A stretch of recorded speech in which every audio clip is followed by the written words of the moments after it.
Welcome. How are you all doing today? Everyone doing good? That's on these buttons. It's been a little bit. Oh gosh. Oh boy. Come on. There we go. That's good. All working.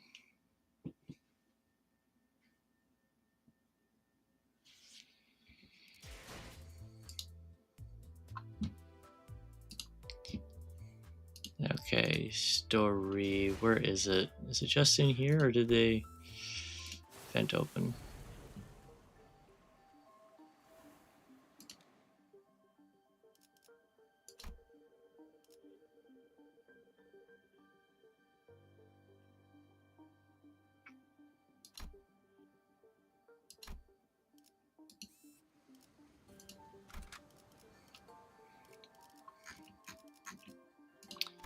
That's slightly unfortunate. Hold on. Let me change that real quick. Attach. There we go.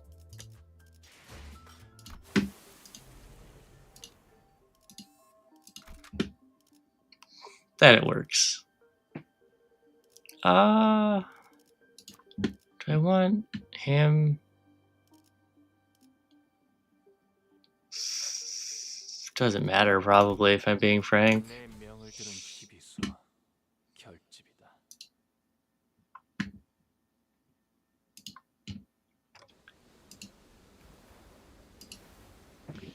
I was exploring a lobotomy corporation branch when my consciousness sinks into the depths. The sense of cognition, itself a concept without form, floats into the shadow of an ever-widening river, swept up in its currents to nowhere. We ran into an abnormality, but Sod told us that Hong Yun's lobotomy corp branch should be free of any abnormalities.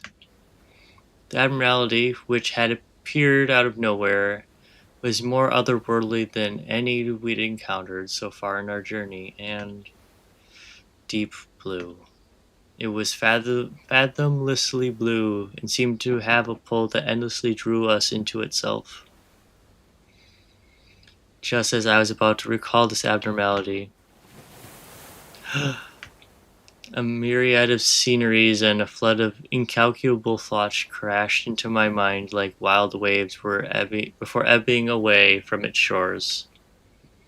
I was already lost in a drift somewhere within my own consciousness when I realized this. Just how long am I going to be adrift? The sensation of my own consciousness floating away is quite the unfamiliar one. I floated about in that strange state for a while. Tay? An unfamiliar voice seizes my aimlessly drifting consciousness. Are you Dante? The fog of my vision clears as the voice breaks through the waves, and a concerned expression comes into view. I do have the voices on, right? I didn't mute them for some reason. Yes, I am. Ah, what a relief. Gregor, I think Dante has come to. So who are... I was about to ask further questions to the stranger with particularly long animal-like ears, but I felt the drowsiness coursing back with the terrifying memories of the dream, rendering me unable to speak.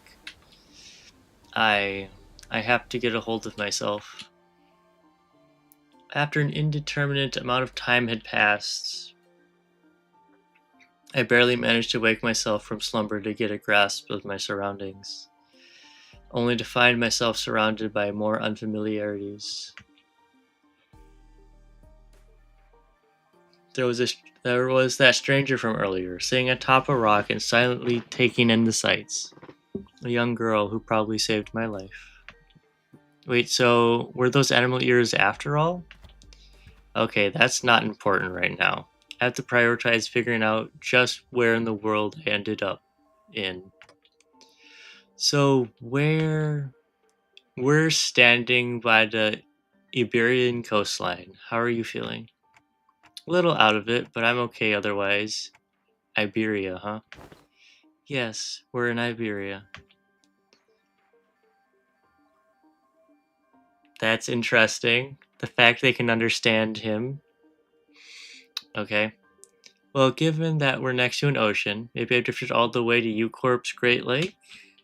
Iberia was an unfamiliar name, but that was all I had to go on, given that the city was still full of more unknowns than knowns to me. I radioed your colleagues when you briefly woke up earlier. They'll be here any minute. I see. She looks so interesting in this style. Wait, my colleagues? You must have ran into the sinners then. The fog of my mind immediately cleared as soon as I realized that the sinners were all nowhere to be seen. Sinners? I think so. I ran into them earlier. They were looking all over the place for someone with a clock for their head.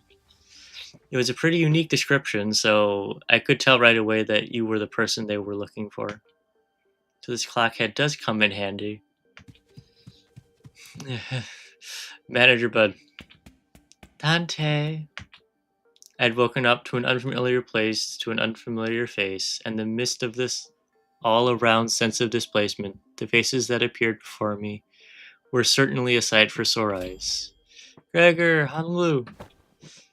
Miss Rabbit here told us she found you unconscious by the ocean, and whew, I came as fast as I could, and oh boy, I was worried that something bad might have happened. Glad to see you're doing fine. Were you lost at sea? I don't know.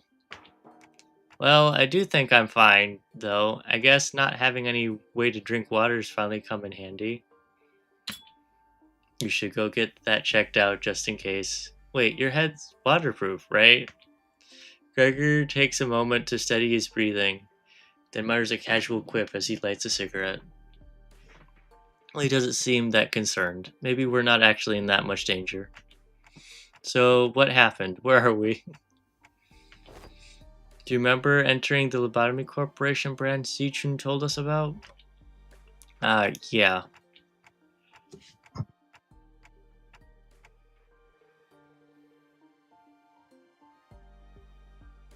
Ran into a new abnormality and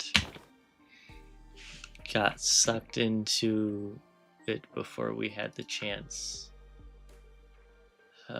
Oh, wait, my voice isn't working. Oh shit, that's what's supposed to be here, isn't it?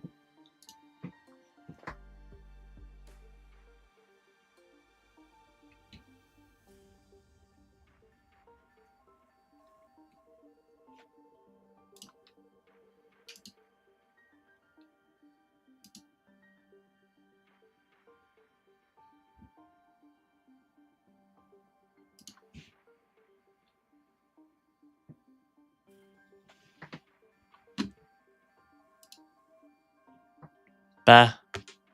Oh, no, I'm stupid. Sorry. I thought my mic wasn't working for like 2 seconds. God. Sorry.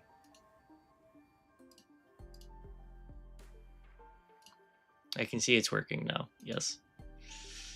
Ugh.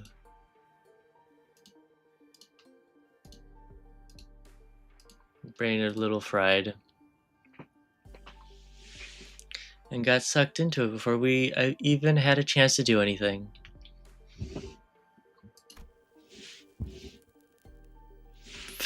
Man, I really thought that was it for us.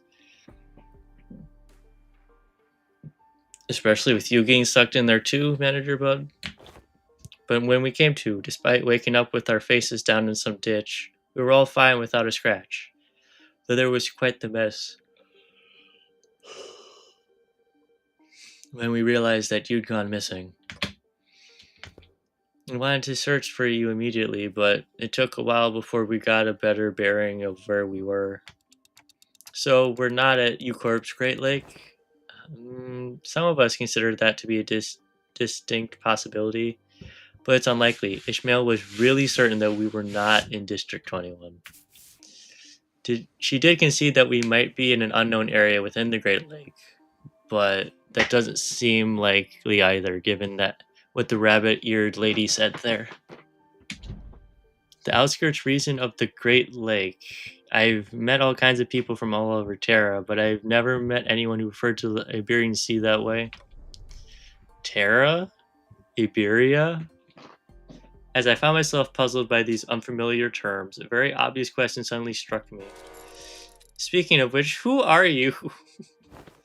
Huh, really? You fellas haven't introduced yourselves to each other yet? It's just that it's all just a lot to take in. Understandable.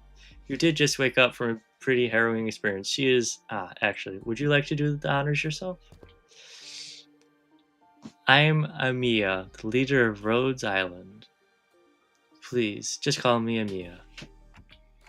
I'm Dante, manager at Limbus Company. I know I'm late, but thanks for saving my bacon.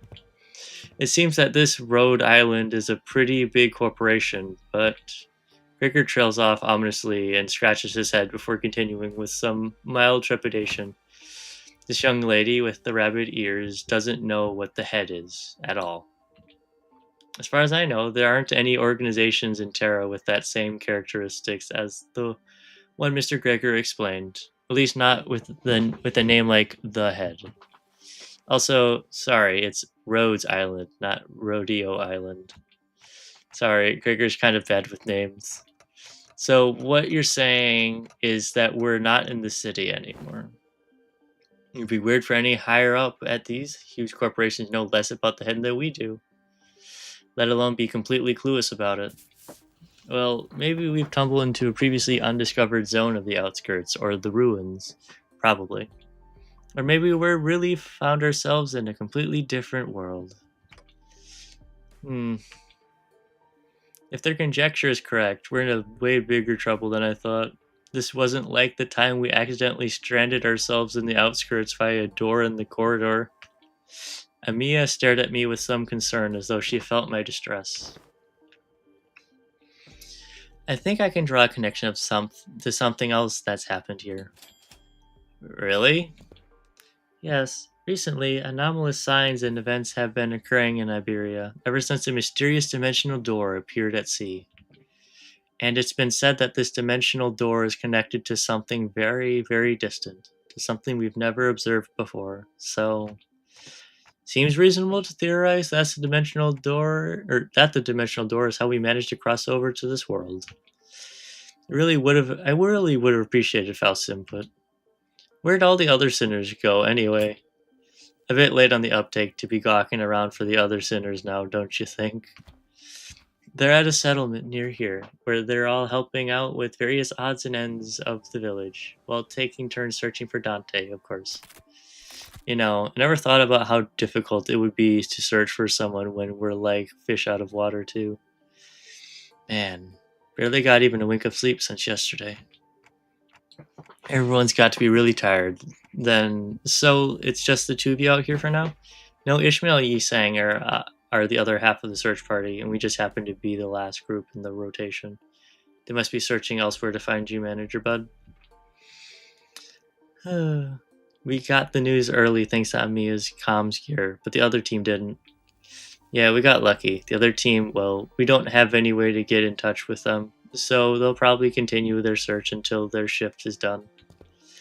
Oh, are we talking about that village you mentioned earlier? Uh-huh, right. You've not been there yet, huh? I guess it's a bit off the beaten path. Well, we're going to have to rendezvous with the other sinners anyway, so let's head to the village for now. Something seemed to pique Amiya's interest as she fell into a contemplative silence before carefully speaking up. I would like to accompany you there. Sure, I don't see why not. You helped us find Manager Bud, and more importantly, you seem to know a lot more about this place than we do. I don't actually know Iberia that well either, but I should be able to be of some help. They've closed their borders and have practically locked out any foreign influence from affecting them, but I did get a briefing before the mission. Closed borders, huh? Then how did you get in, Miss Amiya? Well, we followed Dr. Caustic's directions and illegally crossed the country border. Illegally? Oh, does that mean you crossed the border without obtaining any permission, Amiya? We had to cross the border somehow in order to investigate how and why the dimensional door came to be. Huh, is it normal for pharmaceutical companies to be doing that? Large pharmaceutical companies often dispatch their agents for missions. Yes, Rhode Island is, in essence, a pharmaceutical company researching treatments for people infected with oropathy, but we also work to prevent and assist in the management of various situations that can occur in high-risk areas. High-risk areas, huh? Wait, what about your companions? I doubt you came all the way here on your own. We were forced to split up due to certain forces that were in pursuit. Wait, stop. Amiya's ears twitched as she came to a stop and began scanning the surrounding area. Then, there. As we stood around confused, Amiya, noticing something, pointed towards the seashore hidden behind large and cragging rock formations. Where are we supposed to, huh? There we saw someone wielding a lengthy greatsword, bickering with two familiar faces. Again, move, you're in the way. You needn't worry as you do. We have had ample experience battling monsters who are much like them. Listen, I'm not worried. Come on, better to have 3 fighters than 1, right? Besides, you're the first person we ran into out here, so we got a lot of questions to ask. Yisang, Ishmael. Dante, you're unharmed. And here I was getting ready for a 3-day-long search. What a relief. We were all really worried we might never be able to find you. We managed to find them thanks to the help from Miss Amiya here. Amiya? Are you two acquainted? Not a good time for a reunion. It can wait until we take out the sea monsters. Skitty, are these organisms the Seaborn Dr. Caustic mentioned? They're sea terrors, to be specific. The less sophisticated ones among them. And they're probably here for me. Sea terrors? I hear the sticky noises of something viscous slithering against the rocks. When I turn to face the origin of the unsettling noise, I smell the heavy, wet scent of brine.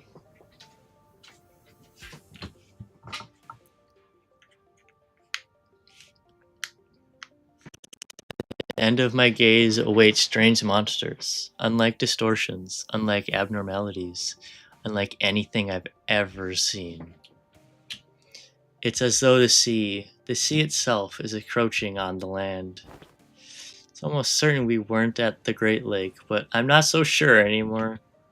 Her experience with the thick scent of brine at the Great Lake must have put her in a wary mood, as Ishmael seemed to be a lot more apprehensive about these monsters than anyone else. Do you think these creatures could be whales or mermaids? I don't know. The Great Lakes and the outskirts are full of unexplored mysteries after all. Dante, what do your senses say?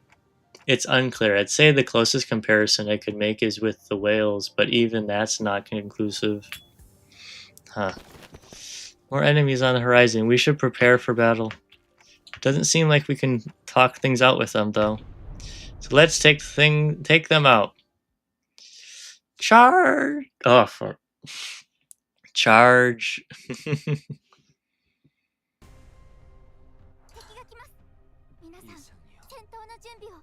행색이 이상하나 그럼에도 이상이여 내가 맞서 내가 아시의 이상을 함께 줬던 호위 이상이여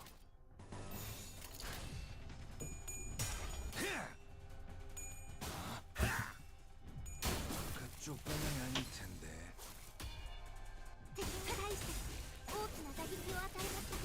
고작 이 정도 탕류의 허덕이나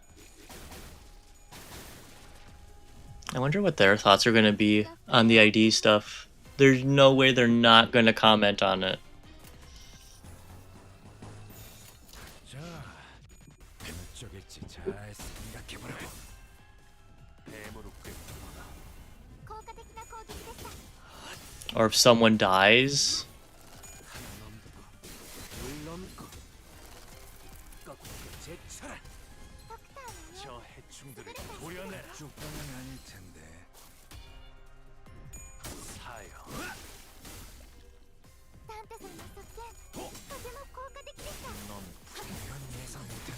I'm more curious why Amiya can hear me.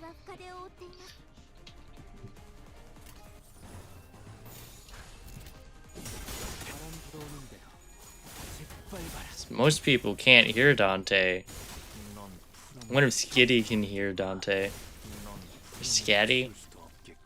Because it was Skadi. So Scatty?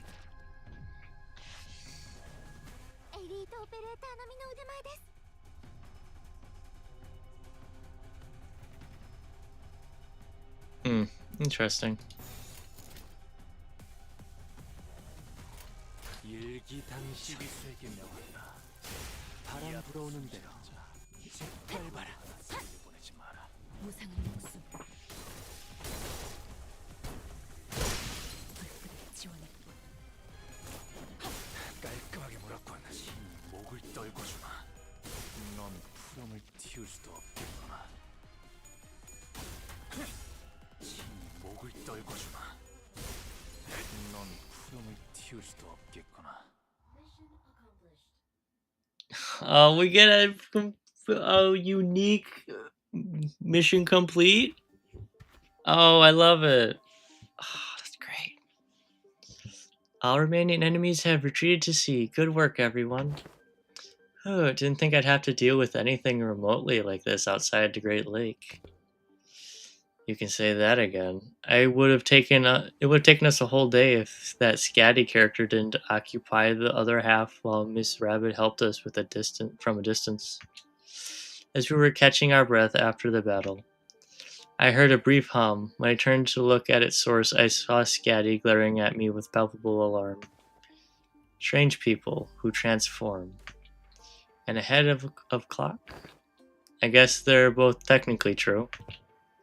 Well, it's nothing more than a theory at this point. I think they have a lot to do with the dimensional door we're supposed to be investigating. Nice to meet you too, I guess. I only heard a ticking clock. Oh, that's because only us sinners can hear Dante's voice. Huh? What's up? Oh no, I'm just wondering how Miss Amiya can seemingly understand Dante. Oh yeah, what's going on here?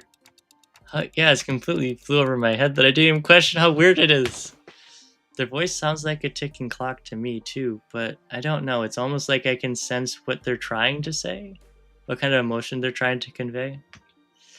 Her exclamation reminded me of the blue boy in Sinclair's past, but I didn't quite feel the uncanny sensation that Amiya that I felt from them. So she can read me kind of like how Virgilius can, I guess. Well, I don't think it's a bad thing. That's true. It's been a bit of a hassle to always need Faust or Honglu to translate for you, Dante. I'd like to know exactly how she can understand Dante, but I don't think we've got the luxury of time to sit down and figure this out. So are we heading back? Sounds like a plan. It's not like we know anywhere else to go, right? Oh, and Miss Rabbit here will be tagging along too. She said she'd help us find our way back. I'm glad to be working with you two. Also, Miss Ishmael, Mr. Honglu. Took words right out of my mouth. You've already helped us plenty. You clearly know a lot about this place, a lot more about this place than we do. Journey is long. Perhaps embarking on it ere the sun falls would be wise. How long's the journey?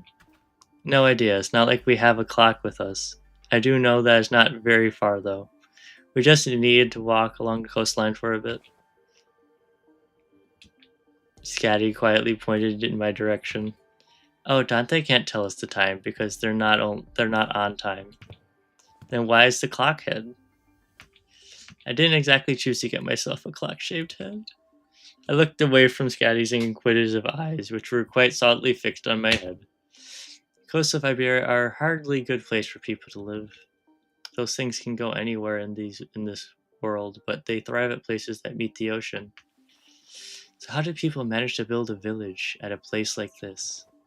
The monsters are called Seaborns, or Sea Terrors, yes? While it is true that they pose certain difficulties, they were hardly the kind of monsters with the strength to bring scourge and drive out the local populace. Don't judge them based on the brief skirmish. She's just telling us to be on our guard, right? Scatty can be a bit curt, but she's not a bad person. I don't think she said anything wrong. Nothing rules out the existence of stronger variants of these creatures being out there.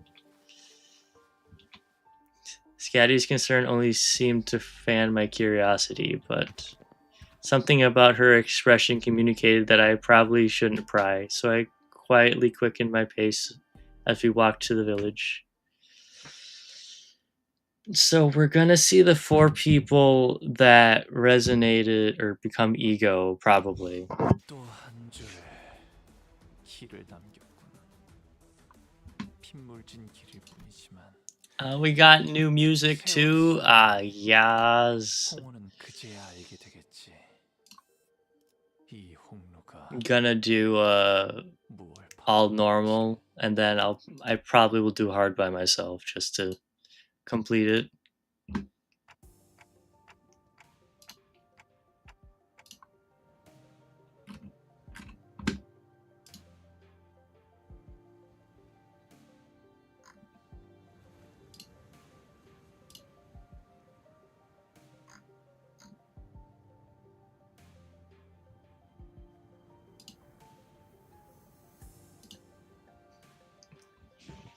This hardly looks like a village. It's more like the ruins of one, isn't it? Doesn't seem like they've done any proper upkeep to the place. Not in a while, at least. They're really here, living together. The strange buildings tell the story of former prosperity from a bygone era. Our steps leave no footprints on the wet, muddy ground. On it, I see a rotting sign marked with the name Faro Meruto. Everywhere I look in this village, I see evidence of long, silent abandonment. We don't see these kinds of abandoned-looking ruins often in the city either. Well, yeah, there's always someone or something out there waiting to capitalize on that free real estate, but be it a syndicate or a corporation, and fix it up. Better than this, at least. So where are the sinners? There's a cleaning down there where we were entrapped betwixt a twain of great ships, narrowing winds against our sail. Oh, and that is when young Ishmael boomed, her command most resonant. Say no more.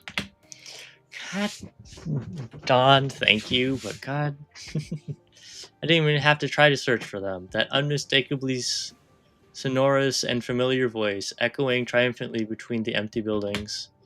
That's Don Quixote's voice when she's sharing her adventurous tales.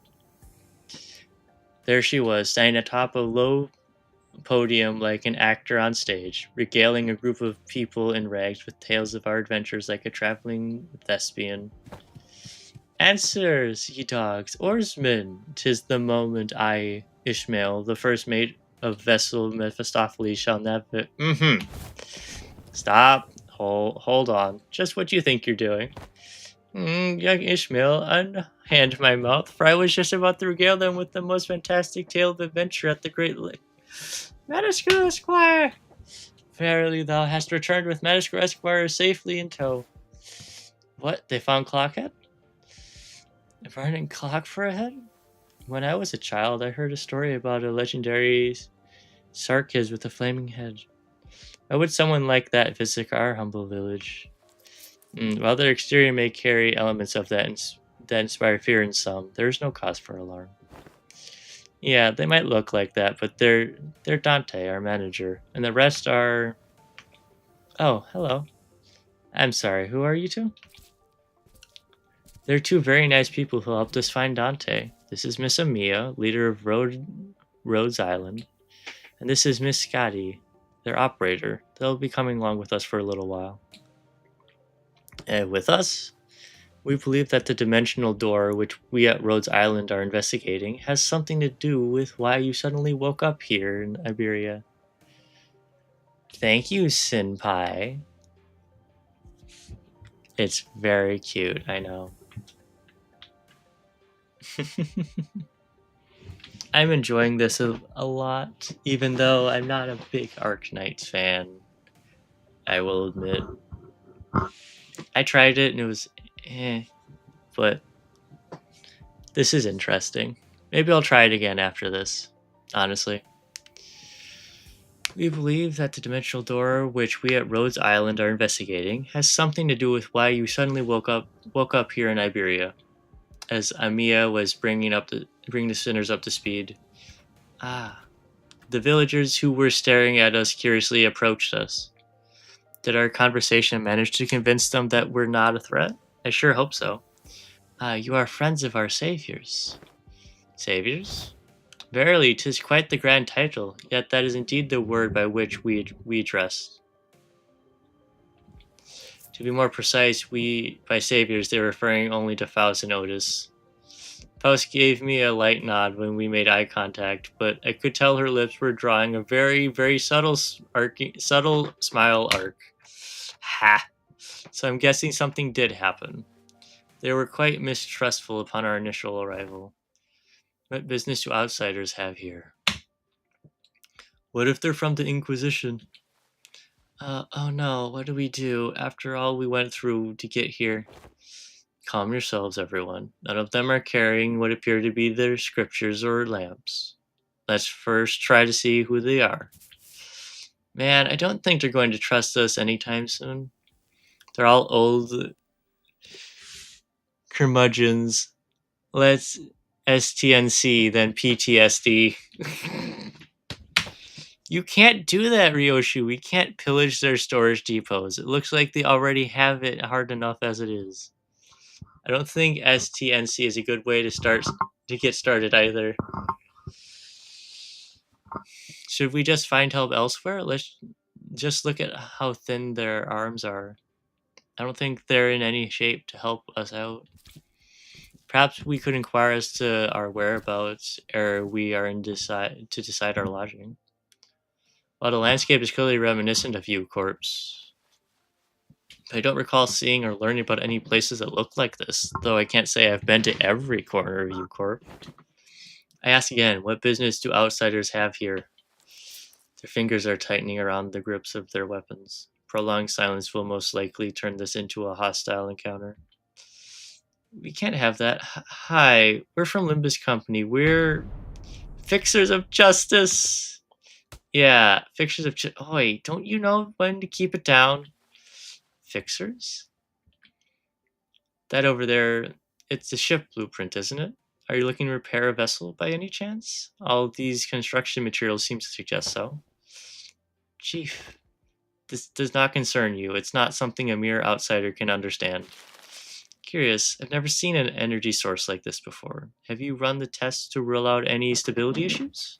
It seems to power the heat exchange via some method comparable to the utilization of fusion energy. Have any of you thought of this? Have you any thought on this, Miss Faust?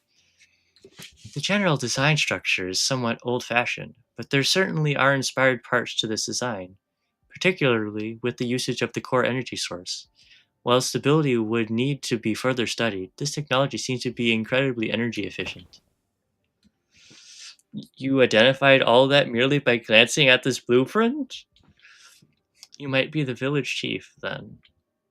If so, I have a proposition for you. In return for assisting in their ship repair, we were promised a ride on their vessel. Miss Faust has theorized that perhaps by going out to sea, we may be able to find a way to return to whence we came. Does that mean we can find a way back somewhere out there in the sea? Nothing is certain yet, Dante. At this moment, we are working based on a hunch. A hunch. Sensing the implicit omen in her choice of words, I slowly turned around to look at Faust, who nodded solemnly in response. If we're really in a different world, even her Gelfishnacht has to be No issues were encountered in the repair process. Faust smiles faintly as she looks around. Then she pulls me in by my hem. She whispers in a low voice, "My connection is currently operating at a suboptimal level, Dante. So it's still connected, at least." Indeed, it is. However, even exchanges of simple information are taking up to dozens of hours by current calculations. Is this a warp train situation? Because we're in a different dimension? The, the cause should be identical. We have been connected to an unidentified, unpredictable dimension. However, Faust is aware that the pathway to our original dimension is yet to close this time, unlike the situation back aboard the warp train. So to get back to where we came from, indeed, traveling through the pathway is the most feasible solution. And from that, you came up with the whole plan to repair the ship and sail out to sea. Yes, well, I am also a genius, after all. Emiya conjectured that we probably came through a dimensional door of sorts. Looks like that dimensional door might be what Faust is looking for. With high likelihood, yes. At least there's a way back. I find myself calming down a little. Oh, speaking of which, when do you think you can wrap up the repair job? As fortune would have it, a majority of the most time-consuming parts of the repair have already been completed by the locals. It shouldn't take us more than a day or two to get its core part ship shape again, Executive Manager. We'll be staying here a few more days then. How did you manage last night? Well, like I said earlier, we've been keeping ourselves busy looking for you this whole time. We took turns helping with the repairs and resting, but I doubt any of us got a proper night's rest. Still, we weren't cold, thanks to the villagers who kept the fire going for us all night. Not to mention how they helped us a ton with that local map they drew us. Oh, also, Chief handed us this earlier. What's it for? Looks like a sack of to collect water. Give it here. I know how to get that installed. It must be to repay Miss Faust and Miss Otis' effort at repairing their ship. Yet, the service they provide us is certainly quite generous, even when taking the transactional nature into account. They're really giving us the best treatment they can, huh? As for food, we managed to fill ourselves with some cookies and bread Roja keeps in her pockets. For once, didn't want to eat into their food supply when they're already pretty tight, you know? She carries enough cookies and bread for 12 people? They did offer some nosh, those dried fish things, but we refused. I ain't about taking food from the needy. No need to concern yourselves so much with our hospitality. You have done more than enough to earn your keep. I turned around to look at the source of that low, rumbling voice and saw an old man in an outfit that seemed to distinguish itself amongst the other villagers. There you are, Chief. Is there a place for us to stay the night? We do have places to shelter from the misty humidity at the very least. There's an empty building there, so feel free to occupy it for the night. Oh, are you sure? I mean, I don't mind sleeping in the streets myself. Hey, speak for yourself. I've been looking forward to sleeping with a roof over my head since, like, yesterday. You'll catch cold sleeping in the elements in this environment, which is fine by me for the rest of you, but we cannot afford to have the executive manager or our honored guests suffer that fate. Honored guests? I heard what happened from the 4 who left in search of the executive manager. First, I would like to begin by imparting my infinite gratitude to you for finding and rescuing the executive manager. I hear that you are leader of a pharmaceutical company. This acquaintance shall certainly come in handy in case our stay becomes significantly prolonged. I'm just surprised by her boldness to say something so materialistic when we're standing right there. Can I stay in your village too, Chief? The village chief took a brief glance at the hems by her right wrist, then nodded. Welcome to Faromerut. You are welcome to stay with us as long as you want. And please do let me know if you find yourselves without food. Our food supply may be tight indeed, but we have enough to share with those who helped repair the vessel. Oh, you better not go back on your word later. I wonder what kind of local delicacies await. Dried fish like they were eating earlier, maybe? Hey, Chief. What is it? Just how are you surviving out here by the sea? Perhaps a question of how we are surviving may be somewhat misdirected, for we are only pursuing every possible avenue because we must survive. Huh. The chief responded to Scatty's perceived hostility with a hearty smile. After leaving some firewood for the night, he left. I'm going. Can't learn much more from here.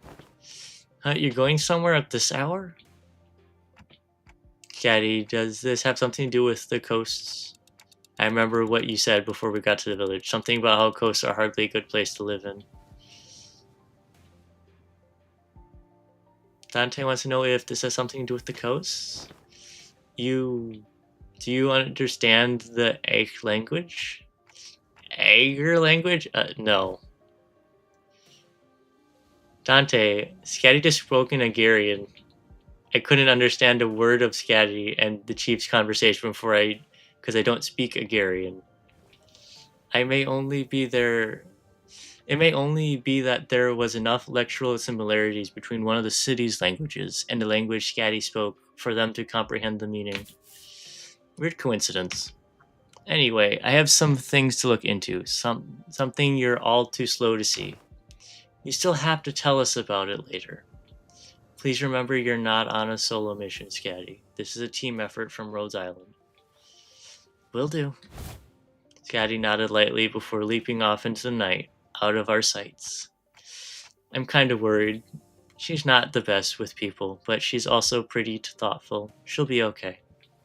Also, should we head inside? The sun's starting to get set already. Oh yeah, we probably should just pick up an unlit building and stay the night there, right?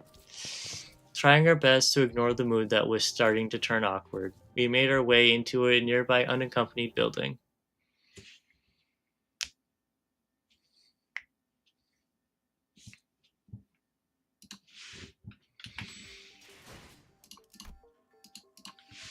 I don't remember if this is on one of my bots. Is it? No. Yeah, that's right. That makes sense.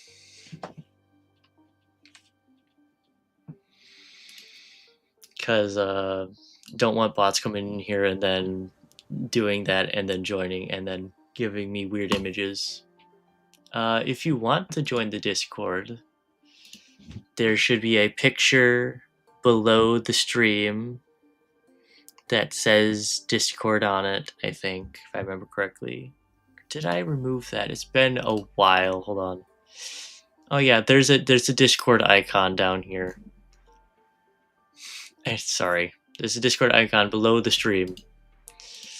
You can click on that and join the Discord.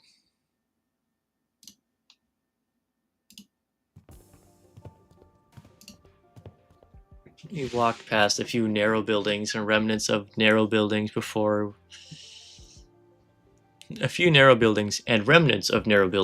we came across a large hill enough to house all 15 or so of us. Okay, so we're ready. With the curtains on the window removed, the smoke has an exit.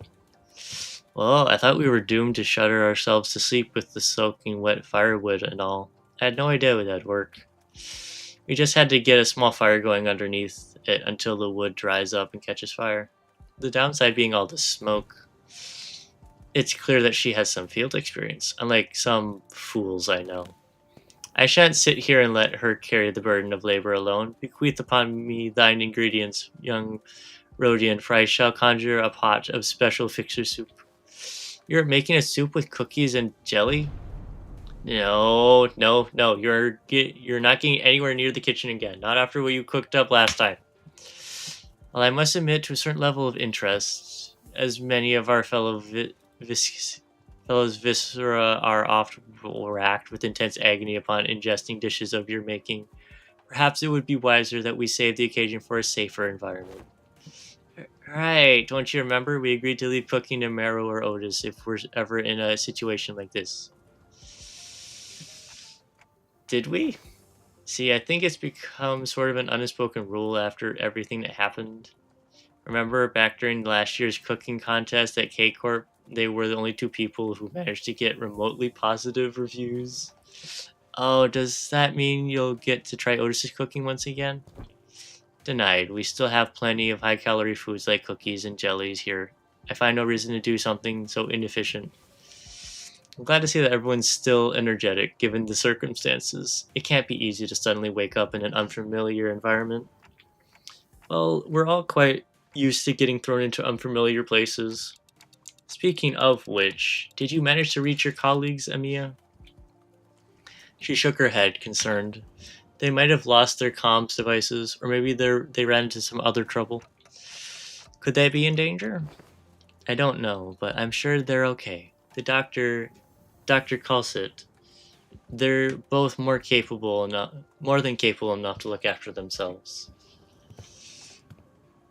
Long have this curiosity lingered within me, thus allow me to inquire. Corporations are, by their nature, organizations in pursuit of profit. Yet, the activities of your corporation resemble those of charity organizations as opposed to a pharmaceutical company. Is there aught that might explicate this blurred distinction? I want to know too. How come a pharmaceutical company like Rhode Island is helping people? Something about what Hong Lu said brings back unpleasant memories. The horrible experiments seen through the cascade of flowing tears in the faces of suffering, the embodiment of greed that left a terrible wound to Hong Lu's fathoms. The pharmaceutical companies I've seen in my journey were corporations that, despite possessing the capacity to heal, chose to obsess over the profit it can provide. There are many in Terra who are suffering from a disease. The disease crystallizes you. It spreads deeper and deeper into the infected internal organs, eventually culminating in their death. It's called oropathy. Emiya showed me the back of her right hand, dotted by what appeared to be obsidian crystallizations. Its appearance reminded me of the bio-treatments from the back streets, but there was something more to it, something more restless, more sinister. It's a terrible, painful disease, but there haven't been any recorded cases of full recovery. But there's an even worse problem. Pray tell, what could possibly be worse than an incurable deadly disease? While it varies region by region, discrimination against the infected is widespread among Terra. Those who suffer from it must face unfair treatment. His saying began with a dark expression. Some are quarantined in places with terrible, inhumane conditions, and there have been massacres too. I don't mean to be callous, but is this oropathy highly contagious? No, there have not been any recorded cases of infection by contact, as long as the subjects are alive. But when the infected dies, the crystal growths on their body decay and turn to dust, scattering, which is what spreads the plague. Then, barring environments like active battlefields, where casualties are to be expected, staying within close proximity of the infected in daily life seems to pose hardly any risk. So what's the problem then? They're already past the point of caring about what the problem is. Once people start feeling iffy, all logic goes out the window. And Rhode Island's goal has to be, yes, it is important to develop a cure for oropathy, but I think what really matters is that we change the circumstances for the better for the infected. That's not going to be an easy endeavor, though that is what gives your effort more meaning. I hope you can achieve that goal, Emiya. I really do. For truth. This city, this world. We live in a world full of surprises, don't we? What kind of world did you come from, this city? What kind of place is the city, anyway? The kind of place with too many pointless rules. The kind of place where the moment you think isn't this too much, you see something even worse. Try as I might, I couldn't think of a single positive thing about the city. The sinners seemed to be in agreement, as most of what came after was quite scathing.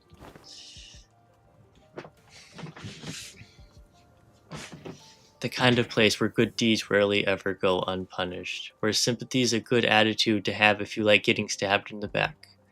Nothing good ever works out there. It's a shithole. It's an irrational place full of absurdities. Absurdity is an omnipresence. Therefore, it is not a subject by which one should be aggravated. We can at least grouse about them, though. I mean, it's the only thing we can do. It would be more correct to experience more and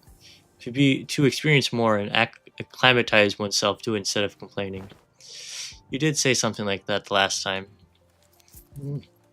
Just as the mood was starting to turn rather sour, Don Quixote's shout shattered through the awkwardness. Verily, nay a day goeth by untarnished by villains and their fell deeds. Yet worry thee not, for where evil riseth, so do fixers of justice too. Don Quixote jumped from her seat and passionately shook her fist, which was followed by a heavy crack and the sound of small pebbles tumbling down. Don Quixote, watch out! Oh!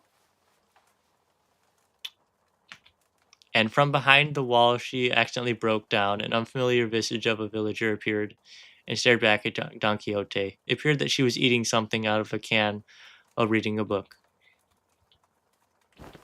How farest thou? Farest thy foot? You gotta apologize first. Last seemed a tad too hyper today. Apologies, for I hardly expected wall to crumble with such ease. Art thou unhurt? Any injuries? Two? Pray tell, to what? Forget the apology. I just want to know what happened next. The fixers of justice rose up to do what? Oh, hast thou come to me to hear the tales of fixers? I don't know about coming to us, given how Miss Don Quixote was the one who punched the wall down. Ahem. Oh, is it too late? An hour? I don't mind waiting till morning if you want to sleep. Nay, not at all. 'Tis quite early an hour for tales, in fact. Prithee, seat thyself here. You ungovernable fool, calm down. We don't even know who she is. And don't you forget to share those fixture tales over there in the corner to not disturb our sleep. Thou makest the request most untenable. These tales deserve to be announced to the world with great gusto from the center. Yeah, that's the best way to hear these kinds of stories, but we should probably introduce ourselves to each other first. Name's Mayers. How should I put this?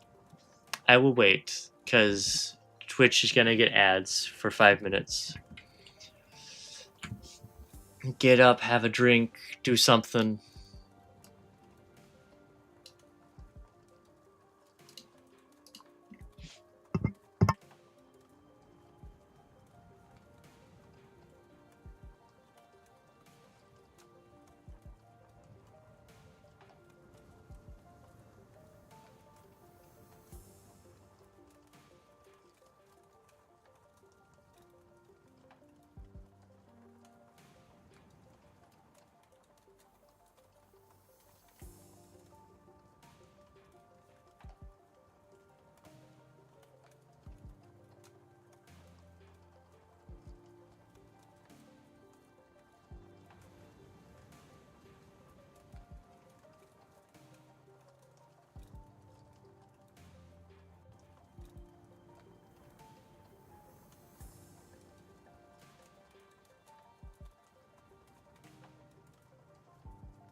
Okay, we got like 10 seconds.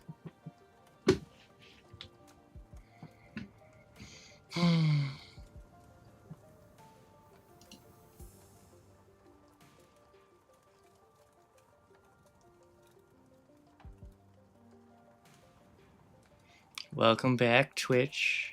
We waited for you. How should I put this? Did you meet the village chief earlier during the day? He's my gramps. Oh, that nice guy? So he had a granddaughter. Yet I've not seen you once, Miss Mayers, under the sun. Oh my, you're right. I thought the village was completely dried of any young blood.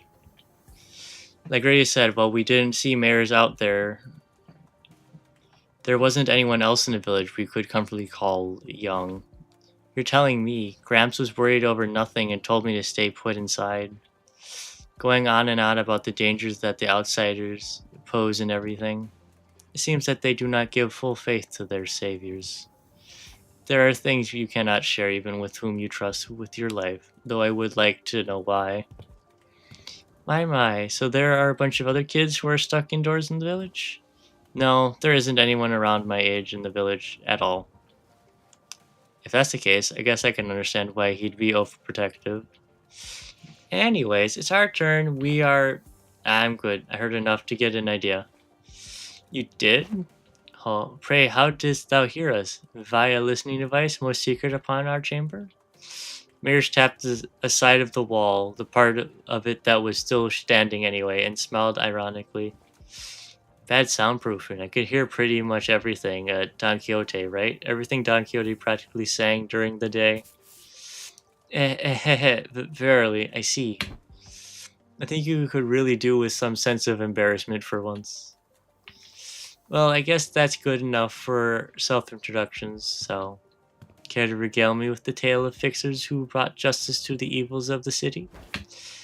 Indubitably. Then, this shall do. I shall regale thee with the tale in which the legendary fixture, the arch-magnificence herself, the red mist, hath...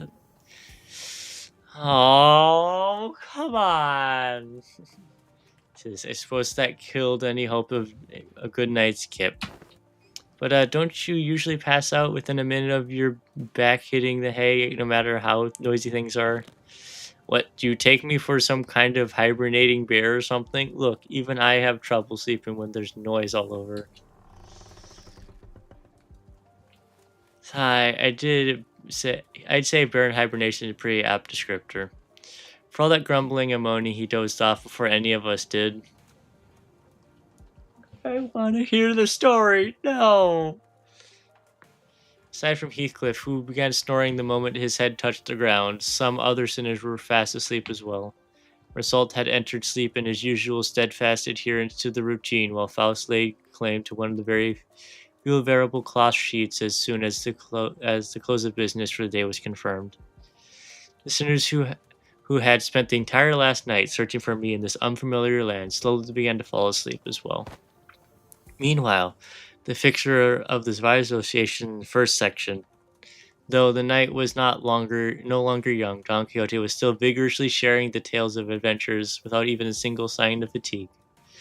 She's not determined to do this until sunrise, is she? Oh. I guess it's okay, since Mayor seems to be having fun. As I continued to watch the pair with mild concern, Amia, not yet asleep, approached me. The city Miss John Katie speaks of seems to be teeming with fixers of justice and exhilarating tales of adventures. Did you actually experience all of them yourself? No, of course not. Don Quixote stories are usually those of other famous people. But she's telling it with such vigor that it almost sounds like she was there herself. Well, I guess if you really want to get into it, some of them might be retellings of Don Quixote's personal experiences. Ismail replied uncertainly, thinking back to the plays we were made to watch back in La Mancha land. Well, I think all those stories, even though they're only partially true, just go to show what a ridiculous place it can be. We wouldn't need fixers of justice to begin with if we really lived in a just world, right? A really good place to live without being quiet and peaceful, without seeing someone having having to force it. That's true. I hope there comes a day when Rhode Island can be a normal pharmaceutical company in the future. Hmm. Something wrong? No, I just thought Miss Mears and I make eye contact. Did she overhear our conversation? I looked in her direction as well, but all I saw was Mears excitedly reacting to Don Quixote's tales. Oh, what happened then? Thus, thus spake Lady Otis boldly before the soldiers who stood in our path. Thou presumeth to stand in our path, servants of a master most unworthy. I, Otis, shall educate ye on how manner maketh. Don Quixote was now retelling stories of limbing companies, avengers, and Hong Yun, and Otis, who could no longer stand Don Quixote's unintentional alterations of the story, jumped to her feet and shouted, "Damn it, what kind of nonsense are you feeding her? I never said anything like that." Verily, certain aspects of the retelling may be exaggerated. That's Tales of Adventure for you. Things are bound to get a bit dry when a story is told too realistically and as is, right? You know, nothing, not even anything resembling a proper record or book remaining once the profound silence swept through the village. So I've always had a craving for these kinds of stories. But Iberia doesn't stop Iberians from immigrating, contrary to their tight immigration control. Have you ever thought about leaving this place? It's still a challenge to cross the border, especially since we're going to have to pass through larger cities that are managed by the Inquisition. You don't seem particularly fond of this Inquisition. Why is that? That's because this village was formed by people who grew tired of living under the Inquisition's rule and fled. Sorry, but what kind of organization is this Inquisition? Sinclair asked, face turning cold upon hearing the word Inquisition and that people fled from it. Yeah, that Nurgle und Hammer we saw back at Cowles aren't the kind of memories that are so easily forgotten. According to Dr. Kalstit, the Inquisition is what filled the power vacuum when Siberia fell into chaos. That its inquisitors are the rapier and lamp-wielding protectors of Iberia's cities from lawlessness. That alone kind of makes them sound like good people, though. Yeah, they are, but there's the Church of the Deep. The Inquisition will go to whatever lengths to deal with incidents related to the church that worships Seaborns. Fine, an organization that worships those monsters? It seems that cultist fanaticism is a plague wherever we go. I feel like people with all kinds of wrong faiths and beliefs are so common. See, the Seaborns are the ones that messed Iberia up, so following their logic, apparently it's okay for them to arrest anyone who seems even remotely connected to them. Are you saying that Iberia is like this because of the Seaborns? Those things from earlier? I guess they are kind of troublesome to deal with, but they didn't seem that strong. Anyway, it's just that I heard what I heard from Gramps, but Inquisition executed many innocent people too in their crusade against the Church of the Deep. For those who proclaim to be on the side of justice, they seem quite fond of committing such villainy. It seems like a reasonable policy decision to me, but it must pose a clear danger to the daily lives of civilians. Yeah, I heard I was the only survivor. Everyone in my family died. You must have had to endure such a long period of pain to be able to say something like that with such composure. For Iberia, they are heroes who will bring the land back to its glory days. But to Gramps, they were just oppressors making his life difficult. That's why we all come here, fleeing from the Inquisition's case. Yet wherefore hast thou decided to settle at a place that is so, run down? Indeed. Yeah, I know. But it's not so bad once you get used to it. Besides, we managed to find a new path, thanks to you guys. A new path? Well, it's getting late. Will you be repairing the ship tomorrow, too? This place really has no soundproofing at all, huh? Good talk, everyone. Hope we'll get another chance to do this tomorrow, too.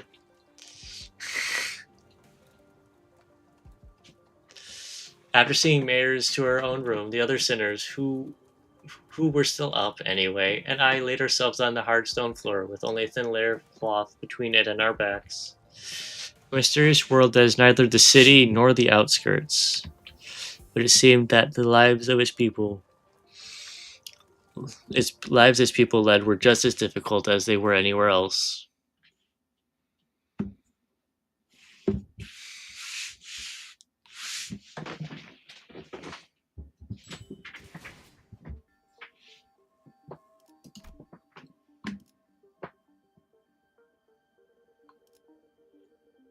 Oh, I didn't realize this.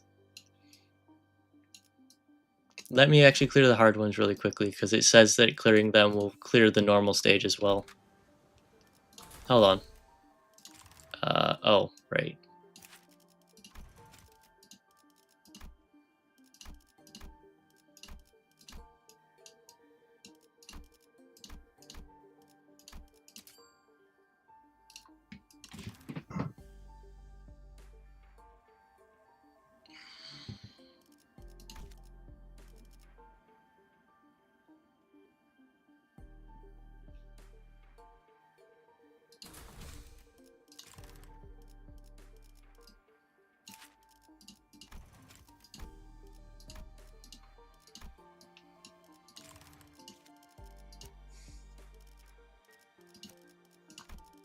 만곡된 직선을 직선으로 질주하겠소.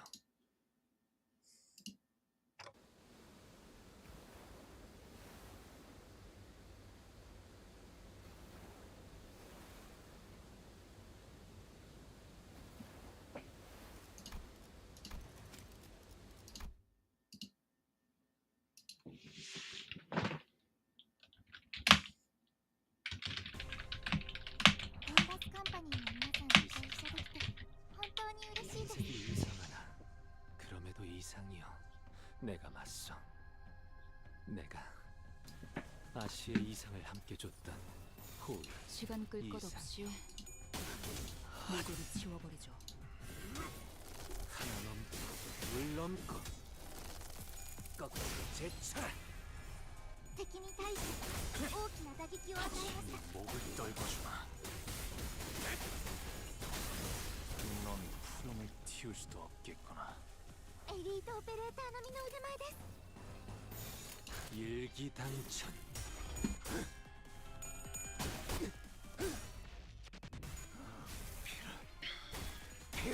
I guess I'm just gonna go through the hard mode, because, well... Oh. No reason not to, if it clears both anyway. 敵は深手を負っています。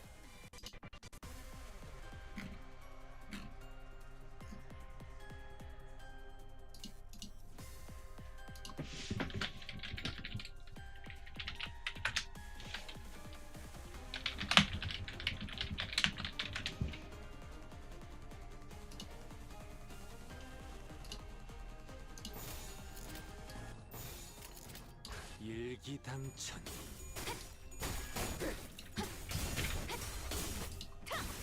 마음 놓고 여러 바람 불어오는 대로 짓밟아라. 말로 고작 이 정도 탕류에 허덕이쳐 저들을 도려내. 하나 넘고 둘 넘고 ダンダの作戦、とても効果的でした。 길을 열어라.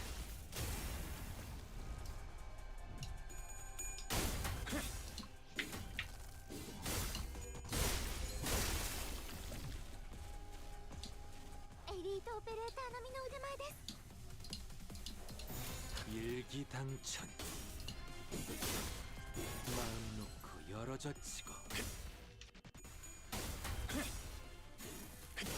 넌 푸름을 틔울 수도 없겠구나. So the ID technology is not a thing specific to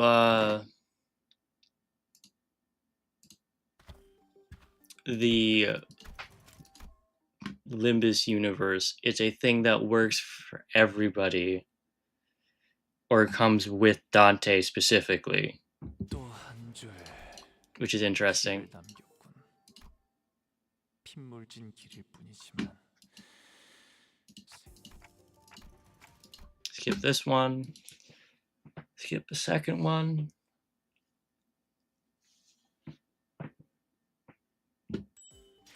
Interesting information. For sure. Very interesting information.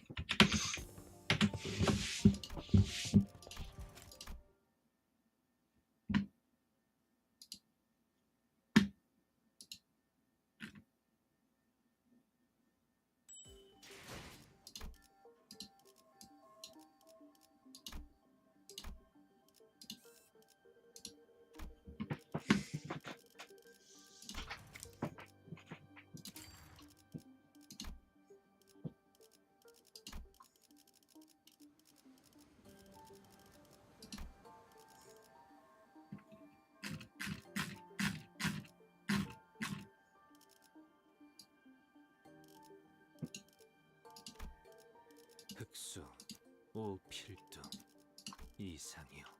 시선, 의로움을 생. 군주가 나선다. 주군께서 명을 받듭니다. 원하신 의뢰로 사후 처리로구만.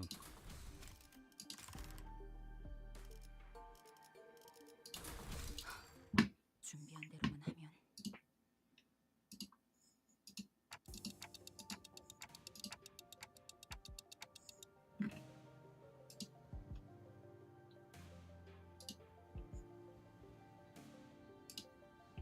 It's so big. Amazing. I didn't know the remaining vessels of this class in Iberia. Ah, I aspire her name there. 'Tis called by the name Rebellion de la Masas. Rebellion de la Masas. Revolt of the Masses, is it? A name very much admired in peculiarity indeed. Hung Lu chimed in that he was rather fond of it with its size being about the size of as the boat from his home. While Ishmael quickly jumped in to correct us that its size alone wasn't anything special at the Great Lake, but it was still pretty big compared to Mephi or the Indigo Elder's skiff. I thought it was going to be somewhere around Mephi's size at most. Are you sure you can get this ship fixed in a day or two? As I briefed you yesterday, the great majority of the time-consuming repairs have already been completed by the villagers. The extent of our repair efforts only concern a few components within the vessel that the villagers could not repair, which shouldn't take us much time. Unless parts that are unfamiliar to Faust are also malfunctioning, such as the core engine, remaining repairs should be sufficiently managed by Faust. Despite Otis's confident declaration, I could not help but feel oddly unsettled as I looked at the ship. I didn't know why, but something tells me we don't want to linger here for too long. Still, please do be thorough about it, just in case. I'd rather not sit on a sinking ship again. The experience at the Great Lake was enough. Do not worry, Dante. Unlike Mephistopheles, most functions of this vessel, buoyancy gear, propeller, steering gear, are all in operational capacity. This repair should be much easier than the case with Mephistopheles. They seem confident enough. It should be safe this time around, right? Are we taking that rope to climb up to the ship? Nope, there's a lift-like apparatus down here. It should take us up to the ship. Its stability was verified yesterday. Let us board the lift. You're 100% certain, right? The boat is afloat right now, Dante. I don't think it'll be sinking anytime soon. Wouldn't that be nice? Boy, are you just going to faff about down there? We're heading up now. No, we're going with you. As I made my way into the vessel's bridge. Damn, that's pretty. I was greeted by the extravagant interior that was as gaudy as its exterior. This isn't real gold, is it? Sure is shiny as heck, though. I've got butterflies in my stomach. It's aesthetically satisfying, she says. But too ostentatious, not quite my style. Our young Mephi is also quite the excellent vessel, yet imagine the adventures we could embark aboard this vessel, most lavishly decorated. As spouses always were working on one of the control panels, Ishmael walked up to another and interfaced with it before giving a knowing nod. This must have been an investigative or research vessel of sorts, but it seems a bit extravagant for one of those, though.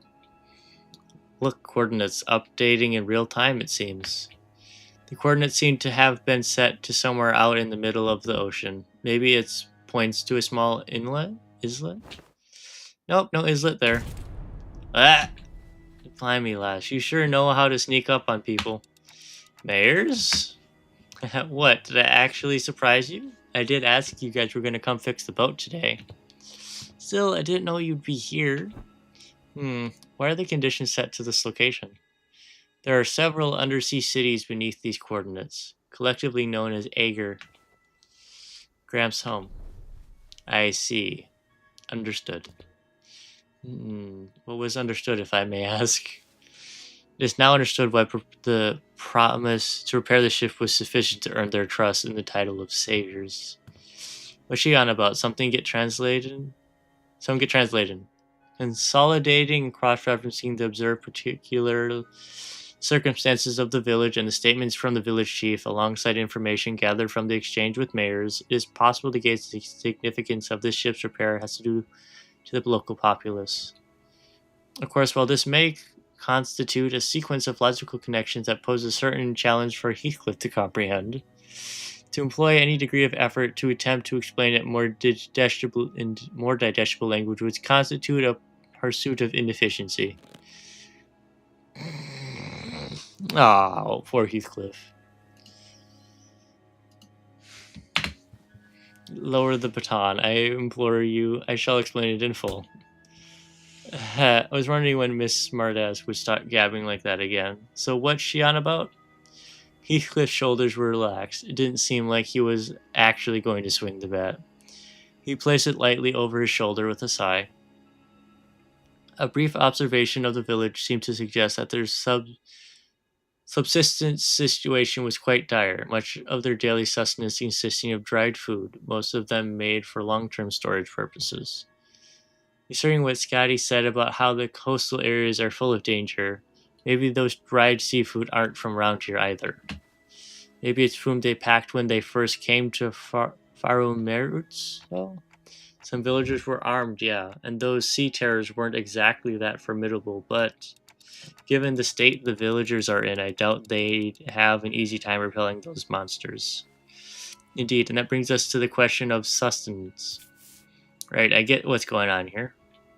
The lass and her granddad are about to visit their hometown, and they're trying to get some food supplies from there to feed the villagers, and to convince them they plan to use the fact they're from the same neck of the woods, or sea, I guess. Oh, so we're not just repairing their ship, we're repairing their food supply plant too. Huh? What's wrong? While the expressions were rather crude, Heathcliff's summary of the situation was clear, to the point and easily understood. The sinner stared at him with mild surprise. And I did too. What's with the annoying looks? Wait, oh, you saw it. You don't think I'm that dim-witted, do you? Hit top-notch intuition. It's just that it's been a while since you've shown this side of yourself. Thinking back, Heathcliff's intuition's always been excellent, and he'd often put together surprisingly accurate conclusions with impressive speed. You know, when you really think about it, it's kind of your fault for... I've been too soft on you lately, haven't I? Oi, get back here. Ahem. Now that those fools out of the conversation, was he correct? Lois looked away from the usual chaos and asked Mayors. Honestly, I'm surprised. He was on point. Yeah, food's been running low in the village. At this rate, we won't last another year. But the Aegir will. I'm sure they'll welcome us with open arms. I don't want to come off like I'm overly worried, but do you think they'll welcome the others too? Unlike Mayors or Chief, they're not Aegir. I believe they will. Iberia suspects and hates the Aegir for no other reason than we're from the sea, but Our home cannot have fallen so low as to abandon a group of starving land dwellers. And prithee, might thou explain to us who the Agar are? I had initially thought it to be a reference to a region, yet it also seems to refer to an affiliation of sorts. Maybe there's something like nest dwellers, though I don't think I've heard of a nest that accepts backstreets people with open arms. Or maybe they're used to be some rich folks. If they call them nest toffs Agar here, then does that make the rabbit-eared lass Agar too? What? Wait. In the world we come from, do they not distinguish between races? This is not entirely true. Delineation between races is a concept that does exist. I only saw them in the Fathoms. There were those terrifying things called the Kuko spawns. However, as a general rule, it cannot be said that humans should be the only intelligent life form in the city. The people of Terra have slightly varying appearance depending on their race, like my caddis ears. And I've got pointy ears because I'm an Agar, though it's not a characteristic every Agar shares. The closest idea of what they are discussing appears to be, Don Quixote seems to be struggling to finish her sentence. Ursula stepped in to continue. By context clues in the manner of word usage, including the means of classification, the closest example in our world would be blood fiends. Similar external appearances to humans, different natures, comparable sapience. 'Tis of my belief that blood fiends are ostracized due to their nature that make this coexistence with humans difficult. It may be that the Agar are also. I'm sure some of them do possess qualities that make coexistence with others difficult, but they're probably rare. And wherefore are they made subjects of suspicion and hatred? The language is new, but the idea itself is pretty familiar to the city folks like us. Think of feathers of fallen wings, kids born in the back streets, people who replace their body parts with prosthesis. The form differs, yet in essence we find the thread. Something about how we kept finding these similarities in the way of our lives, despite finding ourselves in a distant world with different rules, races, and humans, felt oddly discomforting. Ahem. The point is, you guys are doing us a real solid by fixing up the ship. Let's move on from these gloomy conversations, okay? I want to show you the cooler parts of the ship. This way. The ship tour may have to wait. The repairs are almost completed, but an issue has arisen. Issue? Wow, that's not reassuring at all. Multiple life forms identified ahead, assumed to be sea terror horde. The ship's radar system seems to suggest that the vessel is surrounded. They're the same monsters from yesterday. Executive managers, please order us to prepare for battle. Damn it, are they the sea terrors you encountered? They look a bit different, but yeah, probably. There are a lot of them, but if our last experience tells us anything, we should be able to handle this. Please support us in the battle like you did yesterday. Cast thou fight, young mayors? I feel like I'm just gonna get in your way. Then, guys, find a place to keep mayors as far as possible from the battle. Then let's hurry down there. We don't want them damaging the ship any further.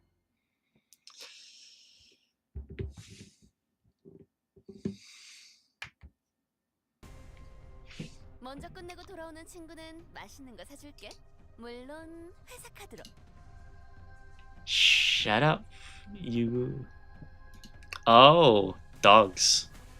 Fun.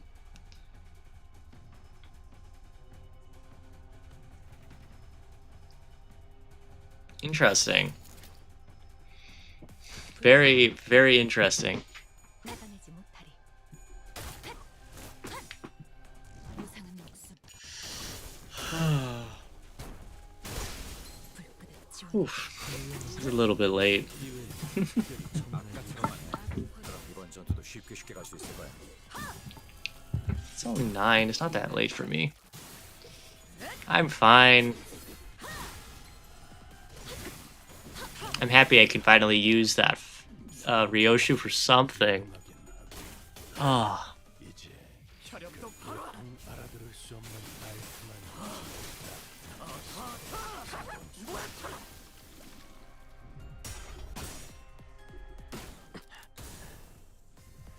그대로 꿰어소리라.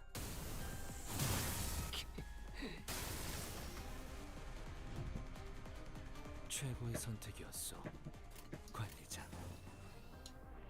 누가 누구에게 말을 거는 거지?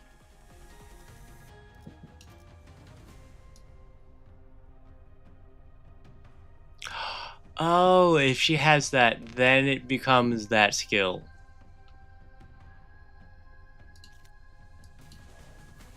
How do I get that again? 누가 누구에게 말을 거는 거지? Is it the defense? 누가 누구에게 말을 거는 거지? And at 7 plus, or 1 plus sum of contempt, gain contempt. This effect expires. Is there a way to passively get it? When stagger, gain 4 protection and contempt next turn.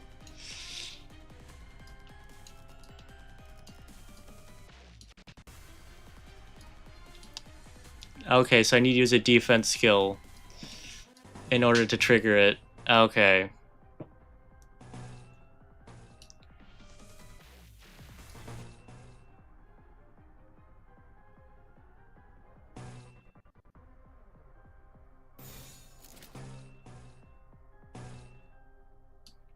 누가 누구에게 말을 거는 거지?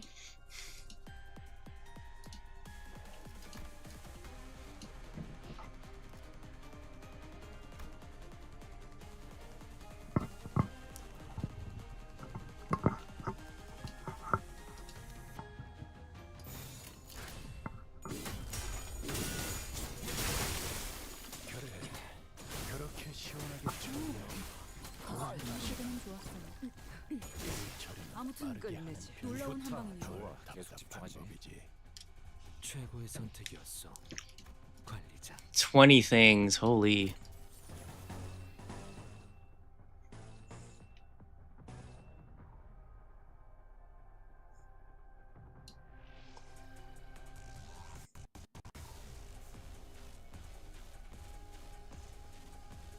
This gaze into contempt next turn, okay.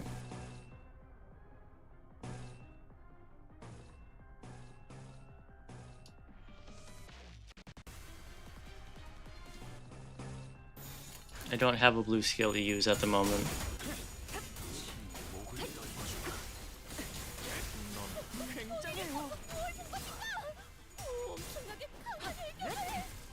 예사롭지가 않은데? 아주 작사를 내놨어. 최고의 선택이었어, 관리자.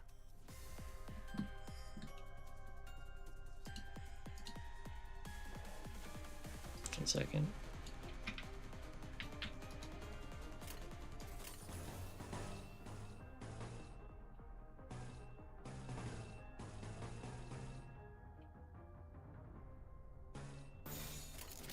날개를 펼치고 시비수에게 발톱을 걸어.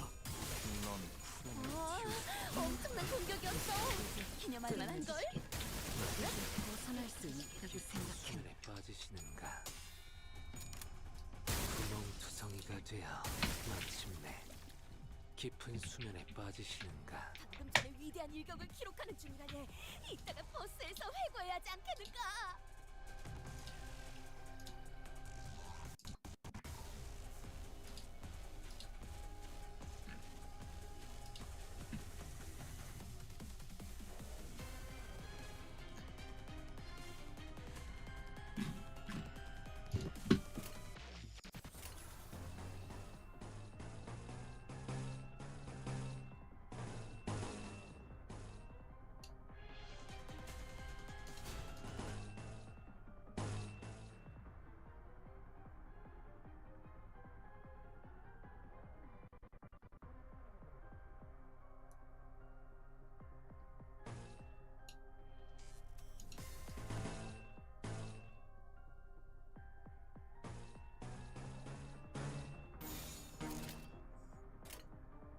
나선 속 That's a little bit unfortunate.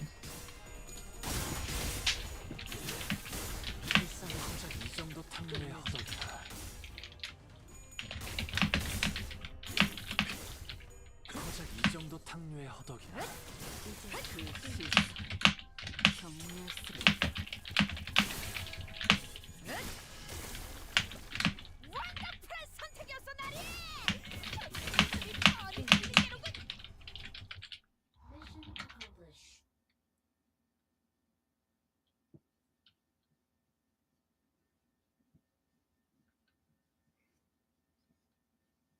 오늘 부끄럽지 않았습니다. Look at all of it. Oh, 내일은 더 떳떳이 살아갈 수 있겠군요. how much? I have. Okay, 210, and I need 1,000.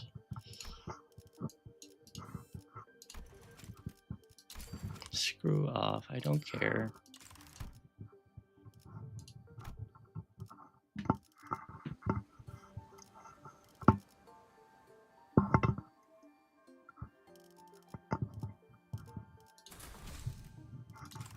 I should wait. Hold on.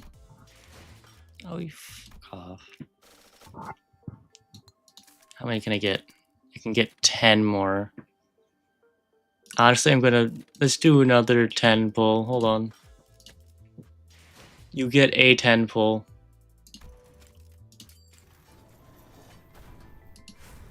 Come on. Oh, that's not the right color. No. Fuck you. Fuck you. No. Fuck you. I just need 9 more.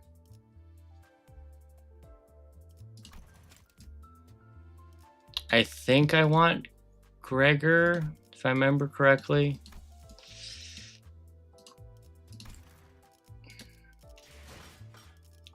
If I get Hong Lu or Gregor, I'm gonna well for the other one. I don't care, but it's really unfortunate that I only have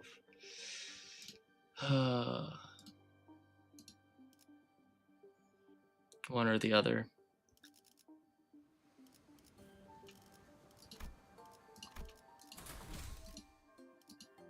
내 명을 들은 시비수 결집이다.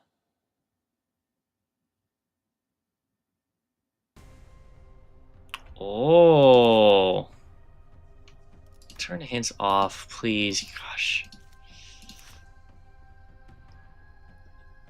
Basin Sea Reaper. That looks cool. Standby state. When in standby, this unit does not attack until it takes damage. When this unit takes damage while in standby, enter combat ready and start using attack skills every turn. Inflict to all enemies with less than 15. Min max speed +3. Oh, can't do anything about that. Shame. And I'm gonna save that one.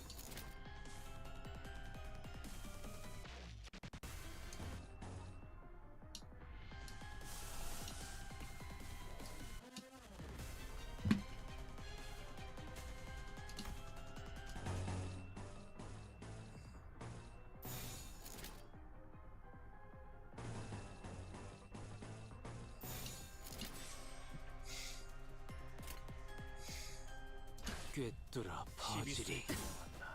Shame that I have to hit the dangerous enemy quote, unquote. 토끼를 본다. 일반적인 상황에서 조련해라. 선택하지 않을 방식이겠지. 이유가 있었으리 생각하오. 말을 아끼죠. 묘야. 길을 열어라. Oh, I guess, yeah, Honglu didn't actually hit them. 엄청난 공격이었어.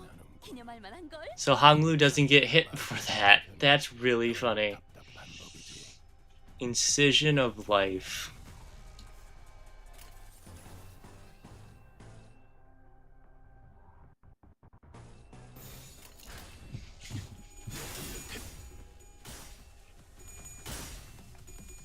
Oh no, Ryoshu! 첫 여정을 시작했을 때보다 정말 강해지셨네요.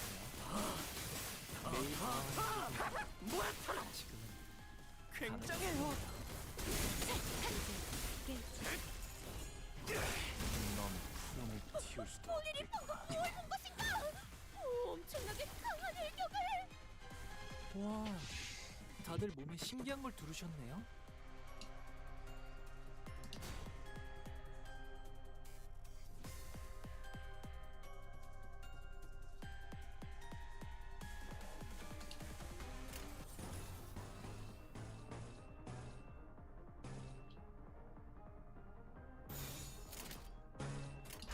나 나선 속을 벗어날 수는 없다.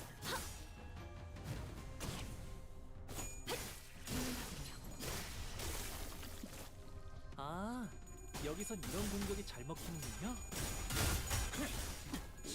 목을 떨고 이외에 특별히 넌 푸름을 틔울 수 없겠구성이가 되어 뭐라면 죽었네. 관리자.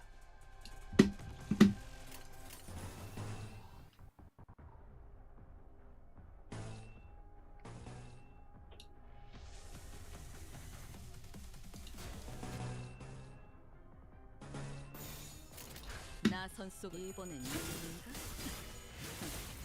나도 끝내지.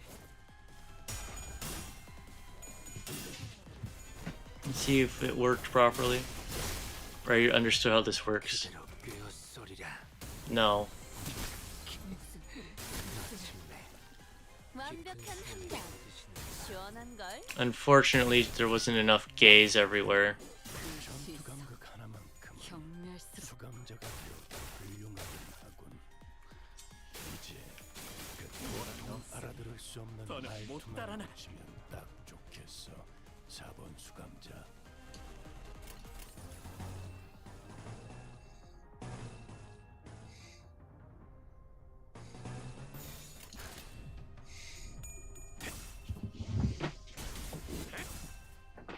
닭은 달려. 저 혈압도 바로 올려내라. Yeah, he gets hit for that because it's still at the target, but he doesn't get hit for the counter because he's not actually doing damage. That's interesting. 아까처럼만 해. 그럼 이번 전투도 쉽게 갈 수 있을 거야. 이번엔 누군가? 나도 그대로 그대. 꿰어소리라. 마침내 깊은 수면에 빠지시는가. 효과적이네요. 이 방식을 기억하는 게 좋겠어요. This would be like the one place you'd think that Ensang and Enshu would be able to do something in the hard mode content, but no. No. The remaining entities have all returned to sea. Is everything okay? It was just like our last skirmish. Sea terrors that had surrounded the ship returned to sea even before the battle came to an end. And the retreat felt too orderly and deliberate to just be running away. It's almost like they're making a tactical retreat. We're doing peachy, but what about the ship? Oh, is the ship okay? Minor damages to the hull, but nothing that will impede the ship's operation capabilities. Whew. So I noticed during the battle, I might be wrong, of course, but I think I noticed how around the end of the battle, those monsters were starting to go after the manager.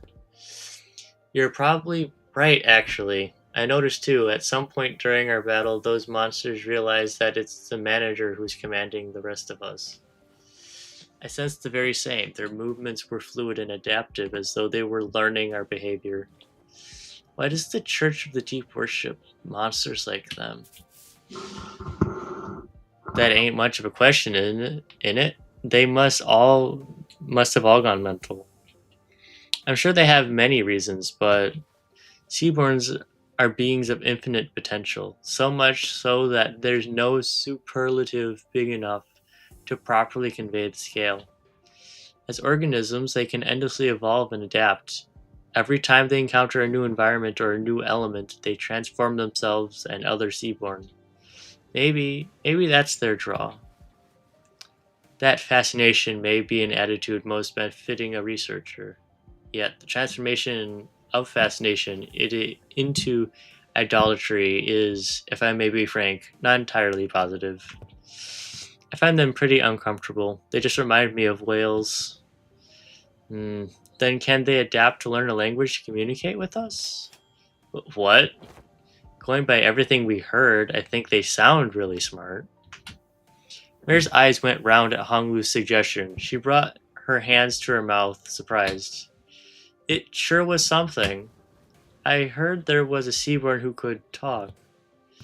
If not humans speak the language of humans, regardless of a testament to their intelligence, I can only think of two possibilities as to why they would.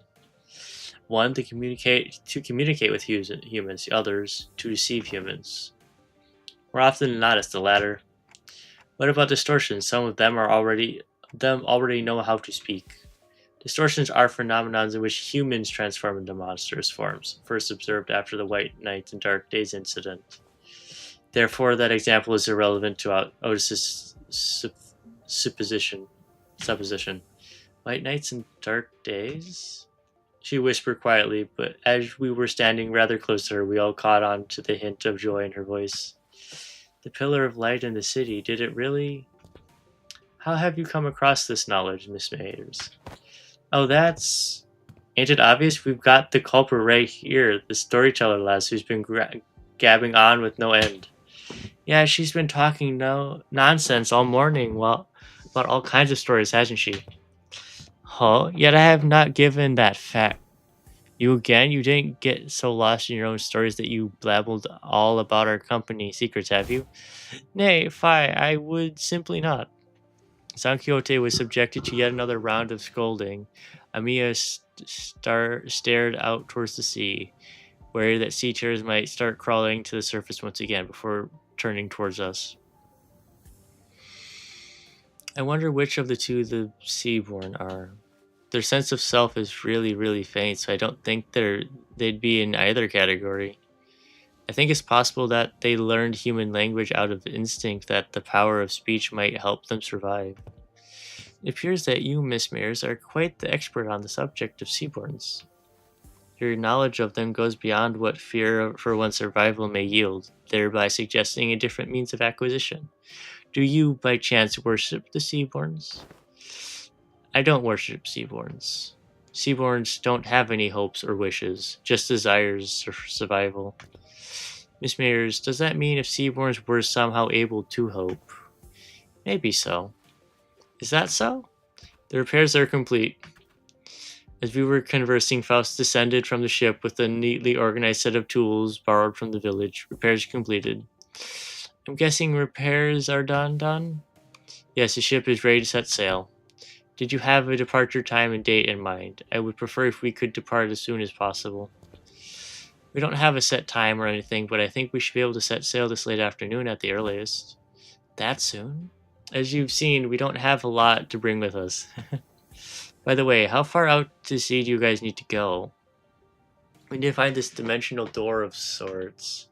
I can see the dimensional door's light from the beacon at night. It was faint, but given how the light's strong enough to break through the sea fog, we should be able to determine its location somewhere around the coastal waters. So we can go back tonight. The first order of business is to relay this news to the villagers. Yeah, back to the village for now. Yay! Look at us. We did it. We did the cool thing. 오늘 부끄러워지 않았습니다. 의의를 바로 세우는 데 일조하였으니 내일은 더 떳떳이 살아갈 수 있겠군요.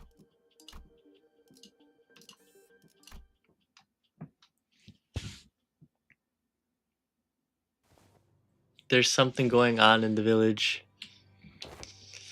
Yeah, I heard it too. I'm hearing people shouting and hollering. While we returned to the village, ship repairs complete, we were welcomed by a rather hostile standoff. A quick count told us there was approximately 12 people assembled at the village square. Considering its population, that was pretty much the whole village. Who is over there? Inquisitor. I think we've been found. Oh. The Inquisitor, dressed in a well-kept uniform, was about the same height as Don Quixote. The sword and lamp hanging from her waist sits in stark contrast to the more run-down, ramshackle village. She almost looked like a fixture from the city. So the Inquisition has discovered our village. Did you really think that you could forever stay out of the Inquisition's gaze, citizen? That's a naive dream. Fabius disappeared from the Inquisition mid-interrogation under charges of suspicion of membership within the Church of the Deep.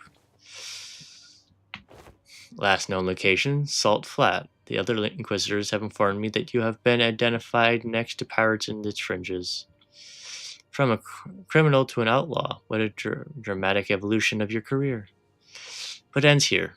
Now, every citizen here, including you, will accompany me to the Inquisition. They have never broken a single law, nor are they outlaws of any kind. They are not like me. They've disregarded the Inquisition's authority, evaded the gaze of Iberia, and found this sodden coast to lurk in. Tell me, I'm not supposed to find that suspicious. What are you talking about? You can't just start arresting people left and right with a tenuous suspicion like that. You shouldn't. We only wish to live a quiet life, ma'am. Is that so? Then you might find yourself returning to this village one day, as long as you're telling the truth. Which is not an option for you, Fabius. Mayors, was she really a pirate? Well, yeah, but as far as I know, he's been out of the game for a while. And even then, he ran with the pirates. All he ever did was share Finn beef jerky to villagers, or carry Agarians between them. Even if you're telling the truth, Mayors, I doubt the Inquisition will be lenient. Well, what now? I have but one question to ask. That Inquisitor, is she following the proper legal procedures? I don't know much about the laws of Iberia, but Dr. Constant told us that the words of Inquisitors are pretty much the law here. It is likely that she is following the proper legal procedures. The procedures are precisely what the villagers have fled from, after all. Then it is decided. Otis quickly dragged me to the side and whispered outside Mayor's earshot. The sinners who were right next to me seemed to have picked it up, though. Executive Manager, we best immediately return to the ship, take command of it, and sail out on our own. It is unwise to involve ourselves in this conflict. But are you seriously suggesting that we just let him arrest the villagers? Didn't you hear what the Inquisitor said? It seems quite cut and dry to me. If this is just standard procedure with no local laws broken, we are in no place to involve ourselves. Our best hope is to take the ship before they impound that too.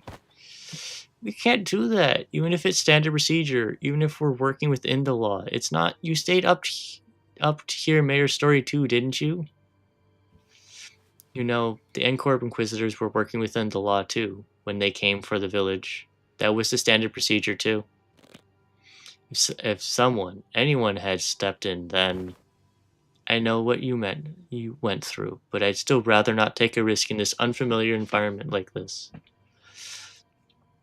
I will try my best to figure out how to sail that ship. If I cannot, then I have faith in Ishmael to quickly learn its controls.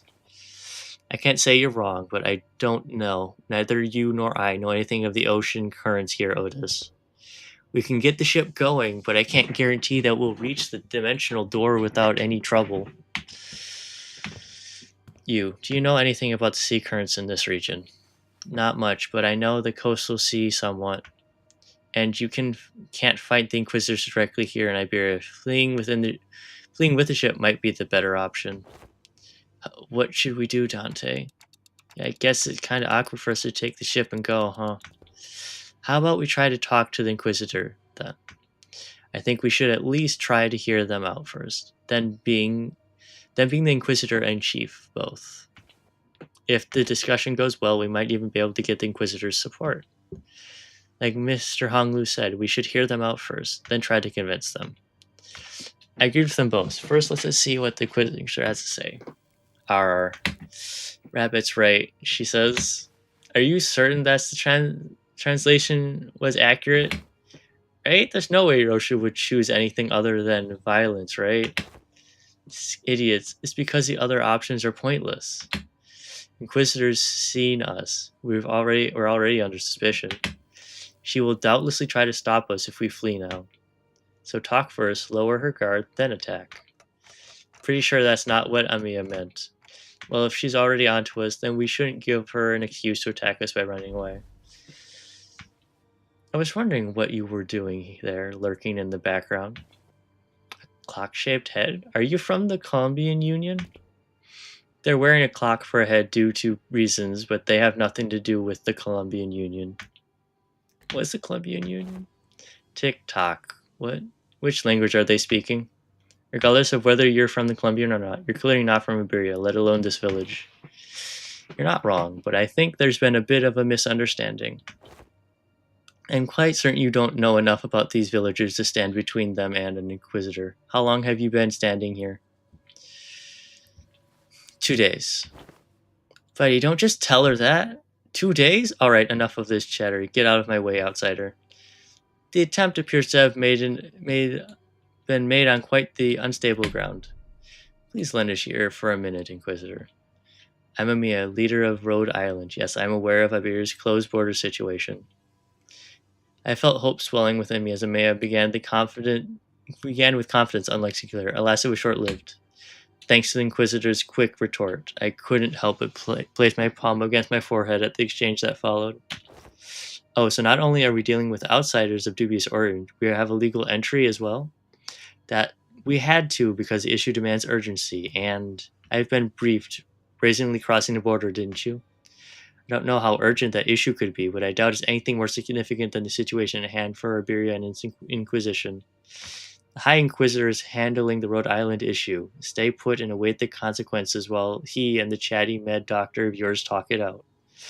Do know that your treatment may depend on her negotiation skills.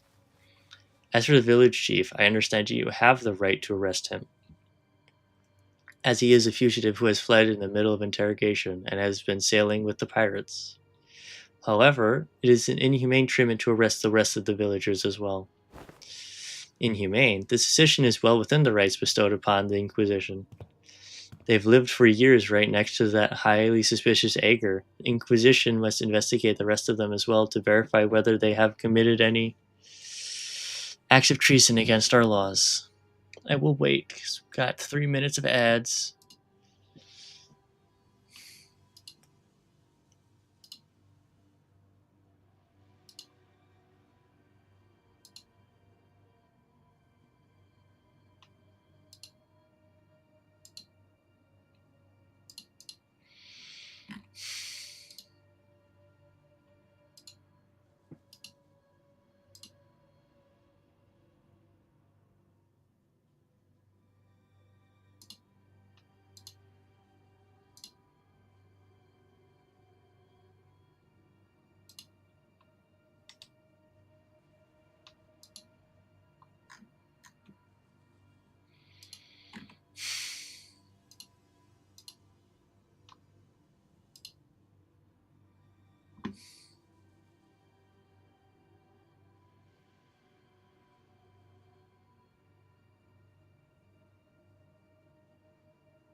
"20 seconds.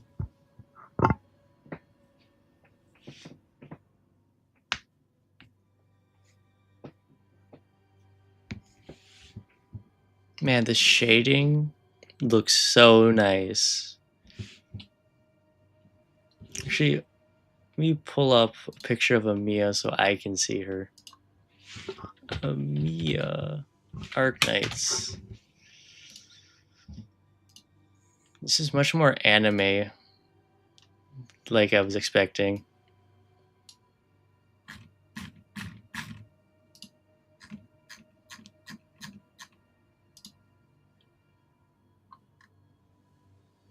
I like this rougher style, it looks nice. The ear shading's a little weird. This isn't going anywhere, is it? Listen, they've been surviving for years upon years by the coast without the protection of the Inquisition. That simply cannot make sense. Oi, I think I've heard enough from you. Ain't it funny how you've been blaming them for what is essentially a failure of your responsibilities? And now you roll up here only to go, they shouldn't be alive. I'm arresting them all. What, are you saying these people should all be dead or something? I am. There's no other way to cut it. People simply shouldn't be able to survive in a place like this. Not for this long. The Inquisitor's reply only seemed to fan Heathcliff's wrath as he lifted his bat and began striding forward. That's it. Lass, if you ever so much as touch the tip of a single villager's hair. Please calm yourself, Heathcliff. But Hunglu stepped in between them. Get your bloody hand off of me. I've had enough of her. Continuing to threaten her will cause something irrevocably bad to happen. I believe you know that yourself, Heathcliff. What you suggest then? We're clearly not making any progress by trying to talk this out. Excuse me, Miss Inquisitor. What do you mean that people shouldn't be able to survive in a place like this? I mean it literally. Even by some miracle that they actually do survive, they should at least be suffering from endless hunger, struggling to their wits' end at the inevitability of the calamity. But they look too healthy. The heck? Shouldn't you be applauding them for managing to survive through so much hardship? I'm an Inquisitor. I'm not some crazy person on a power high who goes around accosting and arresting citizens of Iberia straight to the gallows, okay? I have more than enough probable cause to take them in for interrogation. It's just that I don't have the time or the energy to explain every single one of them to you outsiders. I promise them a fair judgment, whichever way that may be, after a proper investigation. So stop it with this obstruction of justice. The Inquisitor brandished her rapier threateningly, her voice shaking with frustration. Dante. Without the full picture of the circumstances, Faust advises against further antagonization of a local political authority. I agree with Faust. I get the feeling that she isn't the kind of heartless Inquisitor that goes around indiscriminately executing innocents, like Miss Mayer told us about earlier. I don't think she's anything like the Inquisitors of Encorp we saw back at Cowell. They were right. We didn't have the full picture of the circumstances. Getting in the way of an Inquisitor who was clearly a rather significant political entity in the area was most likely a bad idea. It isn't the Inquisition's job to answer your questions. Continue to instruct me, then, as standoff was showing no signs of ending. Miss Mayers, I can answer your question. So for now, let's do as the Inquisitor says. Mayor, who had been hiding behind us ever since we returned to the village, suddenly stepped forward. Yet, what of thy grandfather and the villagers? It's all right. I'm sure this is happening only because the Inquisitor doesn't know. What do you mean you'll answer the questions? About the profound silence. Mayor's response to Otis was but a single concept. I didn't quite grasp its significance, but it seemed to surprise the Inquisitor. That's what they call the calamity that destroyed the Iberia.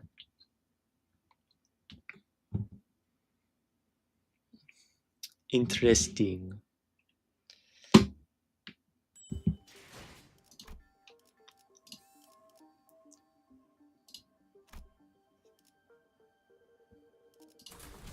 발광할 시간인가?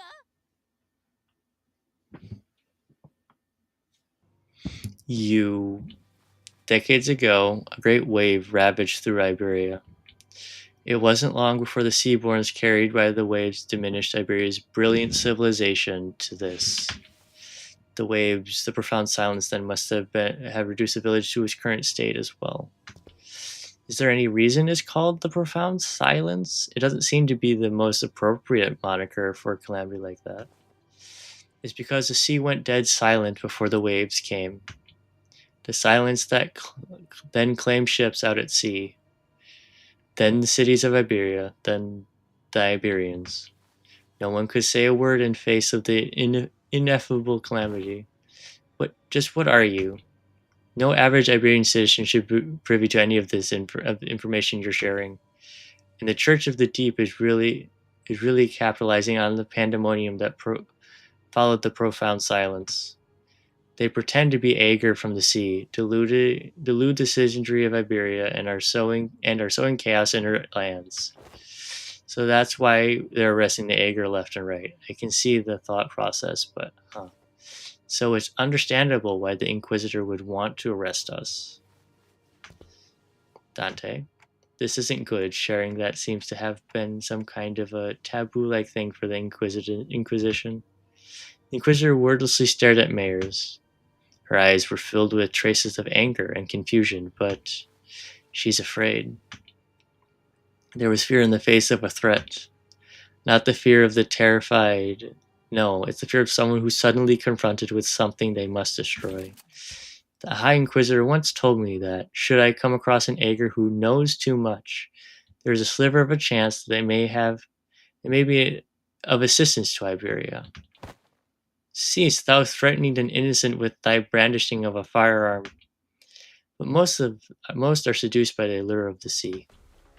Thus, they are, with little doubt, our foes. I've got a bad feeling about this. Get out of my way, outsider. Final warning. Run. Quick on the uptake as always. Rhodia slung Mayers over her shoulder and ran past the villagers, while the sinners scattered in all directions to distract the Inquisitor. The Inquisitor draws her firearm. And in the midst of all of that action, Don Quixote rushed toward the Inquisitor without a moment's hesitation. Don Quixote, thou shalt go no further. I, a fixer of justice, shan't abide by as thou prosecute them. Forsooth, 'tis a battle delayed, not avoided. This clash is inevitable. In that moment of crisis, seconds before this could irrevocably make a new enemy. Monster.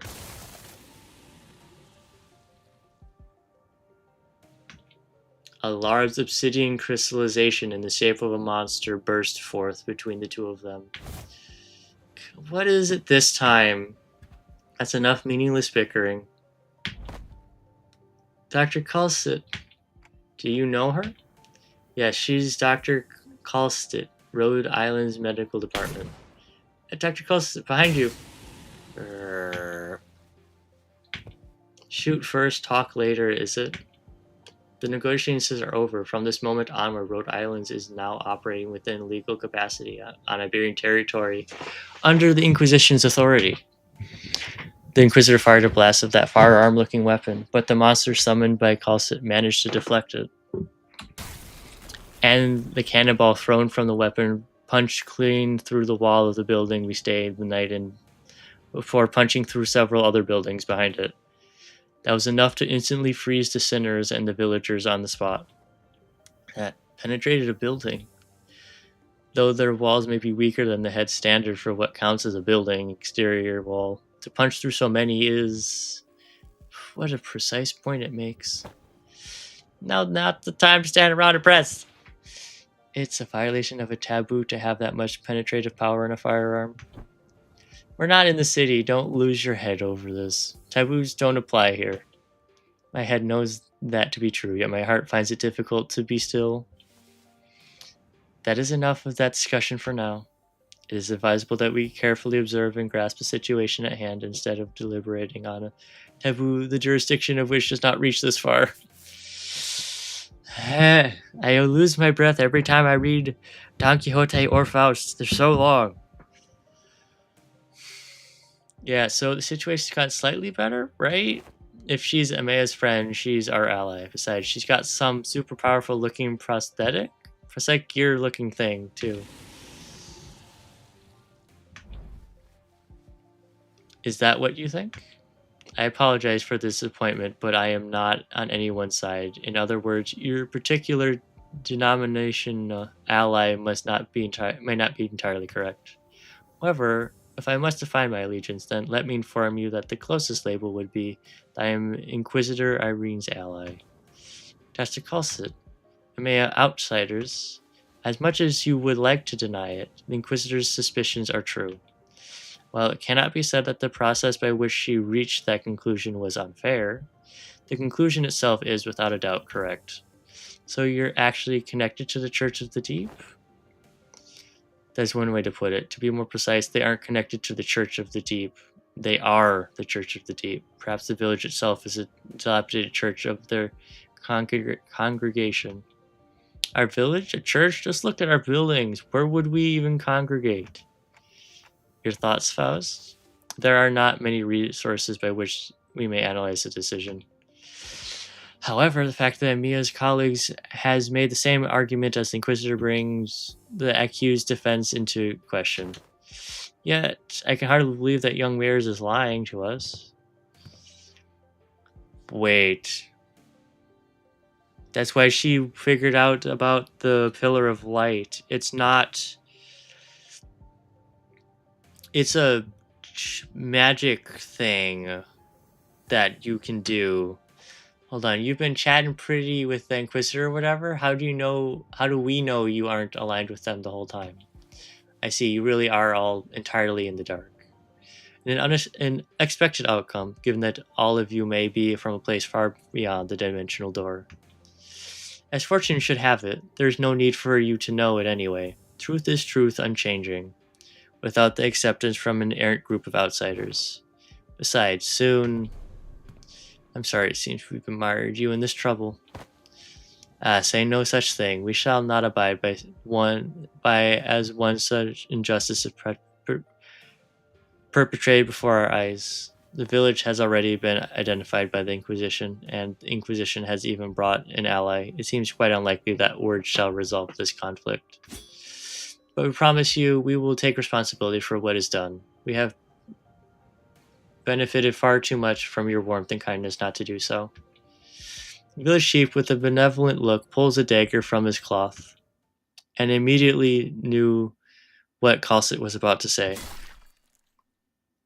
Take responsibility? You don't have to go that Fly me. We're now departing for the sea. Yet, as we cannot bring ourselves to leave you here, I must ask you to join us for this journey. Become our bloodkin. What are you doing? Stop. The unanticipated, or perhaps I was simply in denial of this rising dread, ambush did not end there. Damn it, the Inquisitor was right. The villagers suddenly began shanking the sinners with weapons they had concealed in their clothes, and it seemed that they were coming for me as well. Yeah, on your left. I materialized a black ribbon-like apparition, parrying away the dagger flying my direction. But another villager rushed in, taking advantage of the opening. Kirk. The charging villager's back became a visceral, crunchy noise. Someone flung them away. Didn't mean to be this late. Scatty, let me catch you up to speed. I know the situation. This fishy smell was what I want to investigate earlier. What about the sinners? Unlike Amiya and I, who managed to survive the initial ambush, the sinners weren't doing so well. At least we had a silver lining that the Inquisitor and Cal's quick understanding of the situation and the subsequent retaliation led the villagers away from the sinners. How? I didn't notice any hostility or aggression. What an odd thing to say. Why would we hold any animosity against you? Why would we intend to kill you? We're not trying to hurt you. We're simply trying to give you a form better suited for the sea. Until we were obstructed. I apologize, for our unfamiliarity has caused you trouble, Inquisitor. I won't make a big stink about what happened. What truly unforgivable is that the heretics tried to take advantage of the ignorance of outsiders to flee the Inquisition. And even if you are outsiders, any lives lost on Iberian soil are my responsibility. It's my fault. I'm sorry it came to this. Wait, lives lost. We're still alive, you know. We can shake off a stab wound like... This is most unfortunate, outsider. What are you? Your friends are either going to die or turn into Seaborns. Daggers that stab them are laced with the flesh of sea terrors. Once that happens, most die, and the survivors become overwritten by their cells, becoming nothing more than another sea monster. That's not a very big deal. Everyone's acting like this was it for the sinners, but hey, I should be able to deal with this by turning the clock. It's not that bad. My only concern was that I didn't know what would happen if I had to bring them back after they're fully transformed into Seaborns. The Golden Bow helped deal with the whale's petrification effects, but I had no idea how it would interact with Seaborn transformations. Let's just kill them before they turn. I know this must be very hard for what? Sorry to bother you with this, but can you kill my friends and preferably in the least painful way you know? Oh, sorry. This last part kind of too much to ask. Wait, don't give up already. If we bring them to Rhode Island, we should be able to do something to help them. How should I explain this? Guys, can you... Dante, I know what you mean, but I just can't right now. My strength has rapidly deteriorated since the ambush. I kind of tingly to it. So maybe they use some kind of paralytic cocktail? Just trust me this one time. I can assure you that I'm not just giving up on them. But, Amiya, can you understand the outsider's speech? Yes, it's just that they're making a pretty difficult request. They want me to kill all of their friends before they transform into Seaborns. Okay. And before we even knew it, Scotty had already decapitated sinners, none of whom resisted. Amiya seemed to have been taken aback by how fast Scatty jumped into action. What are you doing? Scatty, don't let this spook you. This is just how we roll. The clock turns. The decapitated heads creep towards the headless torsos, connecting with threads of blood. The sensation is that of a reversal. It feels as though the sinners and I are severed from the rest of the world, rewinding in isolation. Is this reminding us going back in time, or are we defying the concept itself? This pain is multifold, worse than the sensation of a straightforward decapitation. The pain is in the heart. As the current of death reverses, I sense a deep crushing isolation. Their wounds are disappearing? Resurrection and metapsychosis or time reversal. Puzzling. I have no knowledge with which to interpret this technology. The cost seems to be that the pain is transferred to the one who rewinds. But that seems too small a price for such great power, though the discussion of whether this can be categorized as power should be explored later. I couldn't stop shaking. All of my limbs were trembling from the icy solitude. Still, I took a moment to collect myself and ordered the sinners. God, that looks great! Yeah! We need more resurrection pictures. Oh god, Don. Don, what the I don't know just what they were thinking, but we should be able to find out once we take them down. You dare deceive the executive manager and try to take their life? Prepare thyself, for thou shalt now pay the price for making a mockery of justice. Yeah, we can't just let this slide, you know. How unfortunate. I had high hopes that all of you would become fine bloodkins. Fuck you, bitch.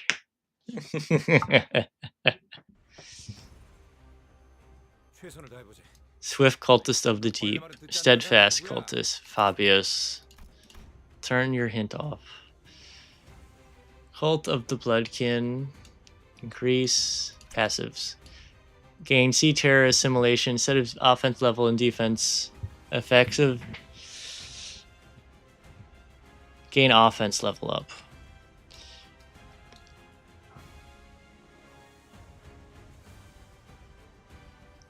Heal 3 SP for each silent ally. If the unit has remaining shield after getting hit, inflict 2 sinking against the target. This unit's panic type does not change. If in panic, reset to 0. Deal 1 damage for every nervous impairment. On hit with unopposed attack, inflict. Okay. Gain 50 shield.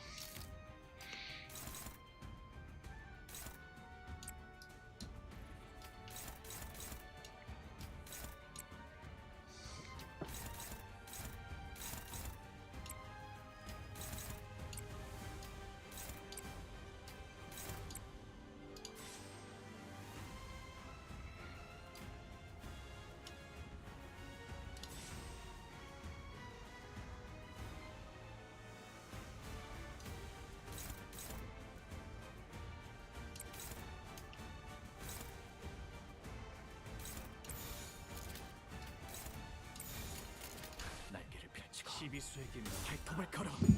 이 앞에 숨진 자 토끼를 본다. 이런 저 건 몽둥이가 해충들을 약이지. 도려내라. 두드려 패. 결리오여 그렇게 시원하게 처리하니 길을 열어. Die. 튀울 수 서럽지가 않은데. 아주 Ah, it's so good. 발톱이지.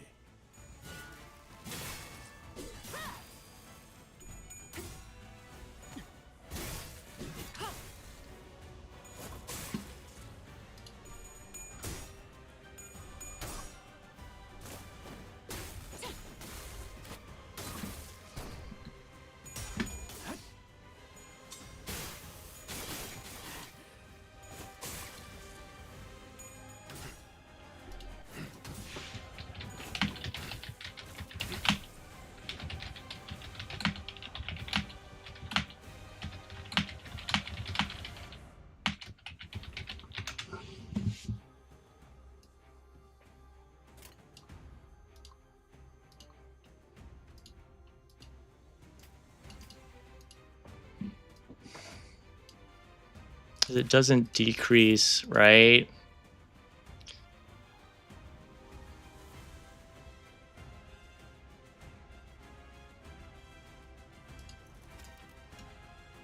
Turn in at 7 stats convert. That's it. Okay.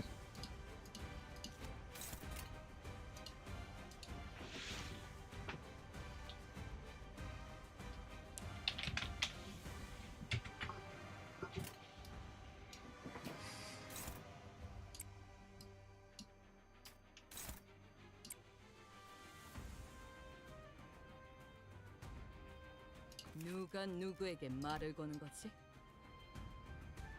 This doesn't inflict. Oh, it does. Inflicts 3.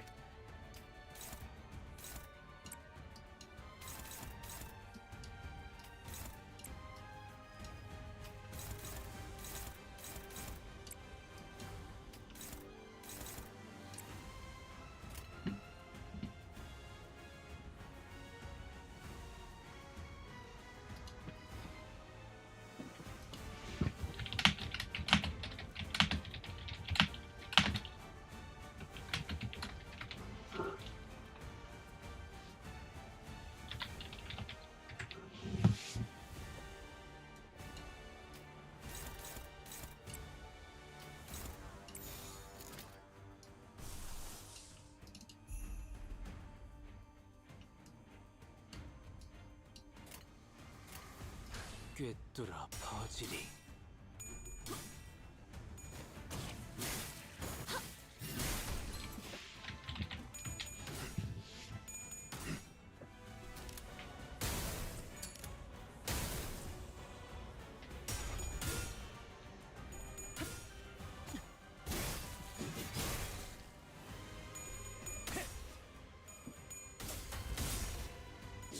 목을 떨궈주마.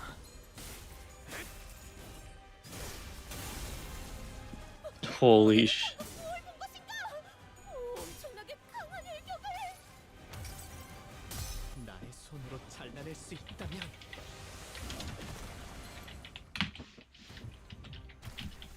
오, 현명한 판단이야. 기가 튀.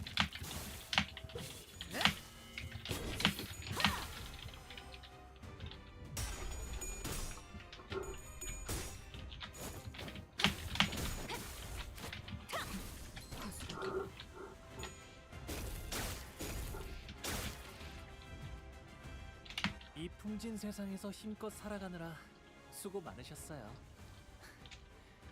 이제 모든 짐 놓으셨으니 그 끝에 고요한 휴식이 있기를.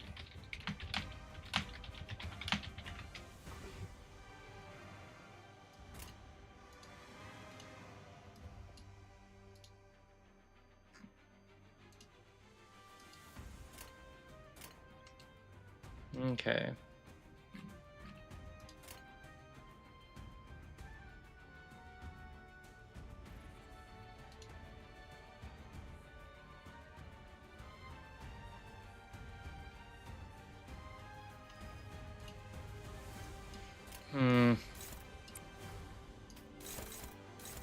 Okay. Flicked 6 sinking, 2 sinking,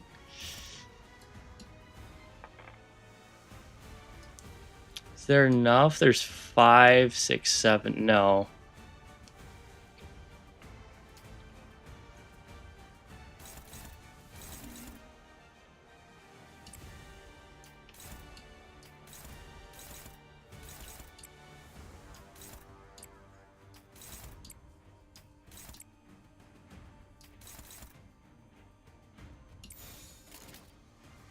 나선 속을 벗어날 순 없어.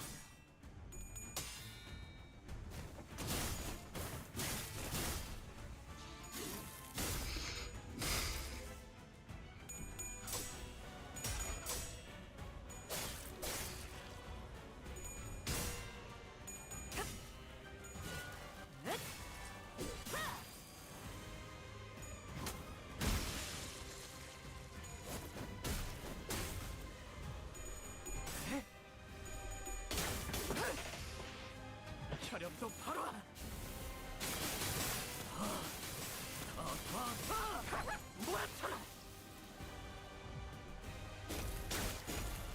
Yo, that looks cool. 저기요. 움직임이 멈췄는데 괜찮으신가요? 단테님. 아무래도 의식을 잃으신 것 같아요.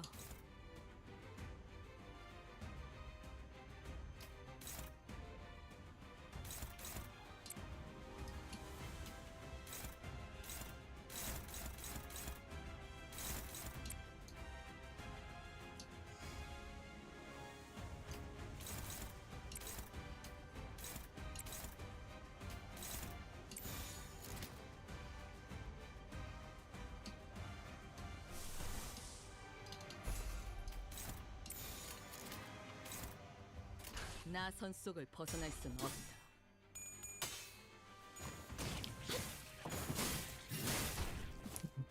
Not too bad.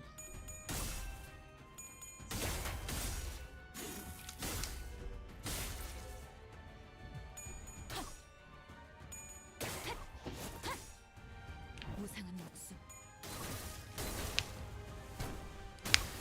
불끄덕 지원했군. I wonder what the doctor's thoughts on the IDs are gonna be. It's interesting. 여행엔 목적이 있었지.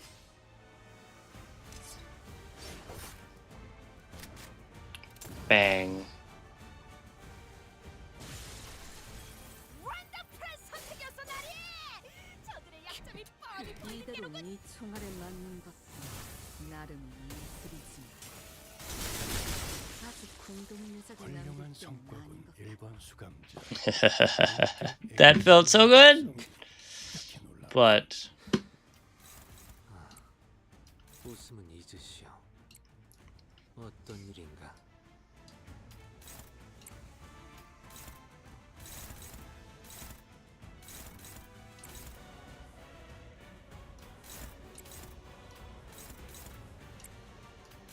well, it triggers right away. You don't need to attack that specifically.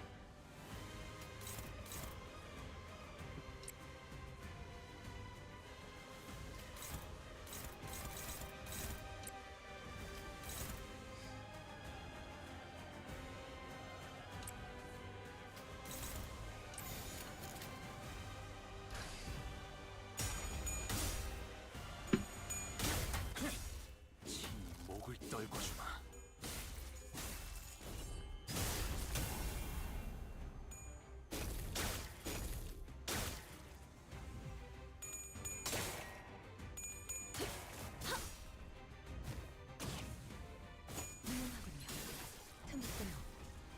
아, 여기선 이런 공격이 잘 먹히는군요. 유효타 좋아. 계속 집중하지.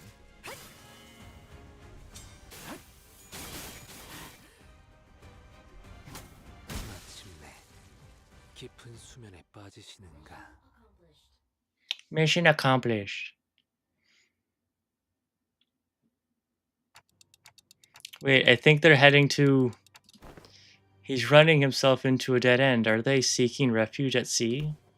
Wait, there's where the ship is. That's where they're heading. They're trying to board the vessel Moss. Wait, we never told them that the ship was repaired, so how... And obvious the whole village is in on it. If it ain't a surprise that they'd send someone to spy on us, that or they know a way to get the ship floating even in its broken state? Mas? Vessel Rebellion de la Masas. The ship is moored at a port in that direction. Wait, it can't be. Irene, who was preoccupied with battling the rest of the followers of the Church of D who were in hiding, quickly gave chase. But Fabius and the villagers were already aboard the prepared ship, slowly departing the harbor with the horde of sea terrors between us and them. How can a vessel that size become operational this fast? The exterior, the name, it must have been constructed during the golden age of Iberia. But how are we supposed to chase that? What if we built a raft and rode after them? Mate, come on. Sea's full of sea terrors. It won't get very far beyond it before it sinks. Do you see something, Amiya? You keep looking that direction. Oh. The vessel Masa soon disappeared into the mist, and the village was left empty, nary a sign of people ever having been there, as though this getaway had all been premeditated, leaving only Mayers. Mayers, what are you? Are you a Limbus OC? A Limbus, 핏물진 길을 a Limbus Arknight OC? 세월이 지나면 홍호는 그제야 알게 되.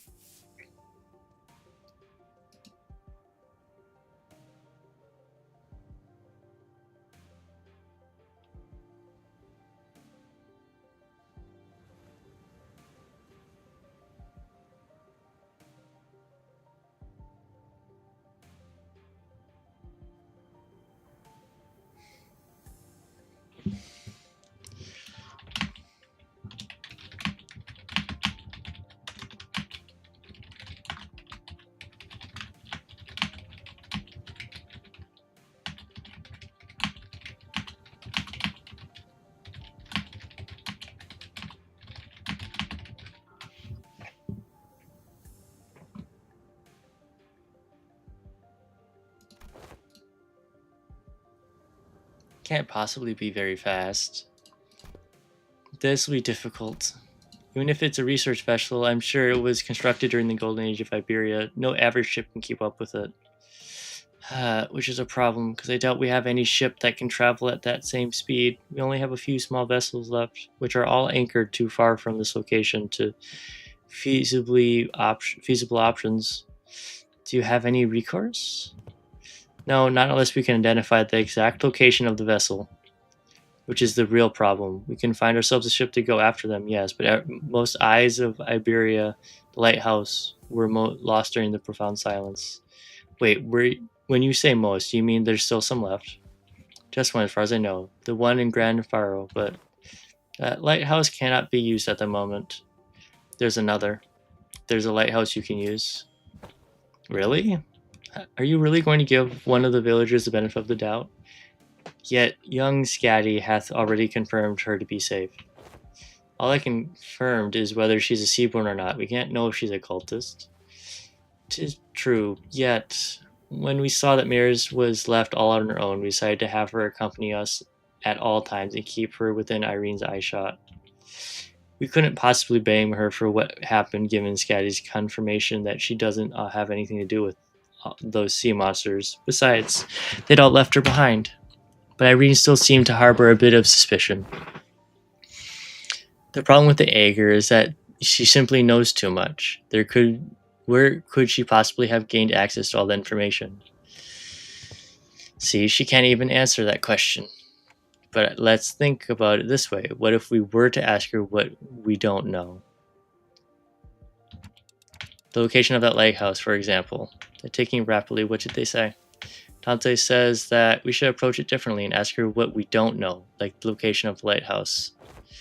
It seems like a reasonable suggestion to me, or does the Inquisitor have an alternate solution to this conundrum? No, fine, let's hear it. I won't interrogate you about how you have access to things that even us Inquisitors don't know. At least not right now. Faromero Dead Lighthouse, that's our village's name. Somewhere a little ways off from the coastline, there's an intact Eye of Iberia on the sea, though it was almost destroyed when the profound silence swept through. off the coastline? Is it not connected to the land? I think it used to be until it sank. We should be able to procure ourselves enough wood and material from the village to build a raft. Is it near enough for a raft to be the means of access? The weather's not great today, but it should do. It's not very far from the coast. Even you? You're going to trust the Aegir? I don't see why I shouldn't. I understand that Iberian mistrust of the Aegir is quite profound, yet such sentiment is hollow in the rest of us. Inquisitor Irene, what do you feel when you saw the Rhode Island operator? If you're talking about the Katas, nothing in particular, other than slight annoyance when she accused me of being inhumane. So you didn't harbor any hostility nor disgust. Not that you would have felt any sense of sympathy or empathy either. I thought, I have no history of feelings for or against the Aegir. Such must be the same for the outsiders. What's she on about? She is conveying that in matters in regards to mayors, our options are more objective than Irene's. Finding the vessel Fabius commandeered will be of benefit to all. Limbus Company will gain an opportunity to return to their city via the dimensional door, while Rhode Islands will have the chance to study it at a closer proximity. And the Inquisition will gain possession of the vessel in which the technology from the Irene Golden Age is contained. What, you're going to just hand over to the Inquisition? Why should we covet what was once Iberia's? While there certainly are aspects to the vessel that draw interest, I already have a state-of-the-art masterpiece known as Mephistopheles. As long as that can be guaranteed, I see no reason to refuse. Irene eventually agreed to put her trust in mayors. We are in luck, Executive Manager. It is quite fortunate that our interests align exactly with that of the first strangers we encountered in a strange land. Lucky is right. Imagine if we were back in the city, it would have taken them like 3-4 distortion hunts for us to come to this agreement. Sorry about having to saddle you with this, mayors. Please lead us to the lighthouse. Okay, happily. So, when you said almost destroyed, how almost destroyed is it? I heard that the light faded from the lighthouse a long time ago, but the shape still stands. At least it was when I saw it a few months ago. If a lighthouse is in an inoperable state, we're going to need an expert technician to get it back in working order. The technology it's based on is completely divorced from the popular application of originium technology. So if there's anyone there who can work anymore, then you wouldn't need to worry about that. Here, we have an engineer and a researcher who are geniuses even among those in the city. So we should be able to manage most mechanical failures. Today is just relevant at revelation after revelation, huh? I can vouch for Limbus Company's skills. I can also work on the simpler tasks. I've learned a thing or two helping out Gramps, stuff about the lighthouse or various tech stuff. Well, then should we at least all head to the lighthouse together? No, I'll be leaving the group for a moment. I may will accompany you instead. What? After all that, you're just going off on your own? Yes, to join the doctor. It is imperative for the successful execution of this mission. Of course, that hinges on Amaya and Scatty remaining behind here to assist the rest of you. Thus, I will leave it to the rest of you to take the Eye of Iberia, the lighthouse, back. Wait, what do you mean, take back the lighthouse? Is there someone or something out there that's taking over the lighthouse? Called the Eye of Iberia? A likely supposition. Did the manager just say? They're asking if the lighthouse has been taken over by something. Not a bad intuition. Yes, there's a high likelihood that the structure has already been overrun by sea terrors. I don't know about overrun, but I've encountered them a few times when we approached it too closely. Normally, this is hardly enough personnel to attempt a raid on the lighthouse, but answer me this, are there any limitations to your revival? There are no restrictions as long as Dante, the manager, survives. However, do note that battle efficiency depreciates with prolonged battle due to mounting mental stress. No need to change the plan, then. Amaya, use this communicator to alert me as soon as you are able to identify the coordinates of the vessel from the lighthouse. If luck would have it, we should be able to reduce the time it takes to complete the retrieval mission. Okay, as long as you're not take everyone with you. If it's just her who's leaving, then go ahead. I think we should be fine too. Then let us commence mission Vessel Mossus retrieval. Righto. Step 1 of the plan is the raft, right? Let's get on with it. It's done. Let's go. What? Why are you looking at us like that? Is there something bothering you? Must you ask? Just look at how proactive and quick she is to jump to action. Certainly lives up to the image of an employee working for a large corporation. Thanks, Otis, for that charitable view, I guess. Thanks to Scotty, who had already finished the first step of the plan, we were able to move on to step 2 immediately. Yes.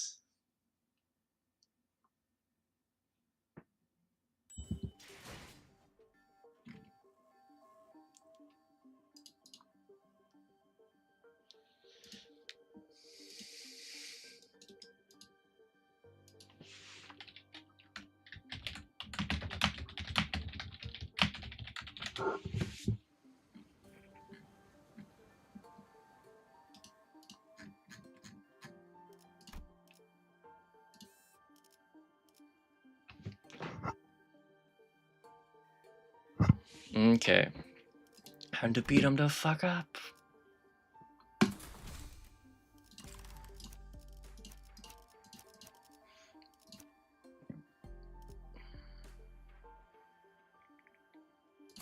저들은 전율하리라. Excuse me, sorry.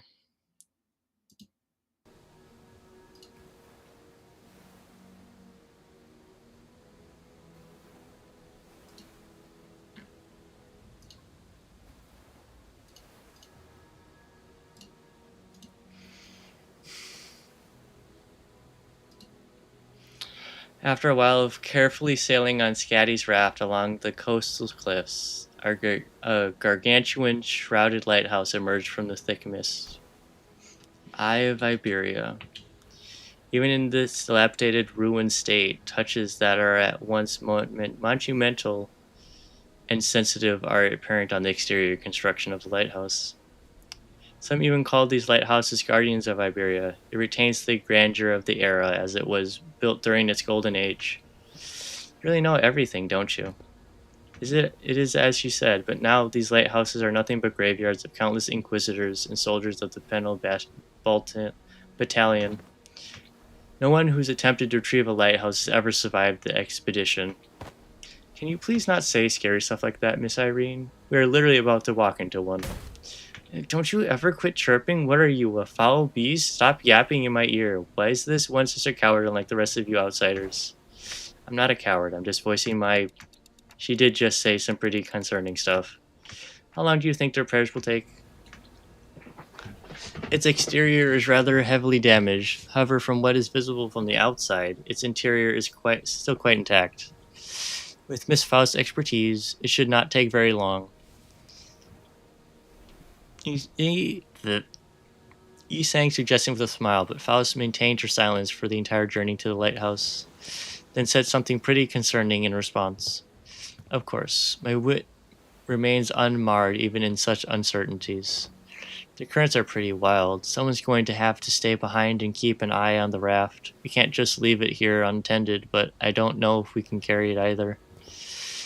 I'll stay here and protect the ship. Are you sure you can handle this alone? I know you're strong, but maybe 1 or 2 more people should stay just in case. No, don't need them.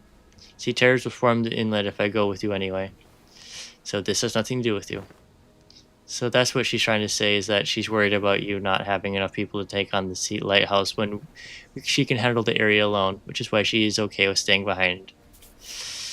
Thanks for explaining. Some people just can't help but hop through an extra hoop, I guess. Well then, let's trust her. We'll be back, Scatty. Luckily, we didn't run into any sea terrors on our way to the lighthouse gates. The problem was that the gates were bound shut by strange blue tissues. Reminds me of that L Corp branch back at U Corp, though that one was white. I don't think I can do anything to force it open myself, so... Guys, can you pry open this door? Wait, move over. I'll pull it from the right side, you grab the left, and...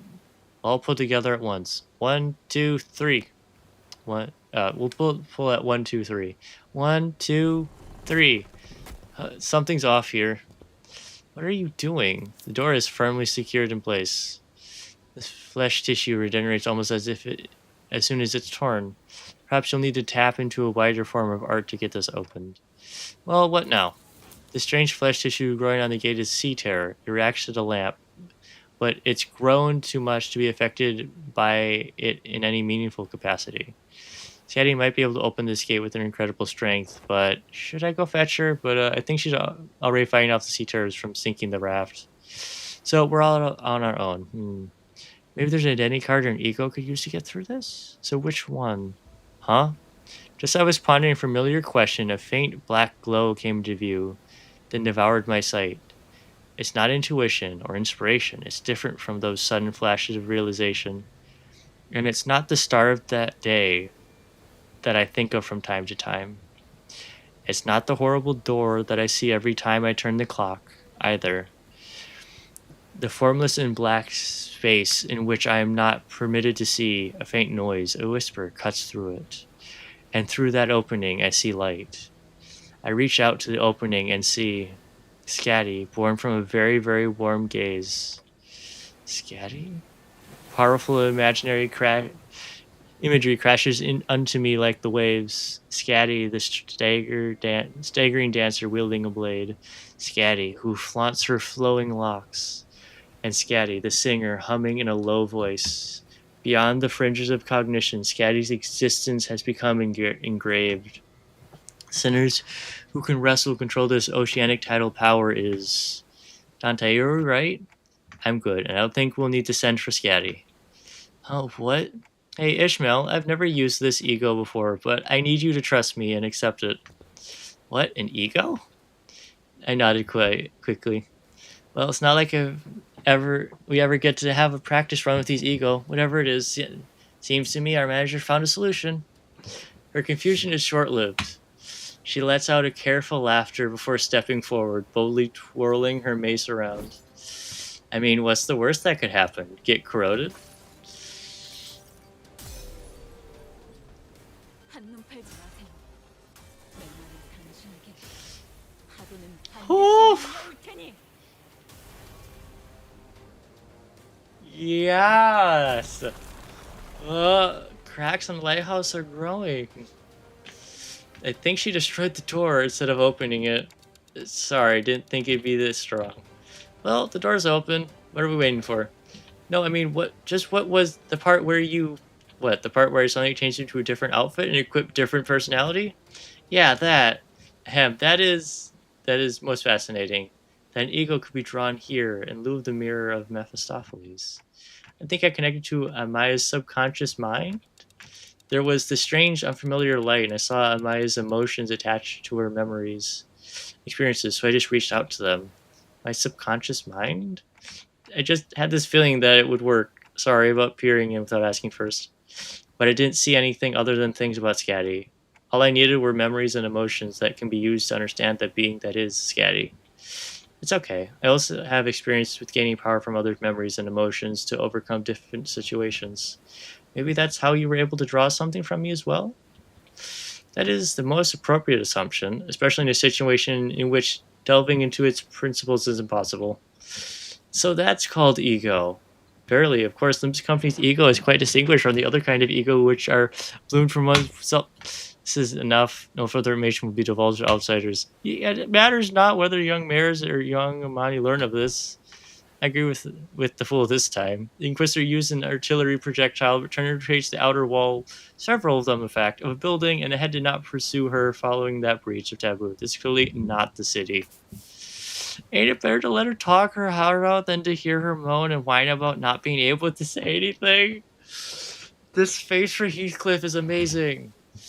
I am convinced. Do as you will, then. Faust's reply sounded almost sulking, but Don Quixote immediately began to expound upon ego to Irene and Mayors anyway. Everyone was too busy to pay attention to her, as a wet slithering noise from distance had put everyone on edge. Can we do that later? We've got some cleaning up to do. So there were more sea terrors past the door. I think any sea terrors from sea are all converging around Scatty, which means our only round roadblocks are sea terrors still linger within the lighthouse. Let's go. Let's take this lighthouse back. That was so good.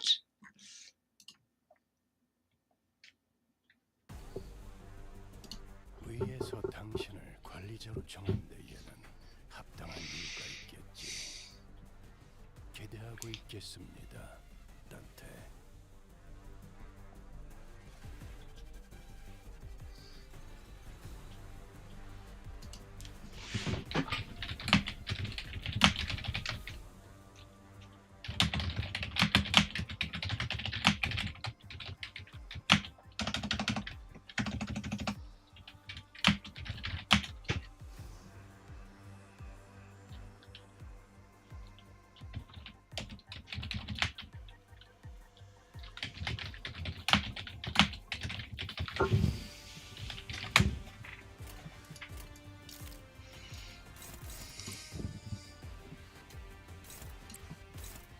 I can avoid the flower. Yippee.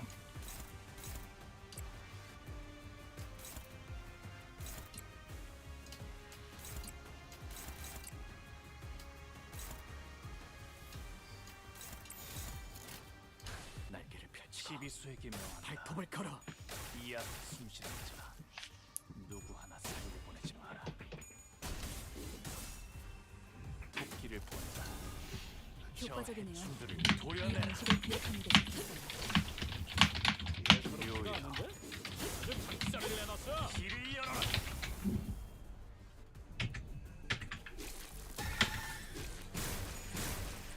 Oh, the other one died, so they got hit. Whoops. Oh well. That's fine. 무상한 목숨 Very much fine. 지원해 뻔. Oh no, Sinclair. Thank you.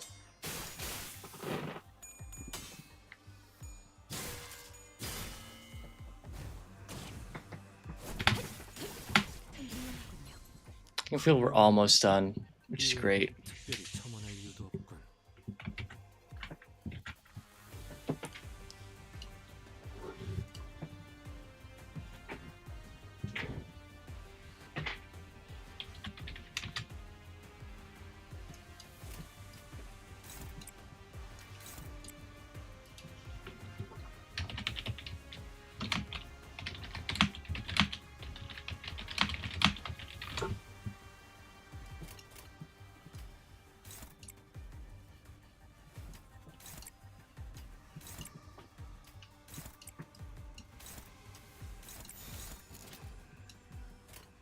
날개를 펼치고 발톱을 걸어. 아까처럼만 해. 그럼 이번 전투도 쉽게 갈 수 있을 거야.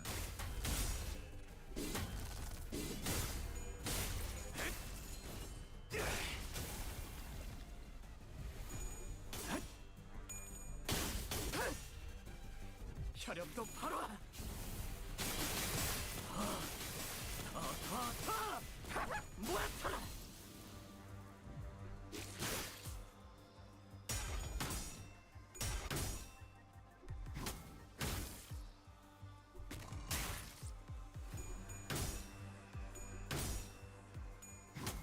구멍투성이가 되어 본인이 방금 뭘 한 겁니까? 엄청나게 강한 일격을. 와, 다들 몸에 신기한 걸 두르셨네요.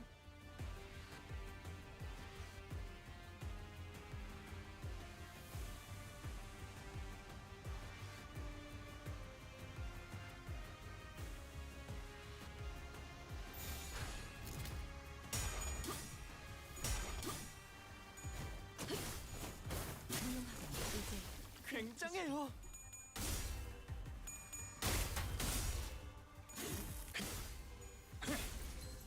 다들 첫 여정을 시작했을 때보다 정말 강해지셨네요. 매일 보아왔는데도 이번엔 네 놈인가? 감회가 새로워요. 나도 그대로 거들. 꿰어쏘리라.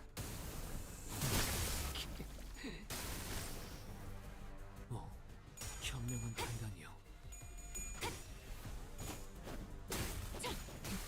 허술하게 와, 엄청난 공격이었어. 기념할 만한 걸.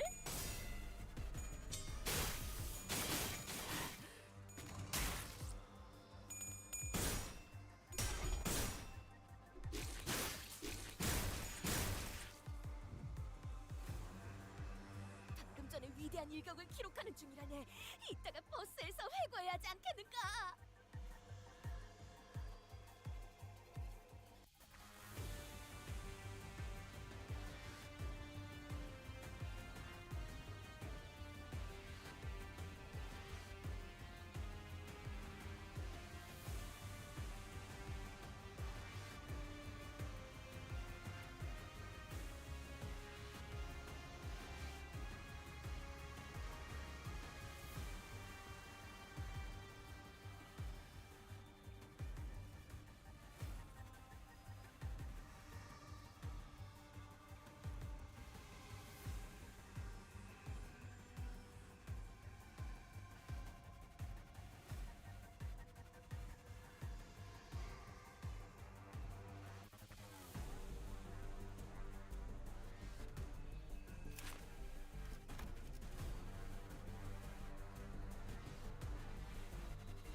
Nethersea brand.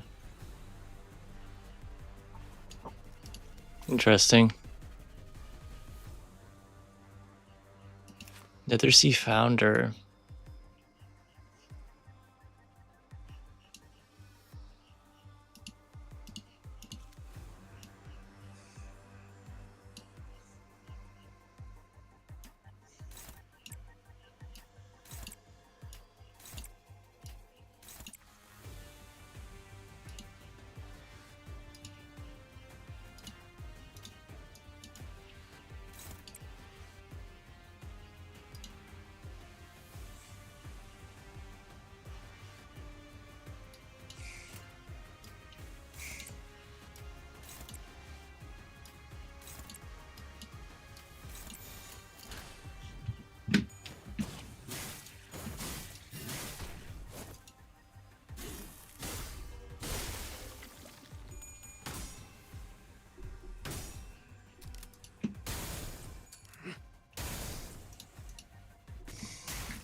구멍투성이가 되어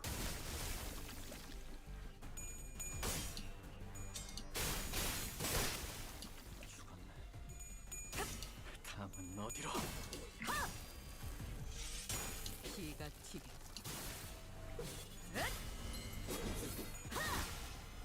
Yes. 전투 감각 하나만큼은 수감자가 되어도 훌륭하긴 하군. 이제 아무튼 그 도통 놀라운 알아들을 한방이네요. 수 없는 말투만 고치면 딱 좋겠어. 4번 수감자.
불가 위약 막아내지 못하리.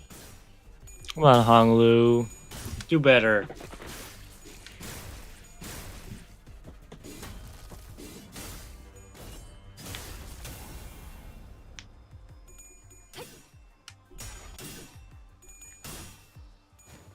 훌륭하군요.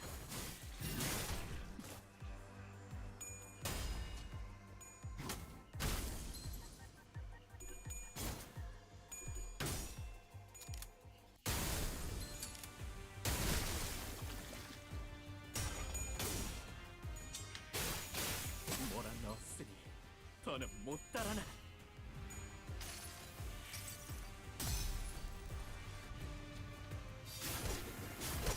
흩뿌려져라. 주악한 모든 시선이 이끌릴지어.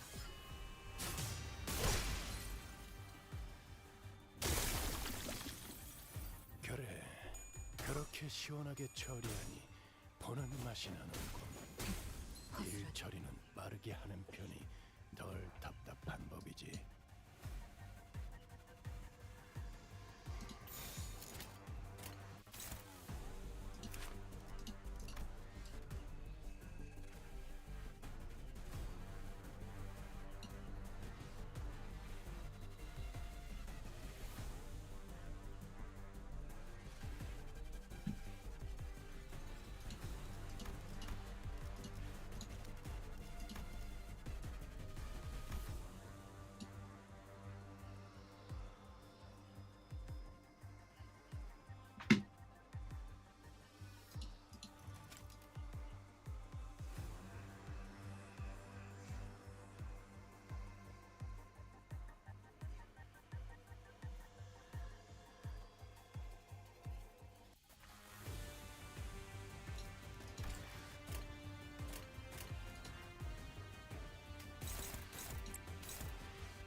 꿰뚫어 퍼지리. 이대로 네 총알에 맞는 것도 나름 예술이지. 아직 공동 유작을 남길 때는 아닌 것 같아.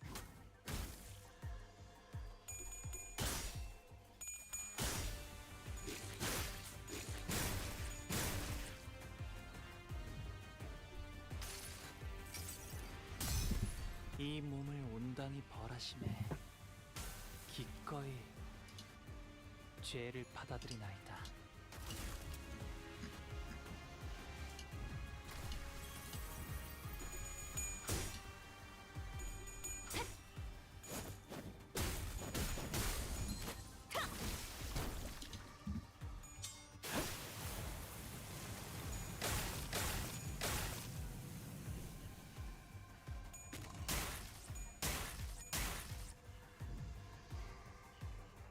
탱고더. 아, 옛날 버릇이. 적사살 좋아.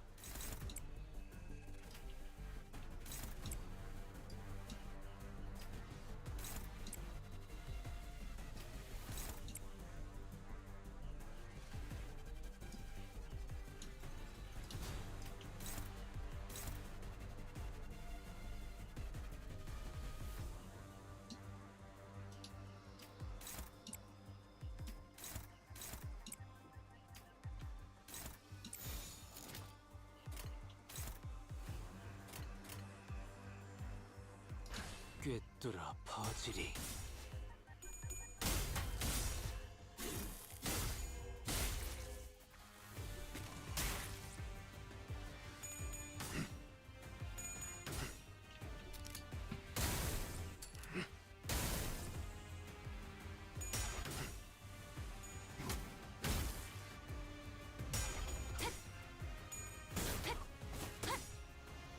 무상한 목숨.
자라나.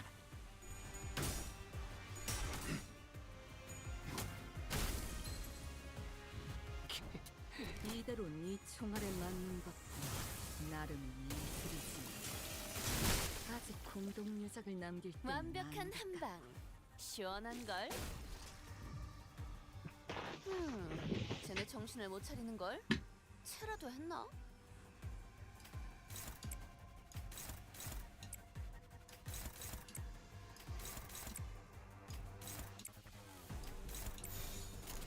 시간 끌 것 없이 모조리 치워버리죠.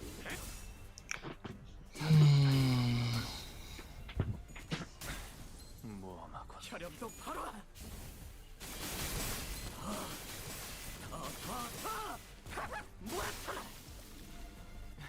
이 공격은 Wonderful. 된 것 같아요. 엄청난 공격이었어요. 시간 끌 어떻게 것 없이 저렇게 강하실 수 있죠? 모조리 치워버리죠. 마침내 깊은 수면에 빠지시는가.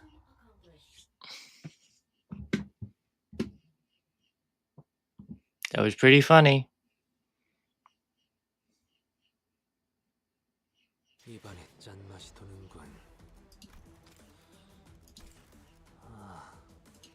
무엇인가 했더니 터져버린 동료의 피가 Only halfway there.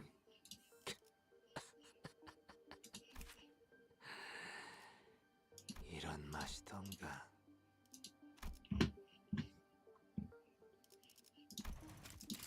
시선.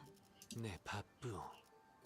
군주가 나선다. 의로움을 세우기. 죽음께서 모이를 뿌리셨으니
필두 출진.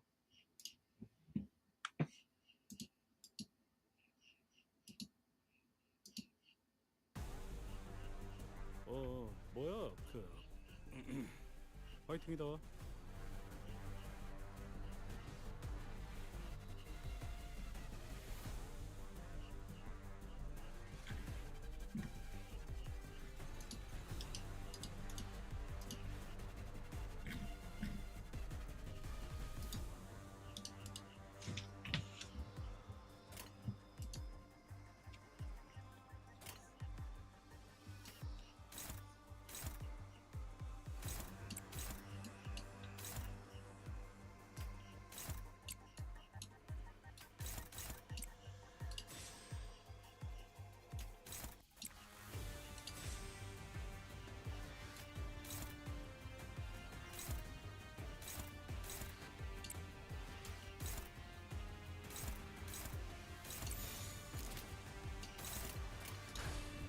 시비수에게 명한다.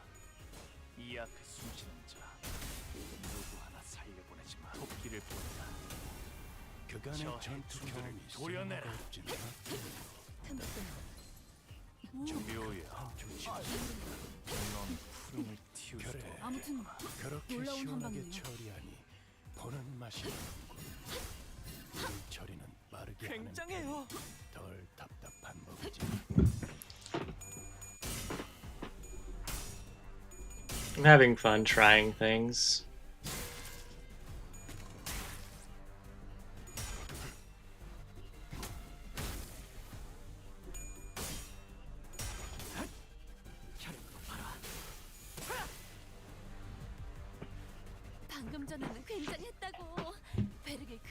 이건 인정할 걸?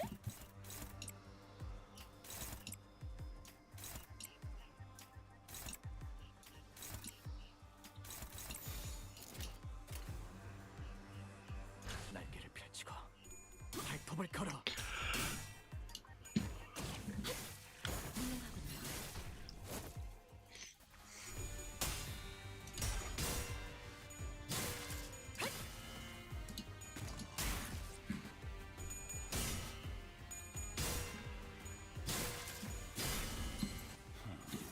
전투 감각 하나. 넌 아까처럼만 해. 그럼 이번 전투도 쉽게 갈 수 있을 거야.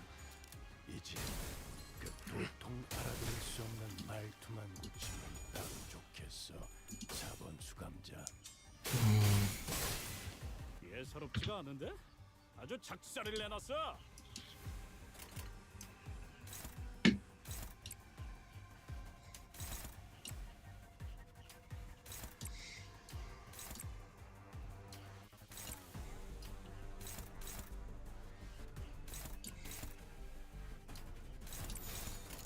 꿰뚫어 퍼지리.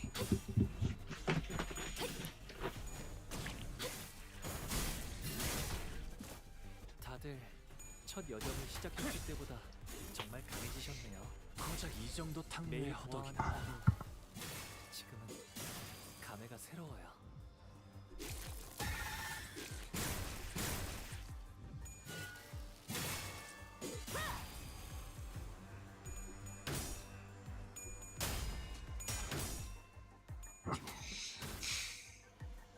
So, excuse me. 마침내 깊은 수면에 빠지시는가. 방금 건 제대로 안 꺼냈어. 돌아가면 맥주라도 사야겠는걸?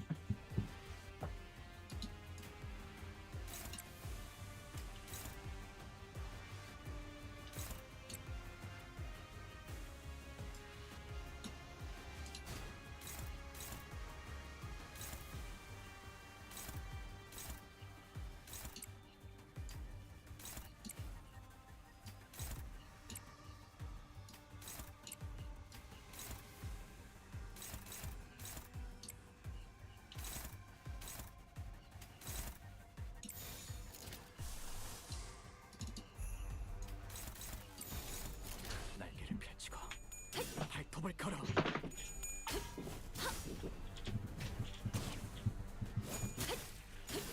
탐색대로 바로 와, 엄청난 공격이었어. 기념할 만한 걸. 떨궈주마.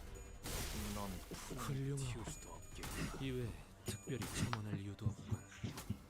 마침내 깊은 수면에 이대로 네 빠지시는가. 총알에 맞는 것도 나름 예술이지.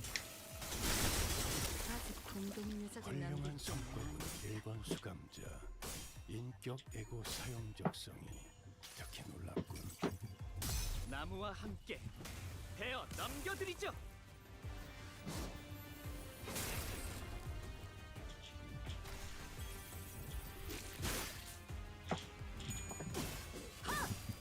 경외감 속에 숨어들. 진득형 시선에 눈이 멀지 않도록. 엄청난 공격이었어요. 어떻게 저렇게 강하실 수 있죠?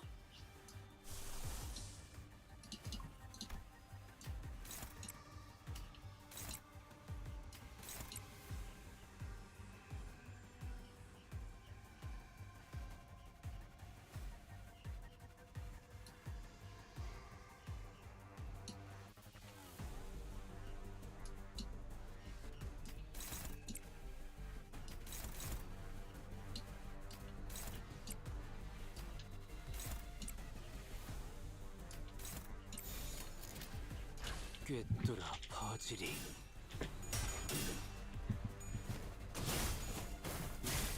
이제 깨지시겠.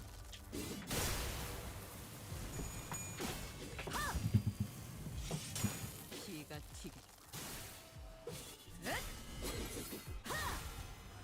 유효타 좋아. 계속 집중하지.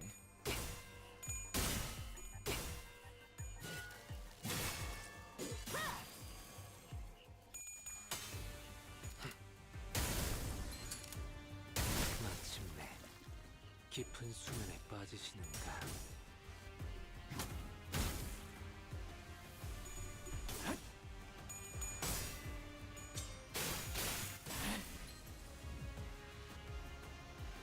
와, 다들 몸에 신기한 걸 두르셨네요.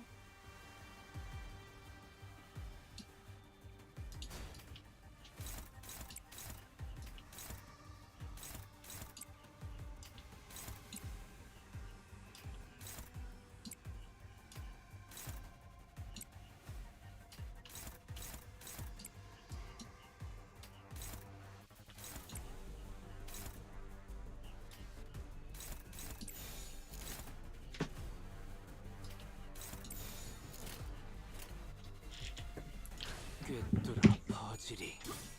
Let's take care of the first weird flower before we activate the second one, then we can jump it really easily.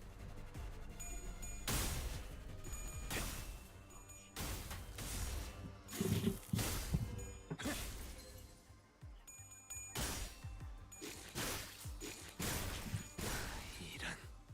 That is unfortunate.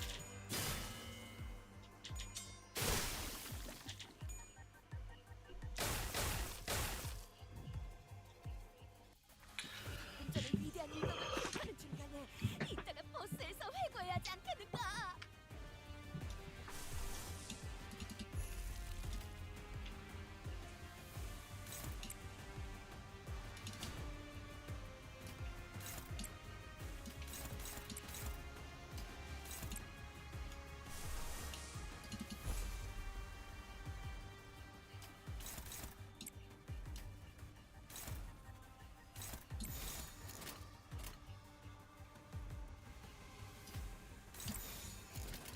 나선 속을 벗어날 수는 없다. 모든 결과들은 파우스트가 알아요.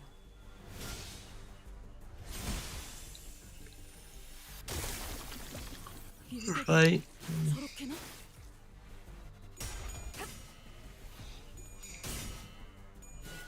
그 시선 경멸스럽다.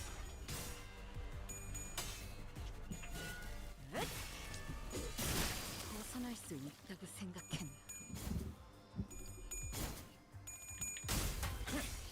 친히 목을 떨궈주마.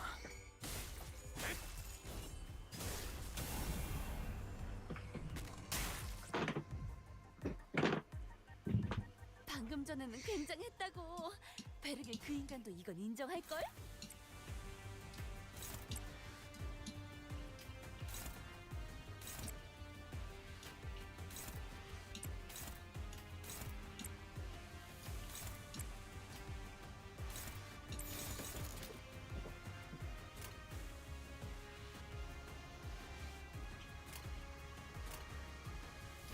날개를 펼치고 발톱을 걸어. 고작 이 정도 탕류의 허덕이나.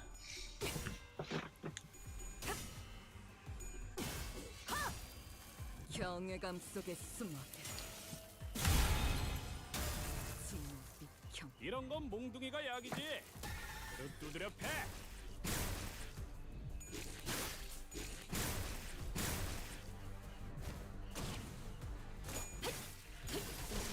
깨치시게.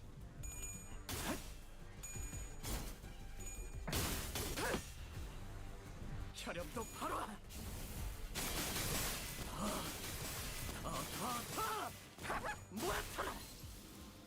완벽한 한방. 시원한걸? 분홍투성이가 되어 마침내 깊은 수면에 빠지시는가? 이대로 네 총알에 맞는 것도 나름의 예술이지만. Oh, the animation still goes through if she's staggered. That's good to know. 여기선 이런 공격이 잘 먹히는군요. If she gets staggered, it's fine. If he gets staggered, no one can shoot. It's just Ryoshi's instinct. She's just that good, guys. Totally makes sense.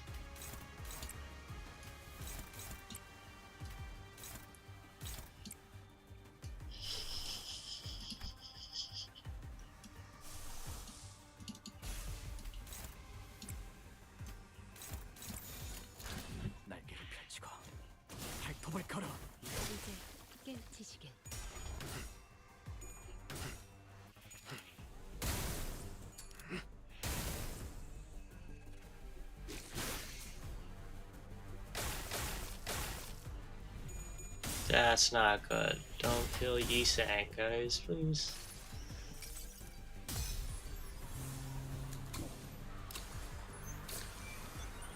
자, 변신 완료.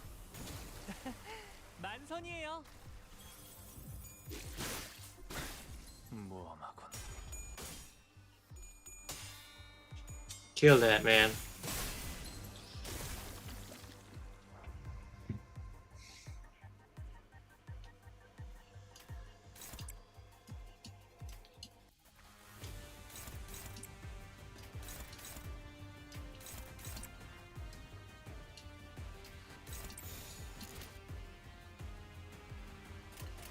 날개를 펼치고 발톱을 걸어. Very unfortunate.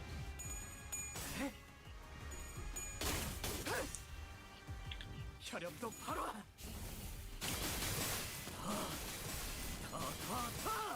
It doesn't count as direct damage. I didn't think it did. 이 공격은 꽤 먹혀든 것 같아요. 엄청난 공격이었어요. 어떻게 저렇게 강하실 수 있죠?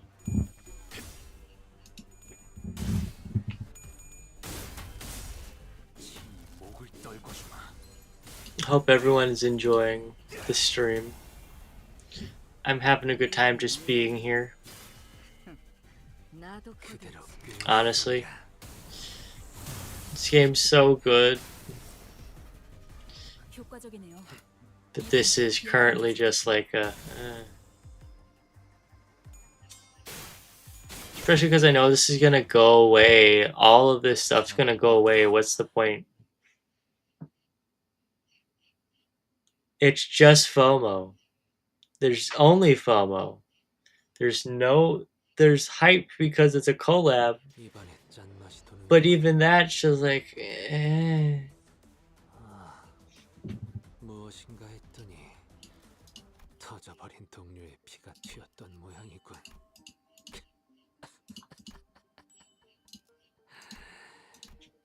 이런 맛이던가. Okay, let's get the last 10 to guarantee that we get somebody. If I pull 9, what else am I going to be pulling for? Honestly, it's the only thing I'm going to be pulling on until it goes away. So, okay. Sorry, Honglu, but I'm getting Gregor. 눈부시지 않도록 두려워.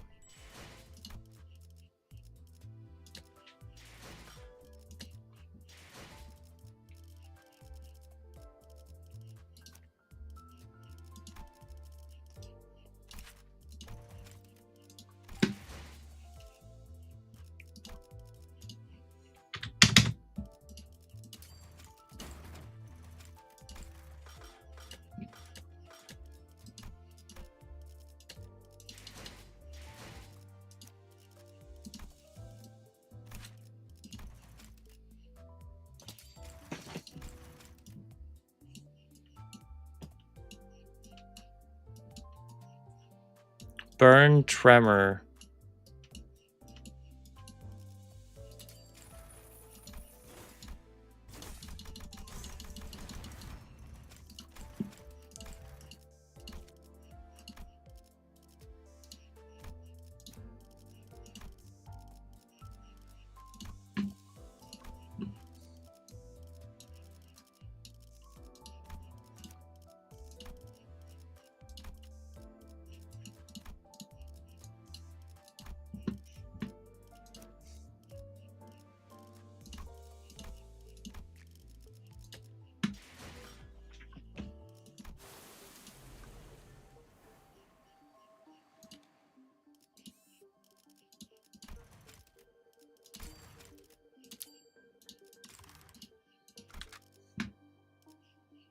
Well,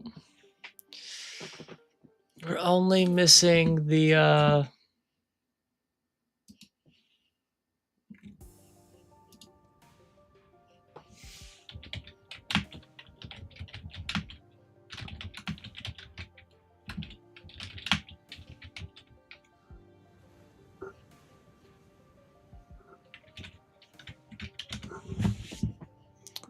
There were more sea terrors than we expected near the lighthouse, but thanks to Irene's lamp, the light of which paralyzed their nervous systems, paired with the rather narrow passageways, we were able to handle them without much trouble. Also, as the control room was, unlike the exterior wall, mostly undamaged, Faust shared the good news when the repairs most likely won't take very long. Yisang was right. Fortunately, the inside is barely damaged. How are you progressing, Miss Faust? It is almost complete. We best prepare to leave. The radio doctor a tremor shook the building, and a loud boom and debris began to fall from the ceiling. The lighthouse's precarious floor suddenly collapses from the shock. The floor is giving way. What's going on? Something rammed against the eye. I see Ott shattering through the ocean surface, the sheer explosion force turning water into mist, and it is charging at us again. He's saying noted. I saw the shadow of a dark figure through the ruptured outside water of the lighthouse, charging ferociously at the ruptured ruined structure. The figure looked like one of those knights of the city's western region Don Quixote would talk at length about. The lighthouse might crumble at this rate. Then we have no choice. We have to stop whatever's out there. Faust, stay in here. The rest of us will send the lighthouse, and the lighthouse is almost fully functional. It will only take some finishing touches to have the light shine again, which I can handle, so I'll stay behind. Seems entirely unnecessary to leave the rest to you. I would much rather leave it to Faust, who is an expert. I've read about this at Seaborn before. The fables and legends say that he is the last knight. And if those stories have any grain of truth to them, you're going to need all hands on deck to even have a chance to stall it. You better prepare for a few days of interrogation when I bring you into the Inquisition. Your decision. All hands on deck. Leave the lighthouse to Mayors. We have to put a stop to that night. Is Mayors, not Angela, fuck, what was her name? Carmen? No, she's not Arknight Carmen, is she? Waves crest high and violent behind the spear-wielding knight. We had to protect the already precarious lighthouse against the night. The knight begins to charge at us, his steed splitting the very sea, and I instinctively know that this isn't going to be easy. Okay, so I got a DM at the start of stream.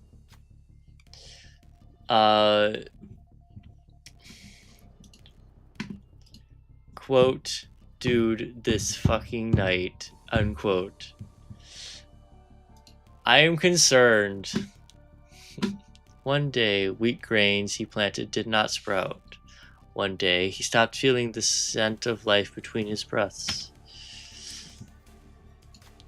Thus he rides against the currents, hunting after waves. He seeks the waves, reproaches them, and eventually brings about their destruction.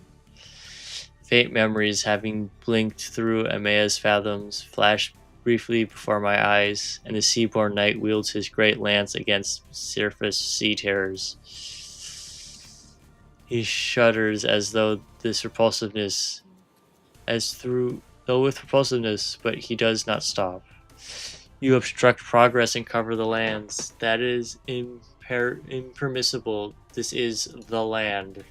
The knight and the sea terrors don't necessarily seem to be on the same side. Perhaps diplomacy may be a viable solution?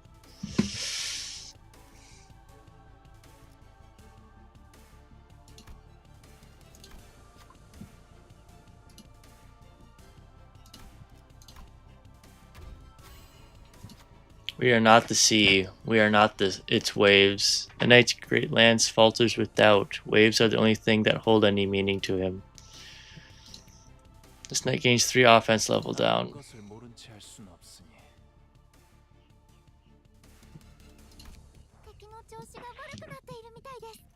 Misery and Calamity, offense level down by question mark amount.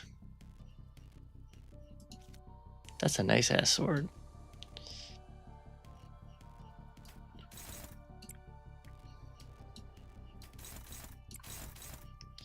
Clashable guard, gain 2 haste on use. Class win, heal 15. Class lose 10. On hit, inflict cold against the attacker.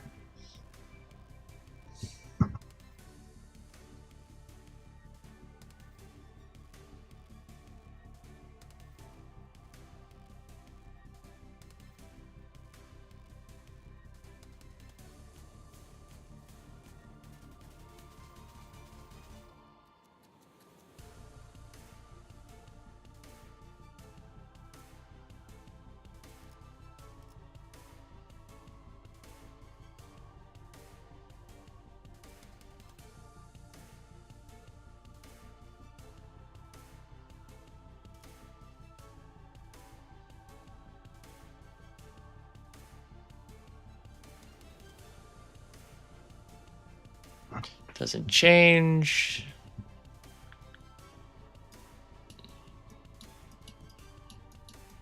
Okay. Interesting. Just completely new thing. Cold.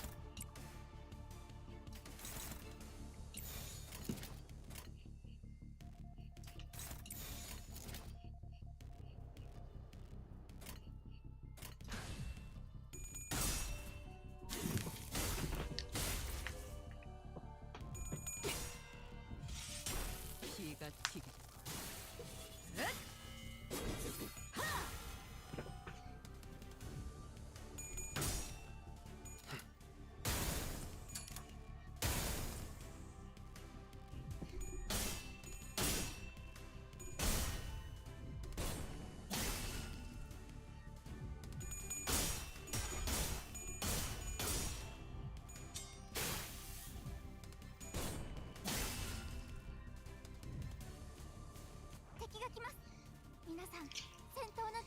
Hey Mark, how you doing?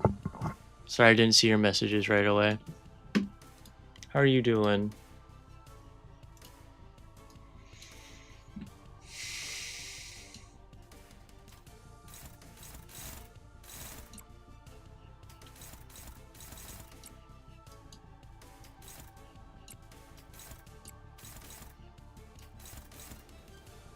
Alright. That's good.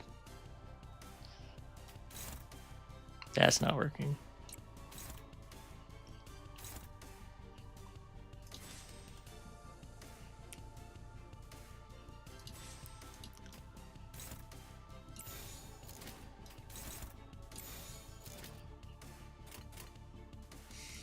It's fine.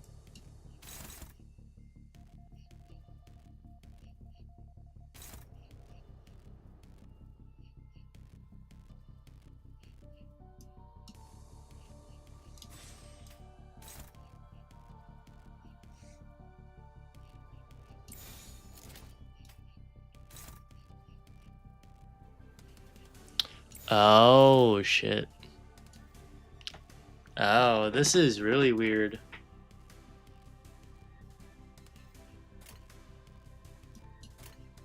불가 위야 막아내지 못하리. 목을 떨궈 주마.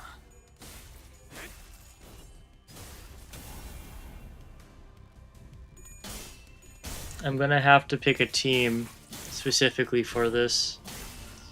Not just be like, oh, this is the cool guys I get to use. No. That's not gonna work for this.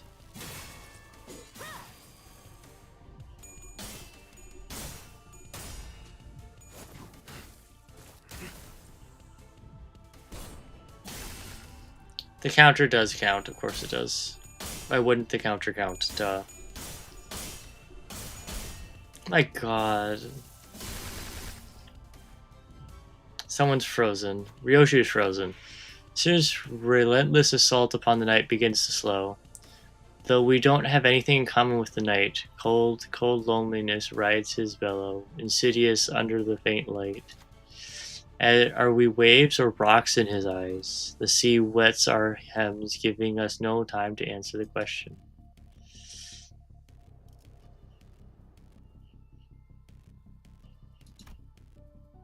Someone has to stand their ground next to the petrified sinners.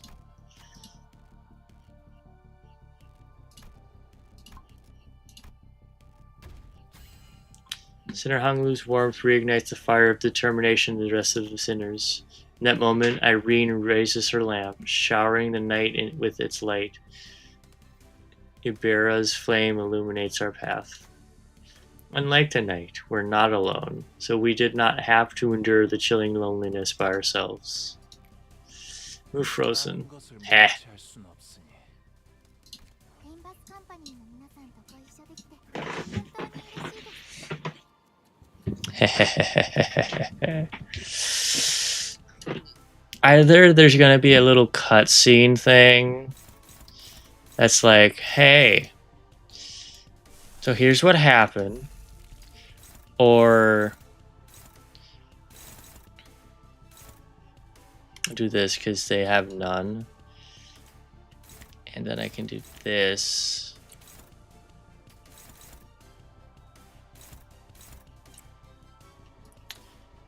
Actually,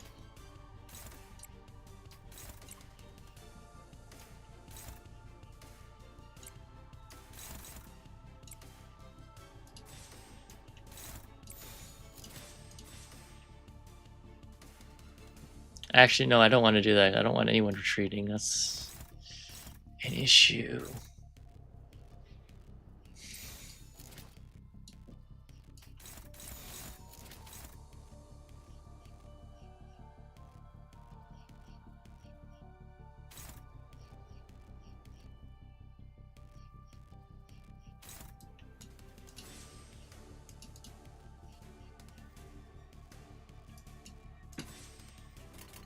나선 속을 벗어날 수 없다. 명한다. 이 앞에 숨지는 자 누구 하나 살려보내지 마라. 무불아이.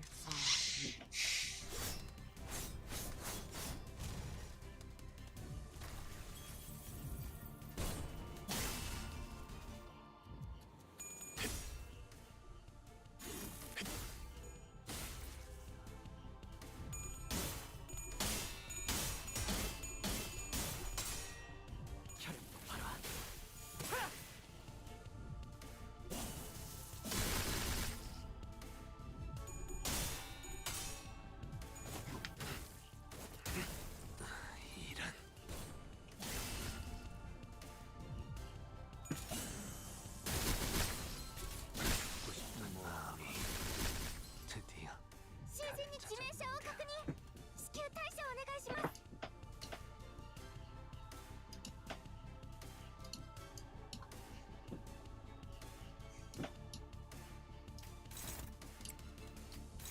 I want to see how far I can go with this.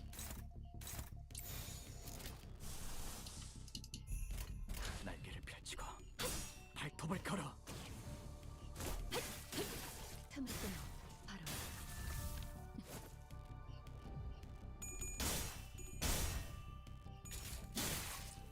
I also wonder if they're actually going to let me pick 정예감 속에 12. 진익형. It said everybody. 나의 손으로 잘 That is a lot of health.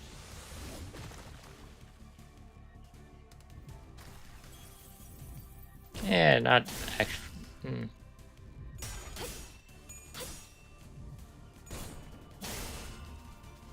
시선에 눈이 멀지 않다. 敵が来ます。皆さん、戦闘の準備を。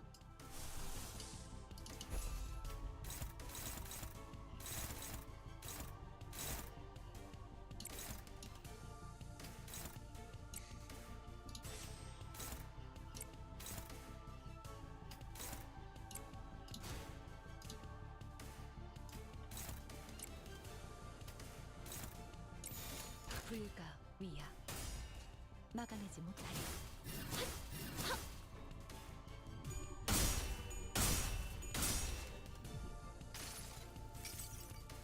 다음 세상으로 넘어. I don't want Honglu dying. That'd be really upsetting. 여기구나.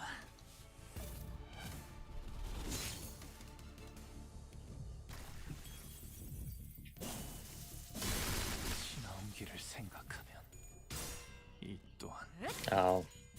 I should use it earlier than that.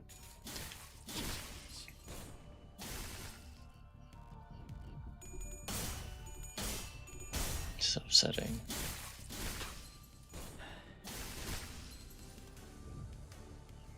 敵が優勢です。状況を今一度把握し直さなければ。 불가 위야 막아내지 못하리. 과연 나를 감싸다 시선도 날 격렬한 바로 해주시죠.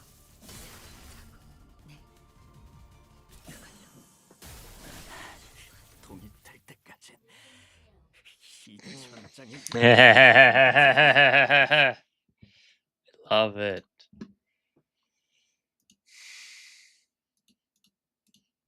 볼성 산업군. 이 따위로 추하게 도망치게 될 줄이야. I can pick everybody. Okay. 짜증나는 시선. Okay. 받는 것만 같군. 젠장. Okay, so it's up to 7, and then the other 4 are being back-upped.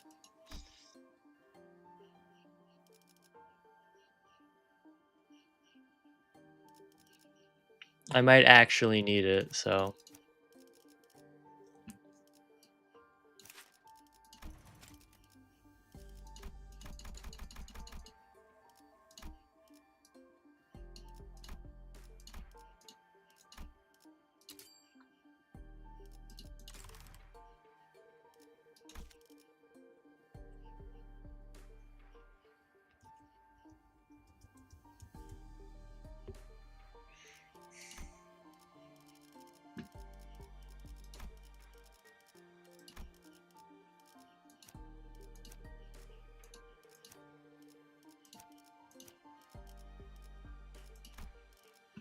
걸맞는 곳이어야 할 거다. 준비되었습니다.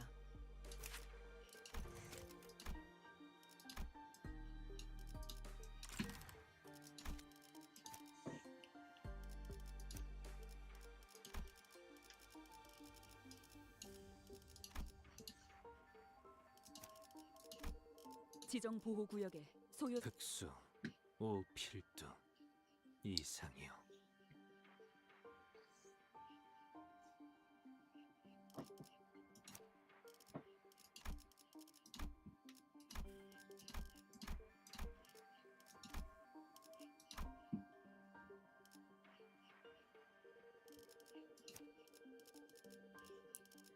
It's like the call might be bleed, actually.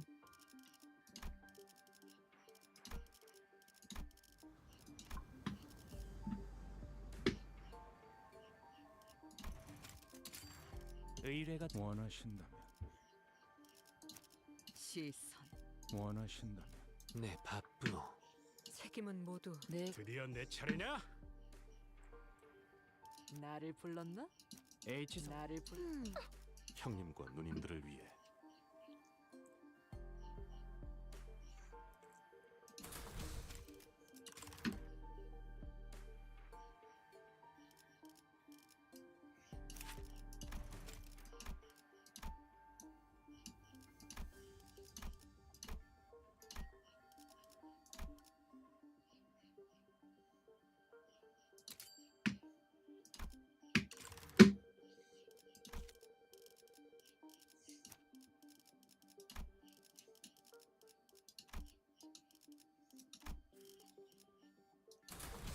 눈 멀지 않게 조심하도록.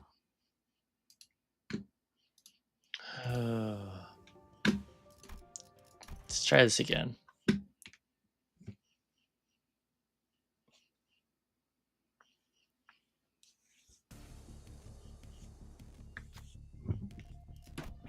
See what this other thing is. The sea replies to the night's bellow with silence. Our response too shall be met with the night's silence. Nothing happened. リンバスカンパニーの皆さんとご一緒できて本当に嬉しいです。 Honestly, I'm gonna do the other one then.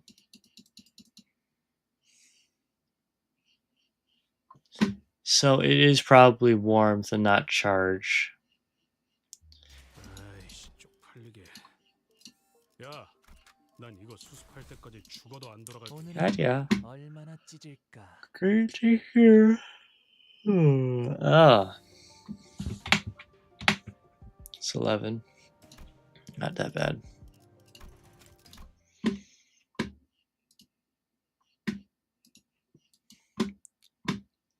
This collab might get me to try Arknights.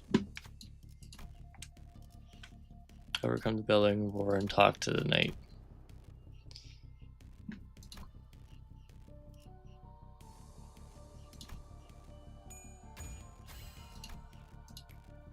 Knight gains 3 offense level down.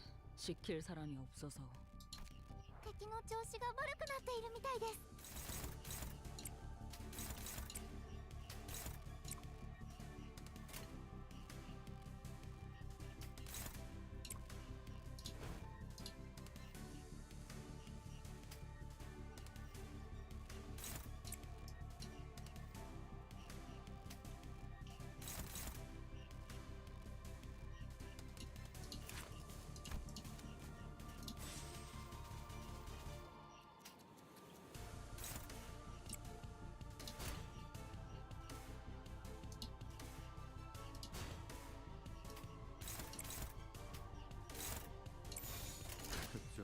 나가서 죄인인가? 뒤는 내가 봐주지.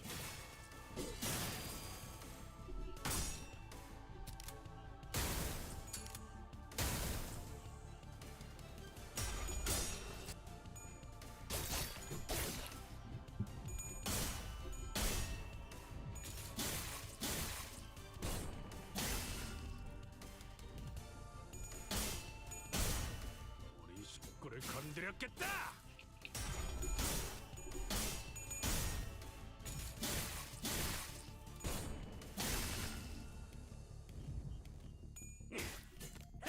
목이 피었잖아. リンバスカンパニーの皆さんとご一緒できて本当に嬉しいです。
나가서 싸워. 뒤는 내가 봐주지.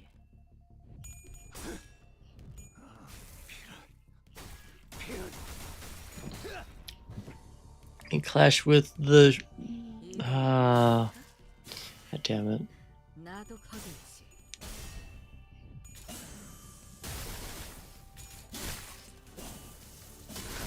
해야 할 고통. 囚人に致命 우리 傷を確認。 건드렸겠다. 至急対処お願いします。 40. 먹지.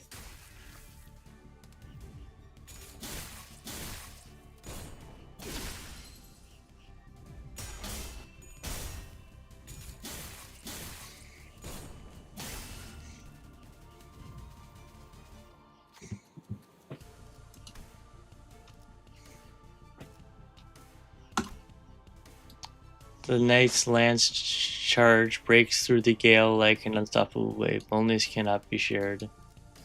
Yeah. これも作戦の一環。リンバスカンパニーの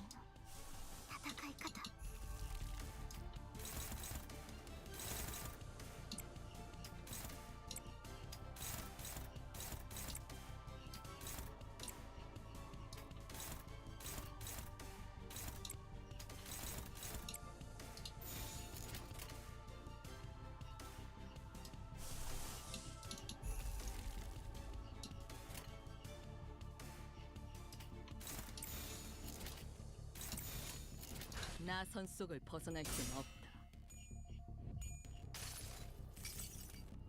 무불아위.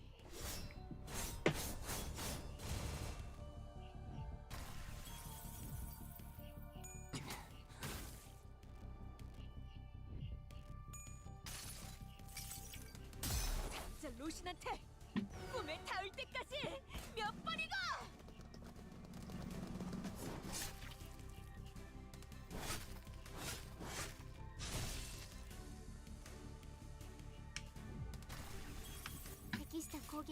만찬에 집중해.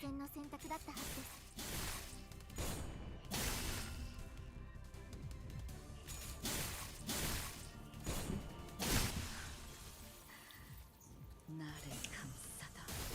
시선. 날 되었으니까 남은 가족들 진을 맡긴다.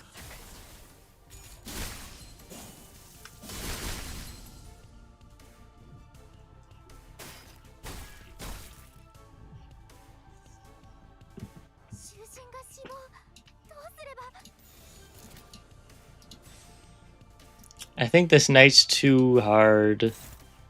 The fucking level is he? Like, actually.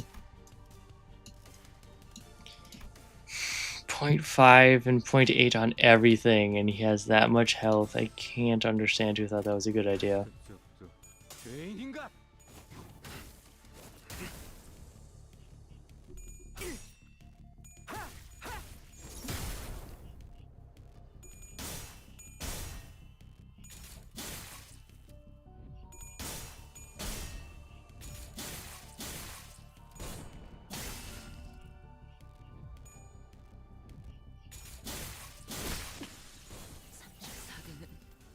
여기까지.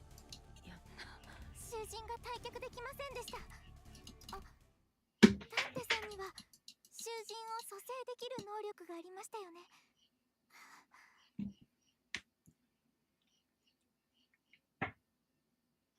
아이씨, 쪽팔리게. 야, 난 이거 수습할 때까지 죽어도 안 돌아갈 거다. 파우스트가 나설 만한 곳이어야 할 겁니다.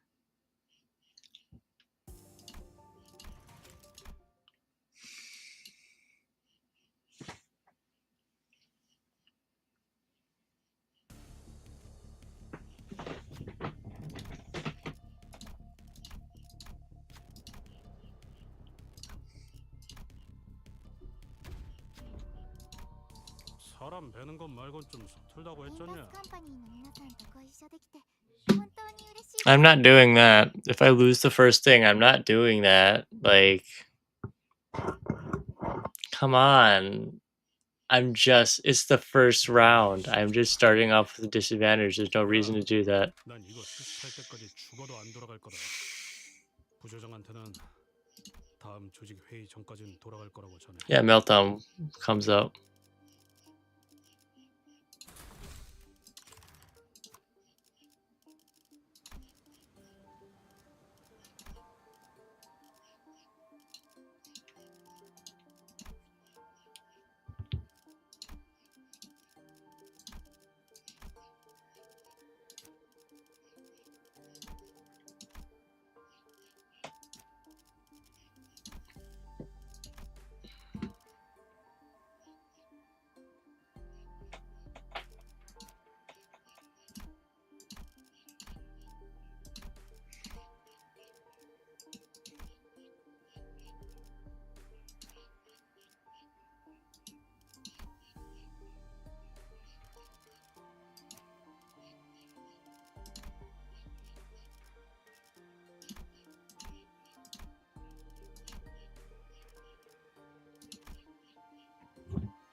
파우스트가 나설 만한 곳이어야 할 겁니다.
쉽네. 敵の調子が悪くなっているみたいです。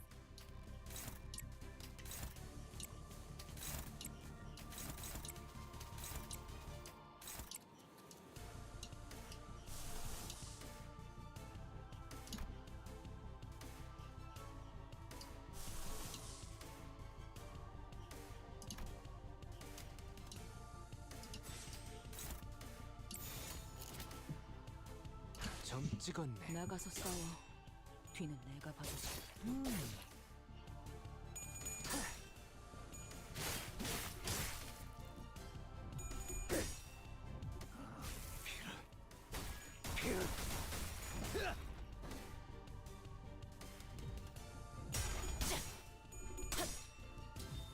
사십. 먹지.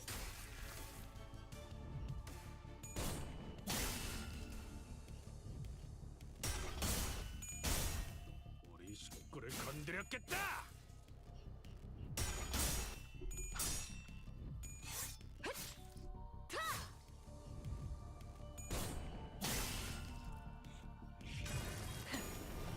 꿰뚫려라. 適した攻撃でなくても最善の選択だったはずです。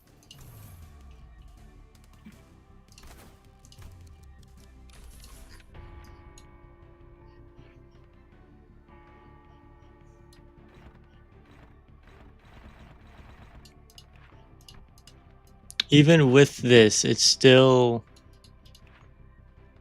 Oh man, I hate that.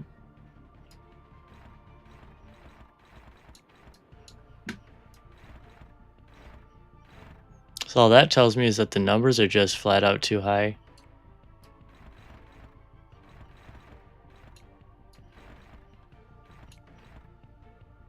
That you can't do anything about it? Like, come on.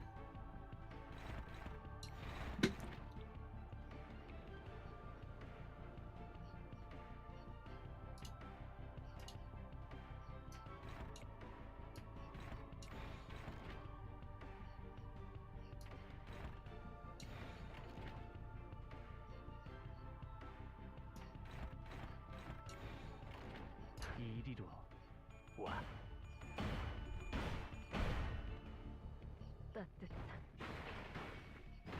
엎드리도록.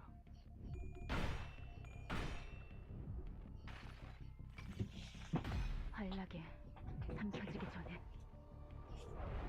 I just heard someone complain about the fact that this doesn't do anything.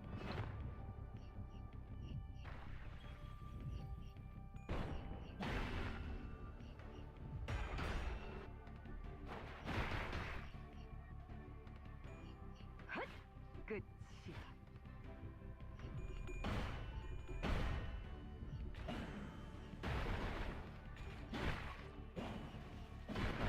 해야 할 고통.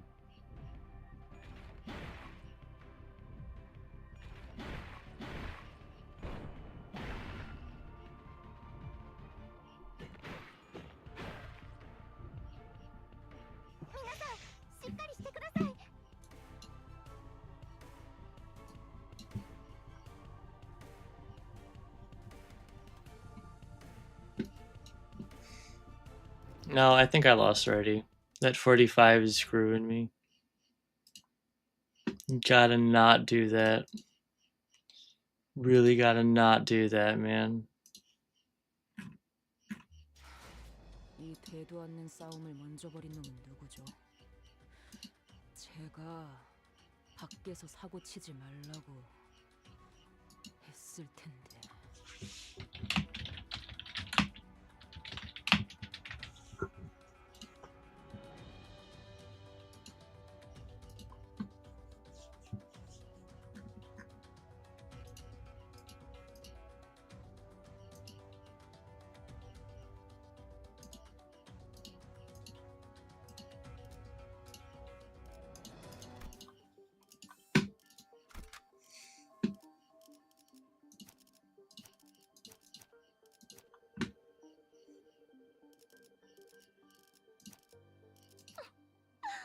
H사와 8구의 나를 불러 의뢰 형님과 누님들을 위해 예리한 검으로 하는 예술이 보고 싶었나?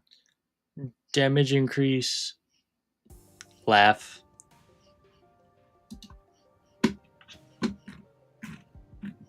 Should help. Should help.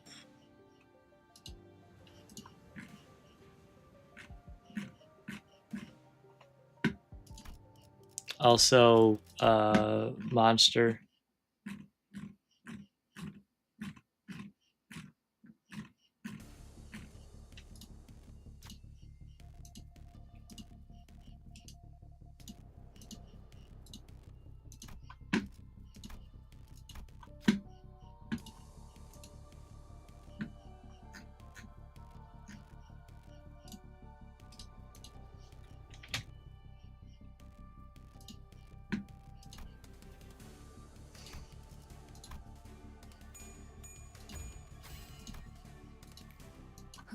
당연하지.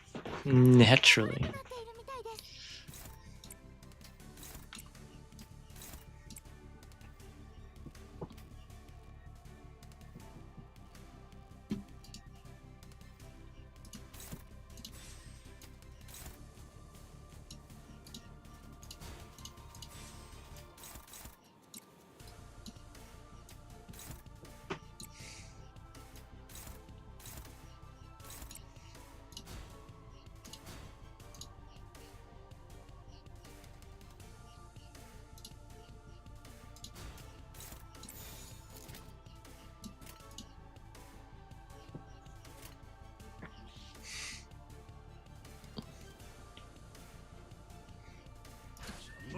나가서 싸워.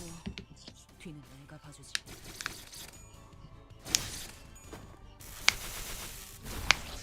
Paralyze and gaze next turn is going to be really helpful.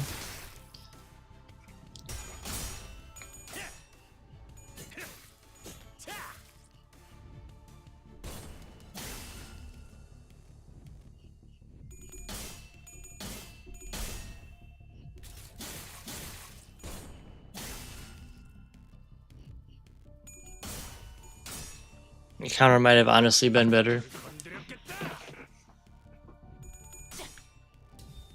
40. 먹지.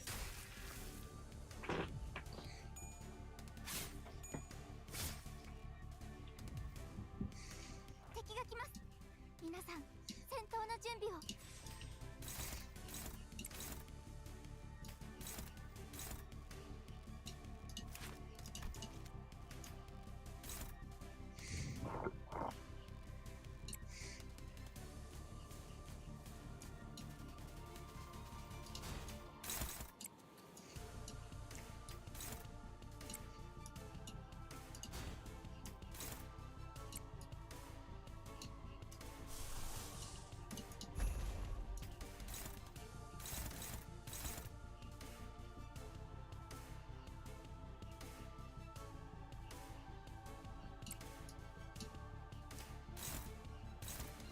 How many? Oh, it's one.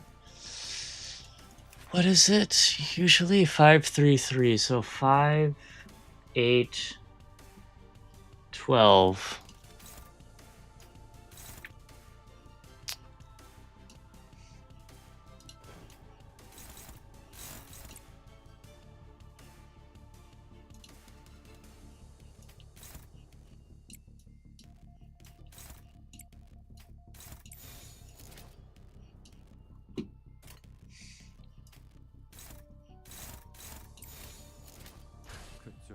나가서 싸워. 죄인인가?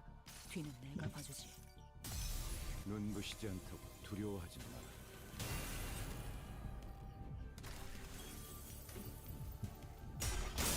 He gained 25 SP for that? Oh.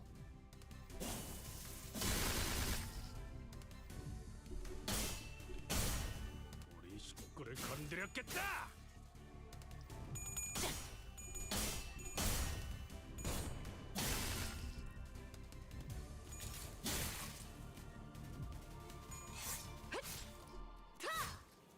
適した攻撃でなくても最善の選択だったはずです。 감내해야 할 고통.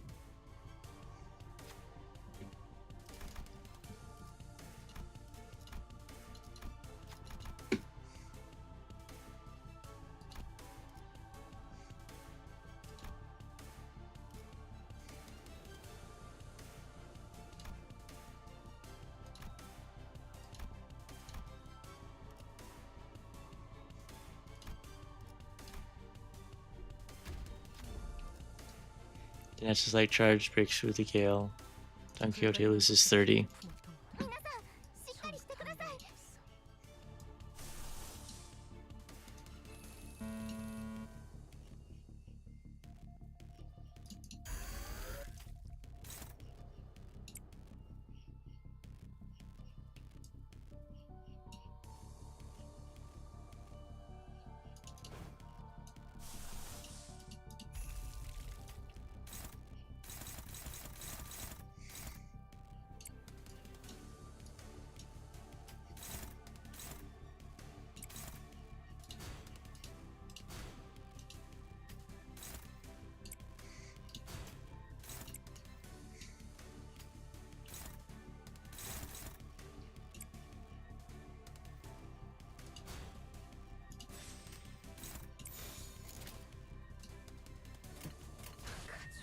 나가서 싸워.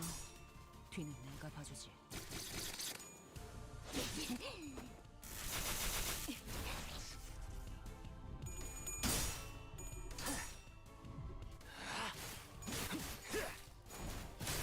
합격장.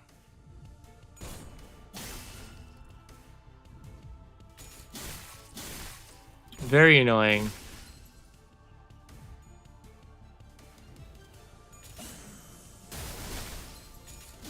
이만큼은 되었으니까 뒤는 맡긴다. 囚人に致命傷を確認。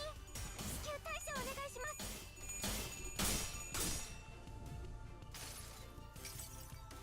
활나게 삼켜드리자. Oh.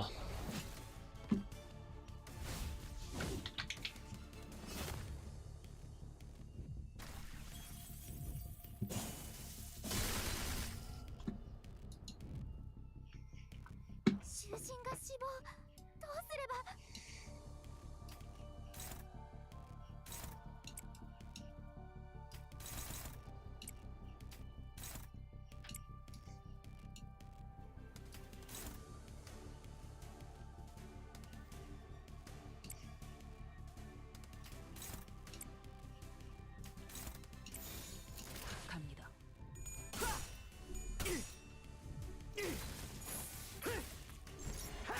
얼얼하지?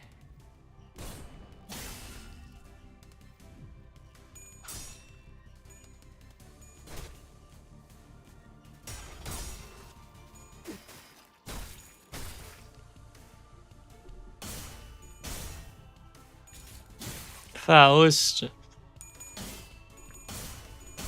No. Damn it. Yeah.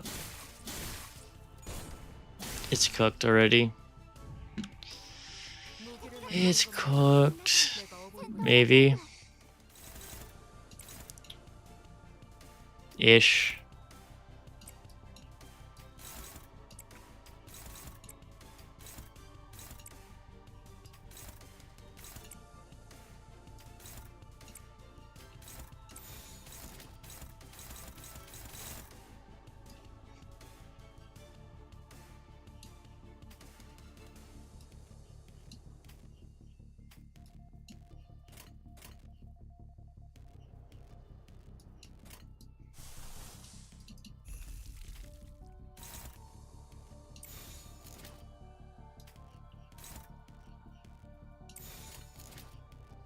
차 부숴줄 테다.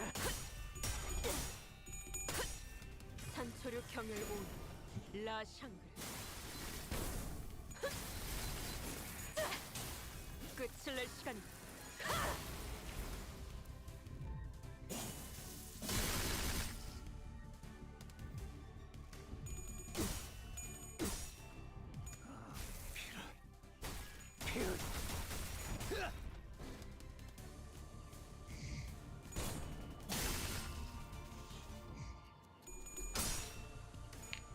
If I wind clash, it gets reduced to like 1 to 2 damage, but it still triggers any effects on it, which sucks.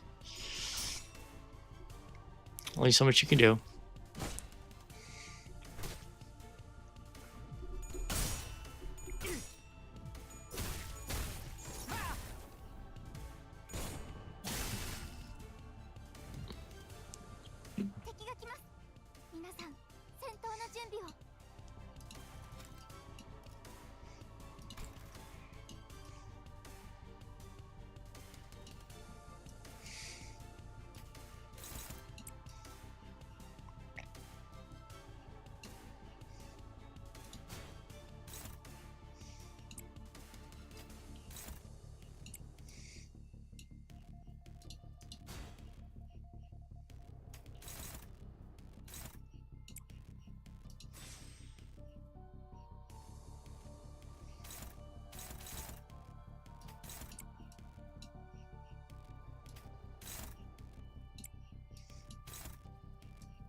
What am I missing?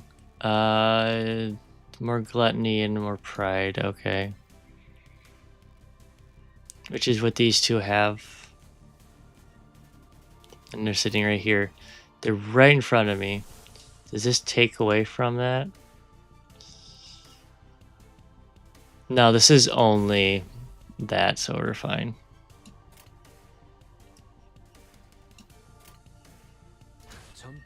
나가서 싸워. Oh my god.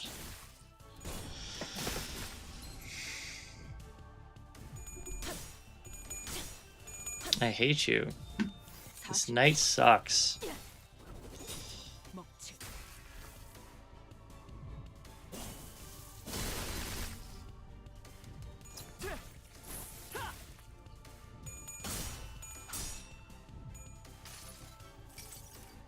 가슴 가장 깊은 곳까지 기대로.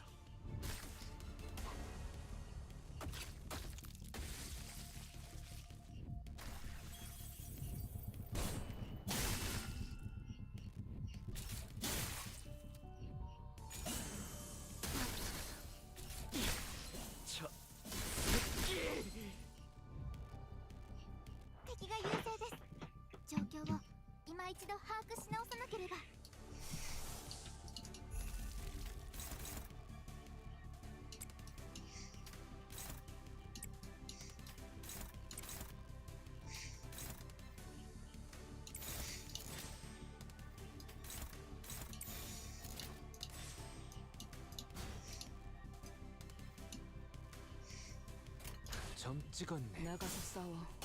뒤는 내가 봐주지.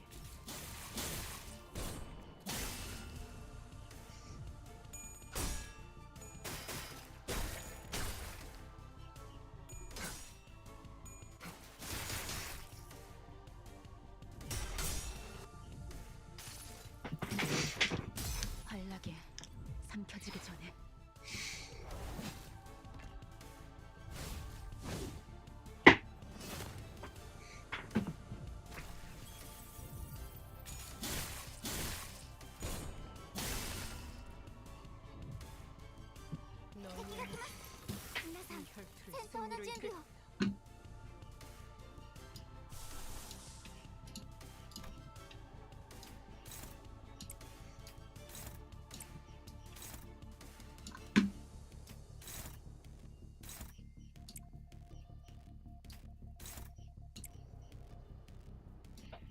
I think I understand how this is supposed to work.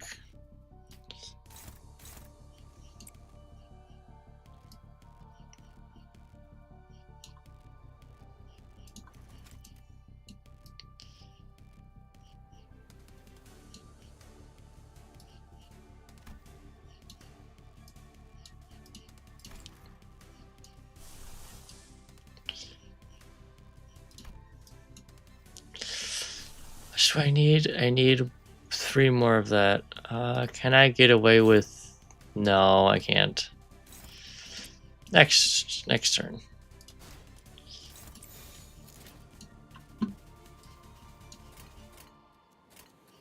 가족을 위해 따뜻한 엎드리도록.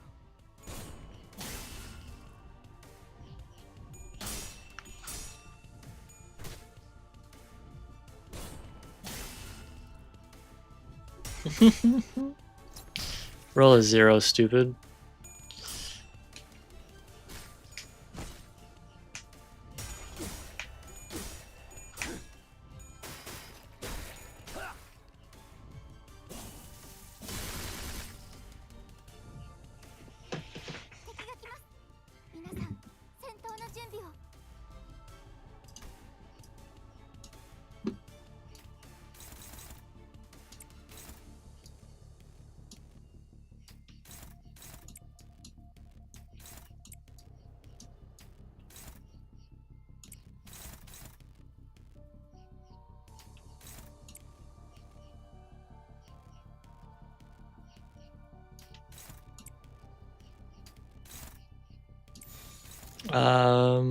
What am I missing? Just 1. Okay.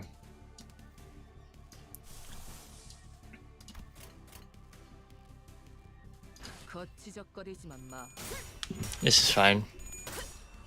아류탄초 경혈 육시 찢겨라.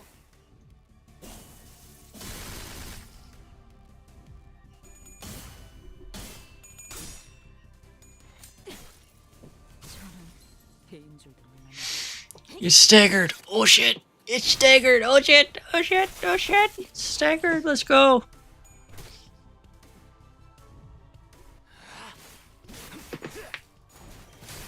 합격장. ドクターのように優れた式ですね。 Excuse me. Ugh. リンバスカンパニーの皆さん、この勢いに乗って勝ちに行きましょう。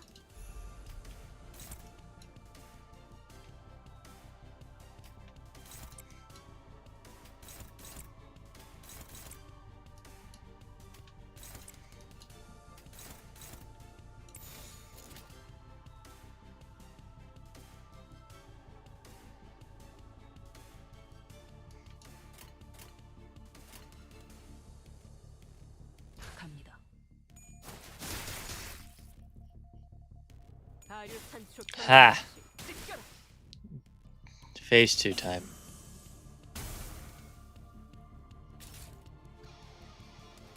タンテさん、なんだかただならぬ気配を感じます。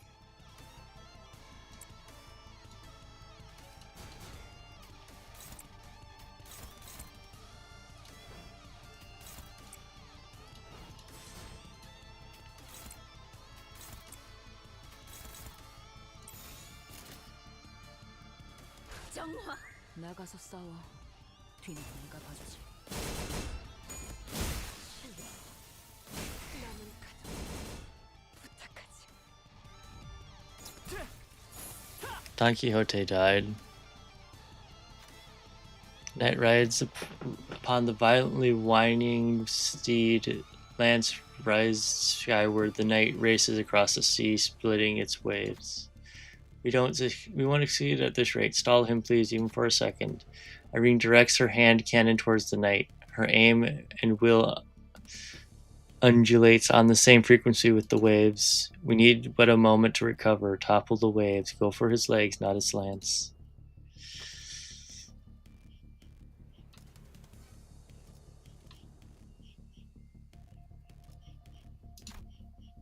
A high-pitched and powerful cry resonates. The knight's steed is sending out a warning for something. 囚人が死亡。どうすれば。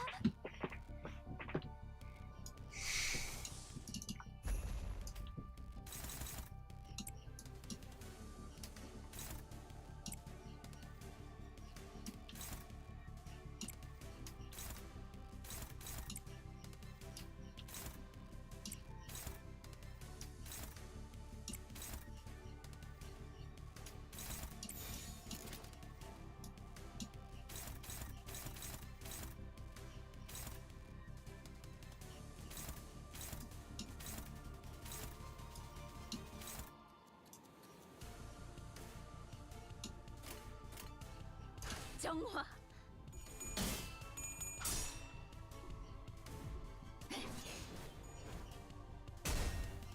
깨어라.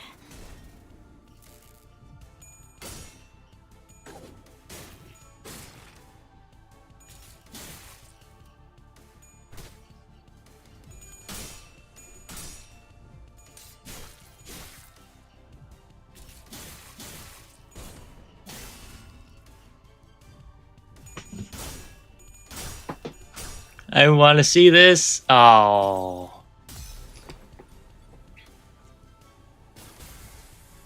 이 검은, 이 명예는, 이 영광은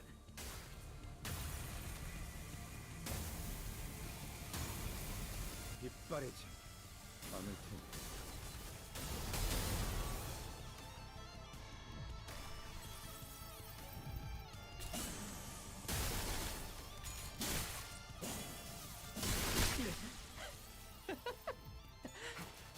내가 죽어도 넌 전부에 남는다. 囚人が退却できませんでした。あ、ダンテさんには囚人 Hi, Xavier. Yeah, I'm on the night. This is like the fourth attempt of actually trying to do it.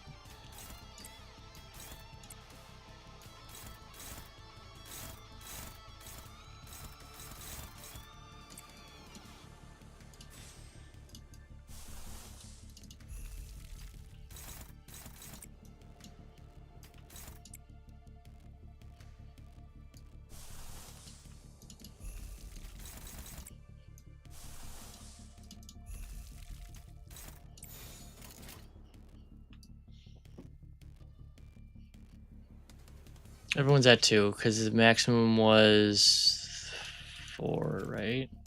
Max stack is 3. Oh, wait, hold on.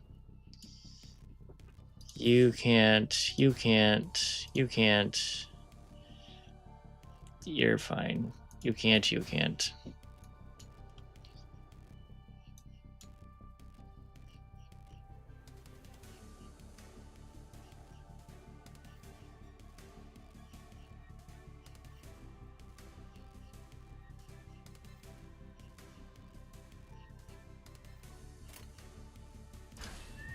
나가서 싸워. 내가 봐주지.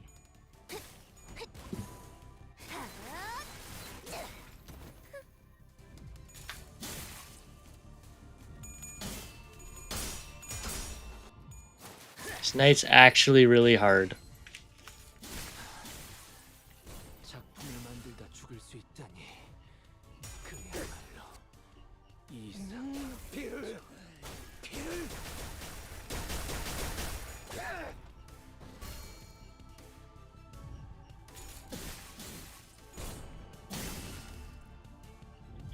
I almost gave up partway through this, 皆さんの状態に何か変化が。 but we got it.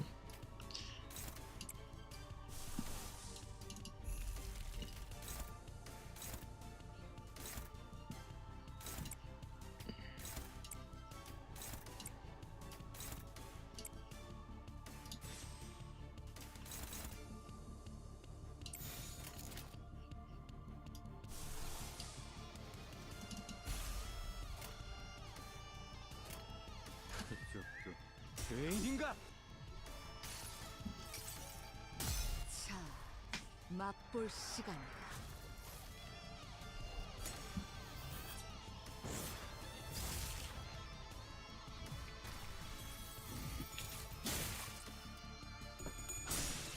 There it is.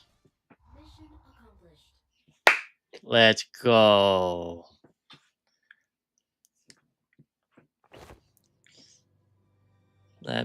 I'm out of rounds, and Lamp's almost out too.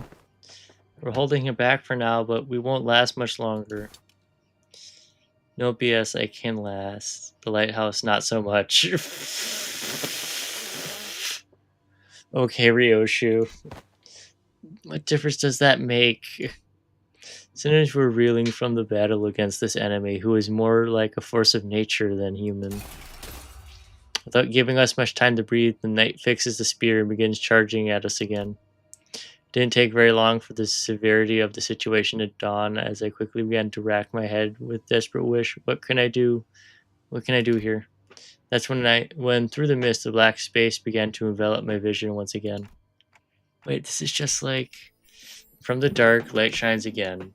I reach out towards it and see, unlike the earlier phenomenon, which focused entirely and powerfully on Scatty, a single individual. What I saw this time was an unfamiliar place called Casimir's. Casimir's? This place is filled to the brim with things that Don Quixote would lose her mind over, like knights and their countless fans, an arena in which to test one's mettle. But the one in Aramis' thoughts sits far from all of that glory, in a very mundane-looking office. He wears well-kept set of clothing, while his eyes, with a slight squint, focus on reading the newspaper. The man looked more like an office worker than a knight, but the most radiant part of that scene was a banner hanging on the wall and a sword. Don Quixote was the first sinner who came to mind. Can she, our ardent admirer of knights and pursuer of glory, spin that energy from this sword as her own? Wait, no, he's different. I need someone who doesn't pursue glory, someone who can handle their own tarnished glory, someone who can detachedly wield the entity of their bygone honor. There's just one. I trust you, Gregor. Use this ego to hew into the night's charge, split the waves. Used to like to split the waves, huh? I hear you, Manager Bud. Let's do this. Yeah! 이 검은, 이 명예는, 이 영광은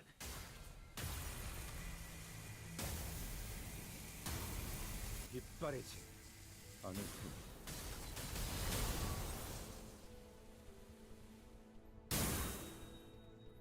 The incandescent golden blades of light surge forth, cleaving through the darkness of the sea.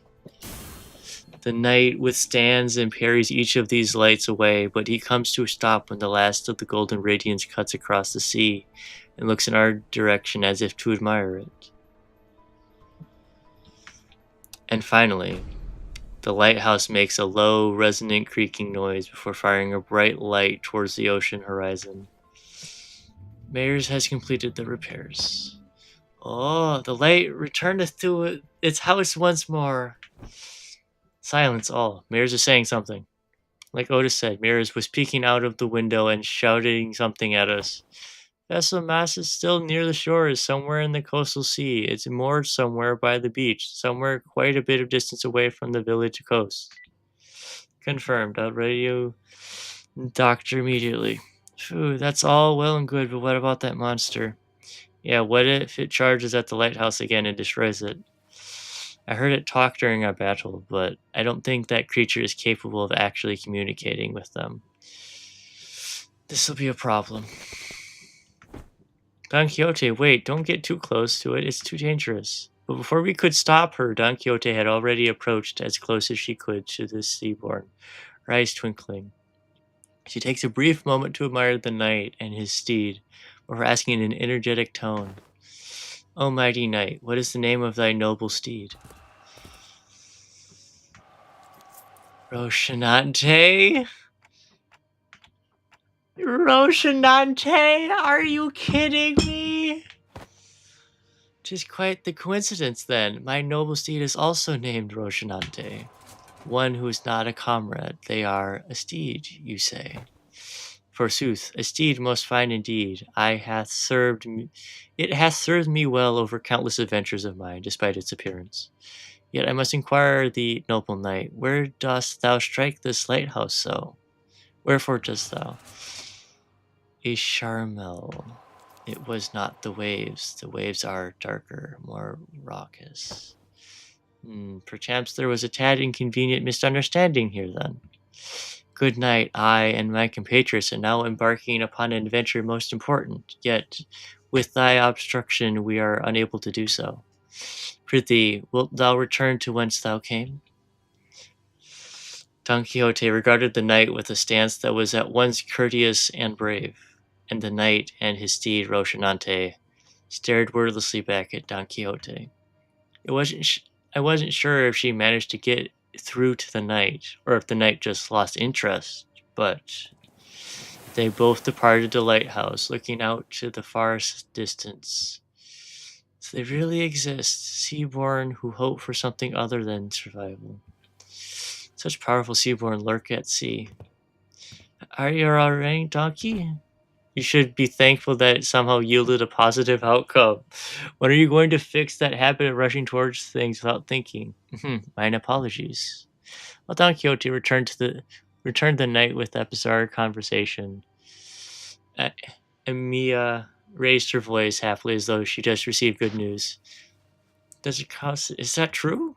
What's going on? The doctors managed to infiltrate the vessel of Moss. They already done cleaning up the deck, and are now waiting for the rest of us to arrive. But it's been hardly 10 minutes since the lighthouse came on. The doctor's an excellent strategist, and based on what Dr. Calcit told us, I think they already had some plans in motion before we activated the lighthouse. Great, let's return to Scatty and join them. We returned to the raft and explained what had transpired. Scatty listened to us quietly before replying to in the exact same manner as she did before. Someone's going to have to stay behind. I'll stay. Go find the vessel Moss. You're going to refuse again if we offer help, aren't you? Yes. Then I'll see you after we retrieve the vessel Moss. I'll let the doctor know what happened. What an oddball.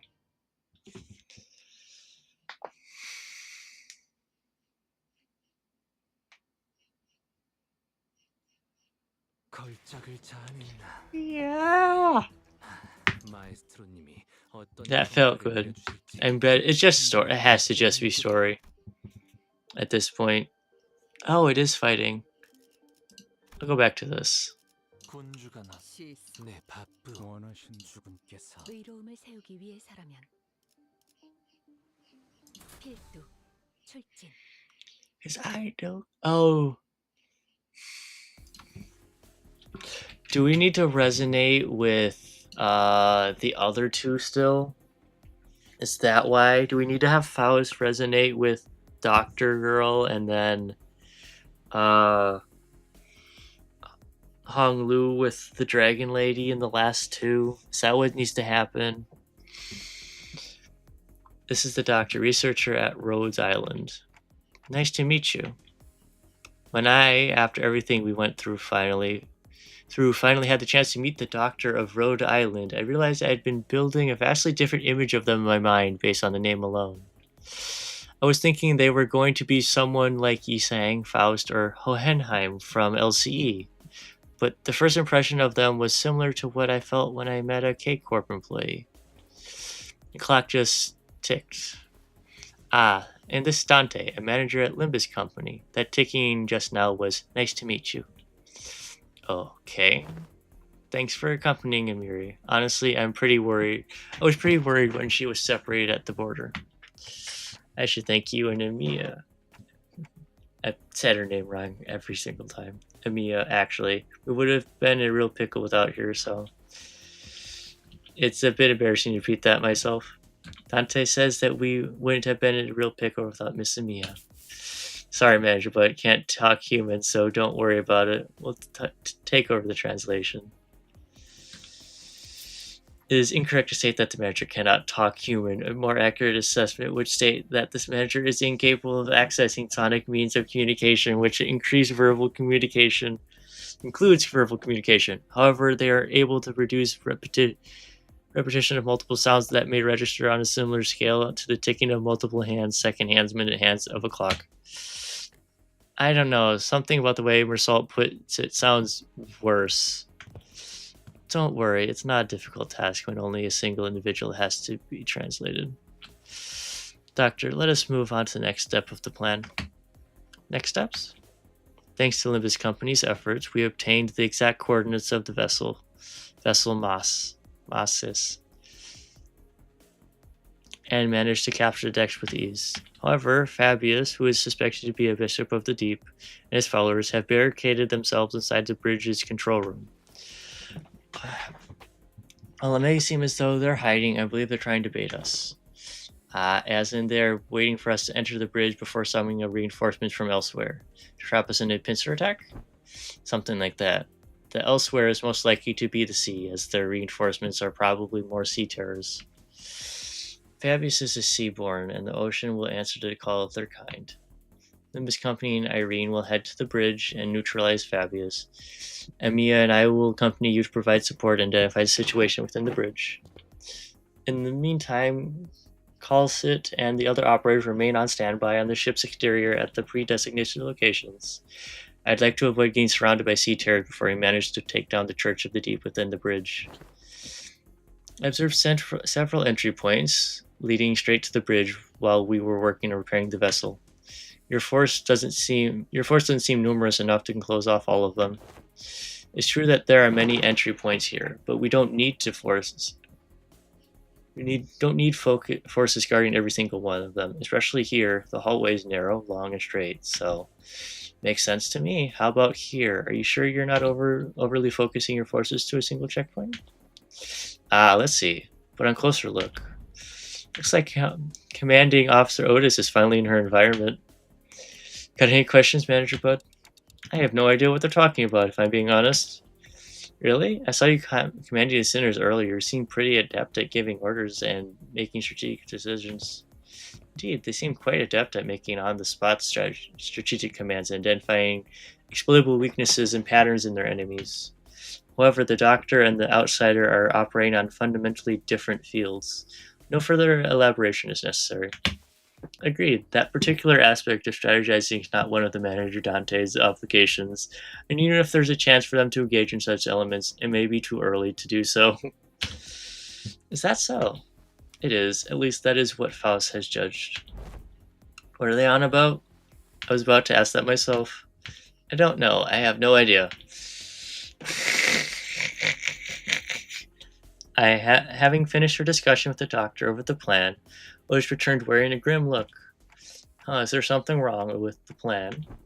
No, there wasn't anything wrong with the plan. I expected a certain degree of competency, but they are impressive, far beyond my expectations. Really? That's good, huh? Even when I think back to my days in the line of duty, I cannot think of too many like them. Right? So they're dependable. Good enough for me. If your strategizing's done, let's get cracking. What of you, Miss Mayers? Is it too much to... If it is too much to face what awaits, then you need not follow us. I decided to stay here anyway. The Doctor's going to update you in real time on where the safe zones are, so please keep that communicator close to you. I will. Hey, Gramp, is there something you would like us to do? No, it's nothing. If there's something you want to tell him, contact us through the communicator at any time. We're going to find a way to resolve this as peacefully as we can, but if negotiations break down... Yeah, I know what you mean, Doctor. Be safe, everyone. Leaving Maris behind with her unfinished sentence, we followed the Rhodes Island team into the bridge. The bridge was as gaudy decorated as ever. Fabius, flanked by hooded followers and sea terrors, greeted us with a kindly smile. Welcome. I truly did appreciate thy kindness. Wherefore didst thou seek to harm us? Your suspicions are certainly justified, but I implore you to think back. If you truly believed that we had sought to harm you then, how would you explain that one peaceful night you spent in Foul Metro? We have never wished you any harm. We did not then, and we do not now. Not even a day after you folks stabbed us in the back like cowards, and you want us to believe that? Our wish has always been the same. We only wish to extend the freedom to roam the seas to those with capable, kind-hearted souls. Mate, we know you were just trying to turn us into sea monsters of some kind. Monsters is only a name. The essence of it being changes not regardless of the label given to it. Because come one with the sea, become one with the endless cycle of life, and one day your misunderstandings will end, and you will come to understand us.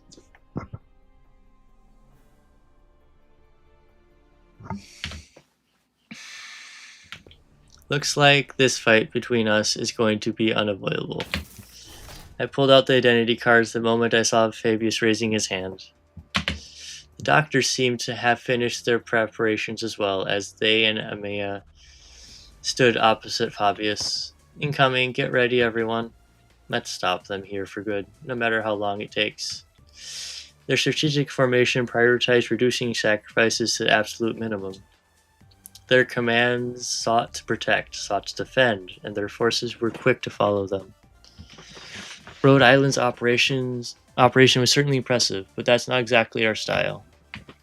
All I can do is put my faith in the sinners and push onward. Our style is, trust me to bring you back, no matter how many times they cut you down. Let's wipe them out.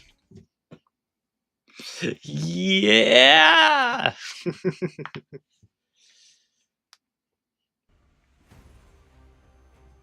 이만하면 순항이죠. 바람도 딱 좋네.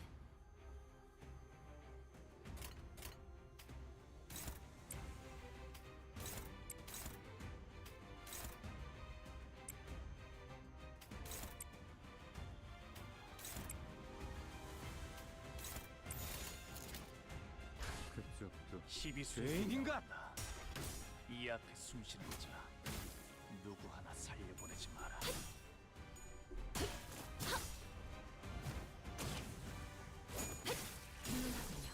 이제 깨치시길. 와, 엄청난 공격이었어. 기념할 만한 걸.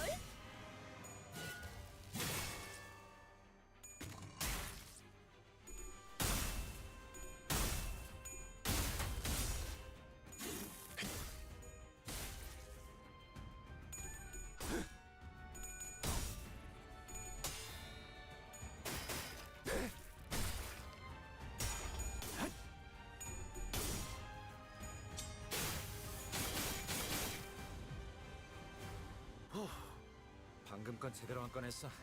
돌아가면 맥주라도 사야겠는걸?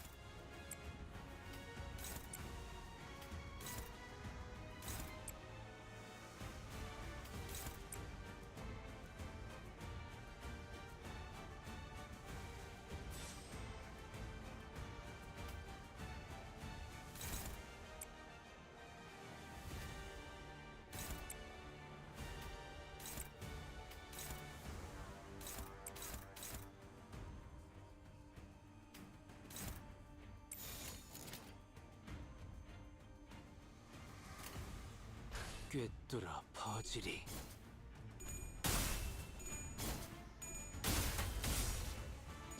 목을 떨궈주마. 정작 이 정도 탕류의 허덕이나 닭은 달려보마. 효과적인 혈염도 바로 이 보려내. 방식을 기억하는 게 좋겠어요.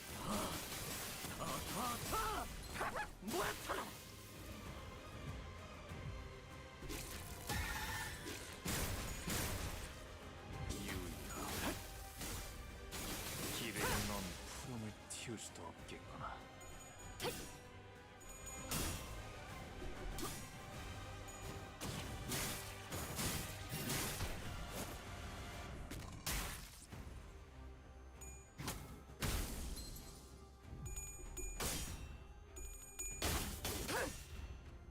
혈염도 바로 와.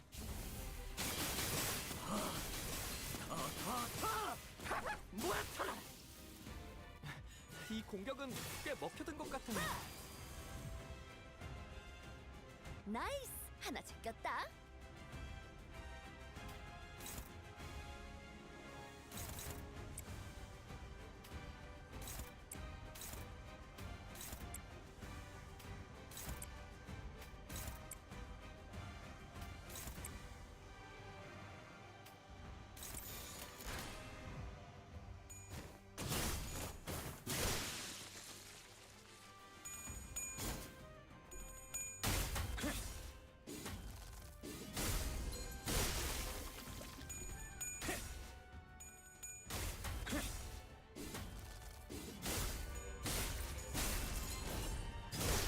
넌 푸름을 틔울 수도 없겠구나. 그렇게 시원하게 처리하니 보는 맛이 나는군. 일 처리는 빠르게 하는 기가 편이 튀기. 덜 답답한 놈이지.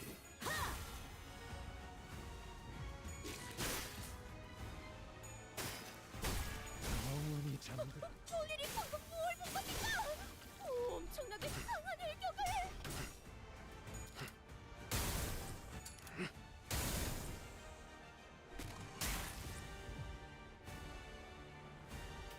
최고의 선택이었어, 관리자.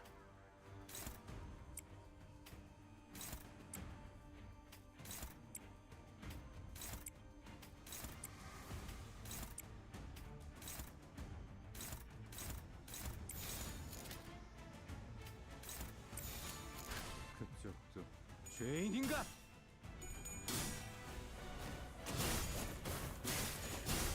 다들 첫 여정을 시작했을 때보다 정말 강해지셨네요.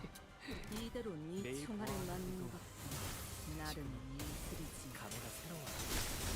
아직 공동 누적을 훌륭한 남길 때는 성과군. 아니지. 일반 수감자 인격 에고 사용 격상 특이하군.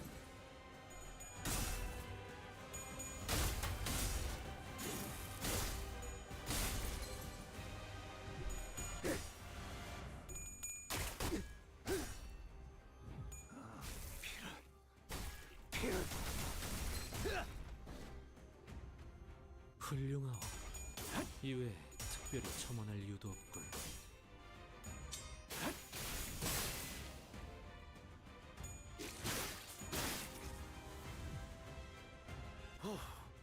방금 건 제대로 안 꺼냈어. 돌아가면 맥주라도 사야겠는걸?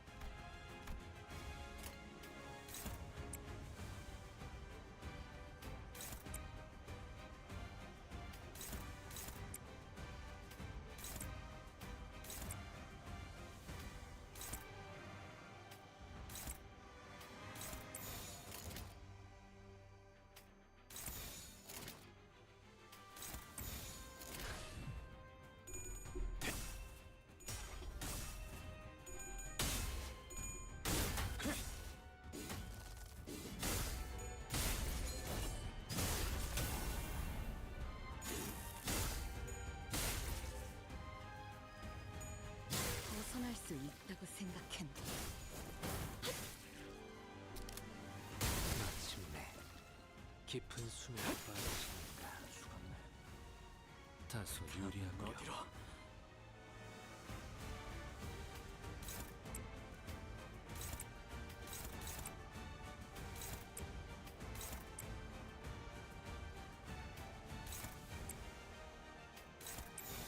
나선 속을 벗어날 수는 없다.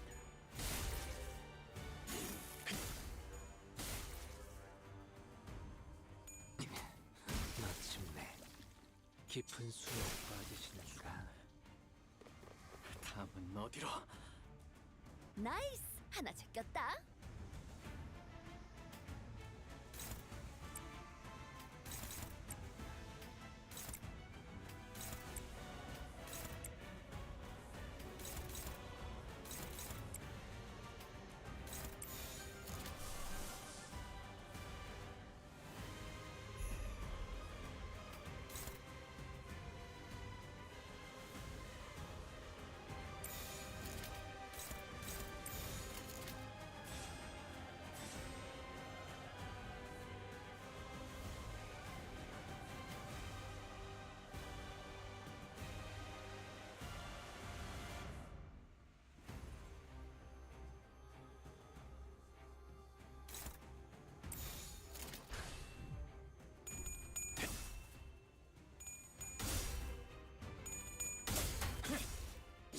목을 떨궈주마. 고작 이 정도 탕류의 허덕이나. 굉장해요. 목을 떨궈주마. 고작 이 정도 탕류의 허덕이나. 오, 아 이런. 아무튼 놀라운 한방이네요.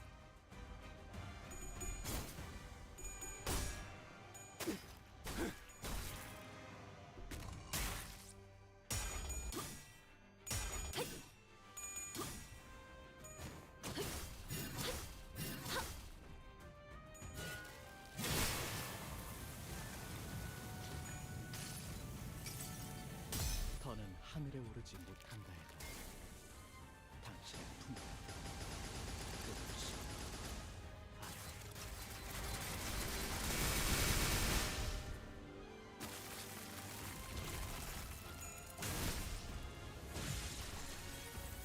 이런 건 몽둥이가 약이지. 그릇 두드려 패.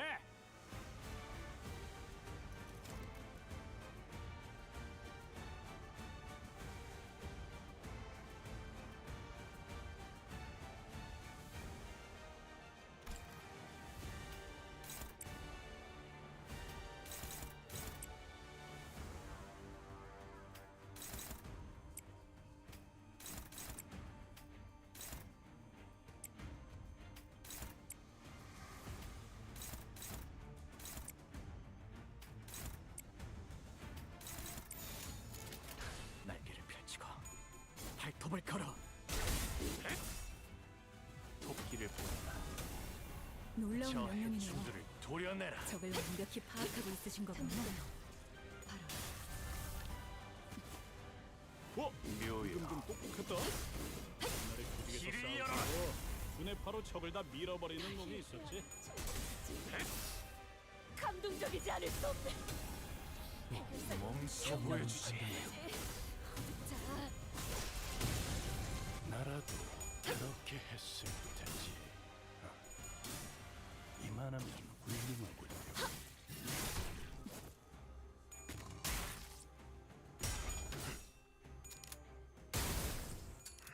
구멍투성이가 되어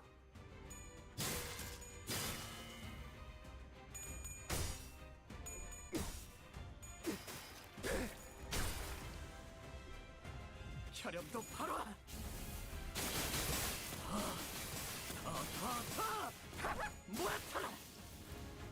원더풀한 선택이었어 나리! 저들의 약점이 뻔히 보이는 게로군.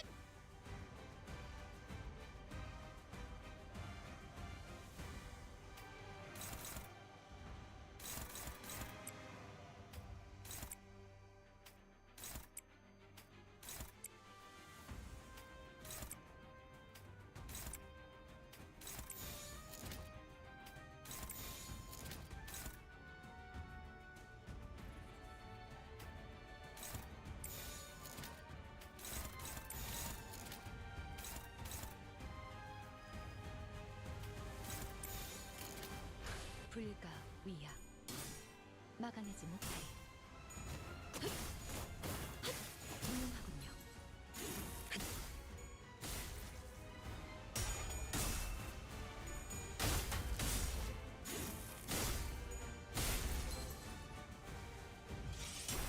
기가 튀게.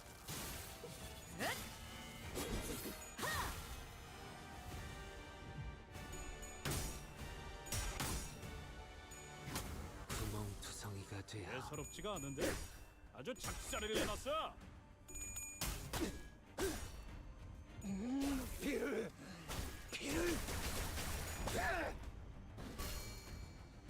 유효타 좋아. 계속 집중하지. 방금 전에는 굉장했다고. 베르게 그 인간도 이건 인정할걸?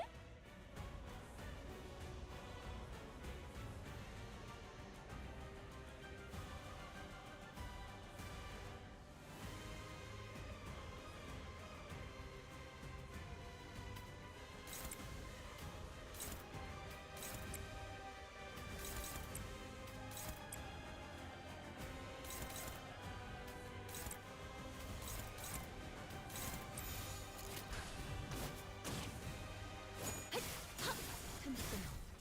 바로 이제 깨우치시길. 그간의 전투 경험이 쓸모가 없진 않았을 수도 없겠구나. 넌 적합 튀울 수도 없어. 벗어날 수 있다고 생각했나? Mission accomplished.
Hey, there we go.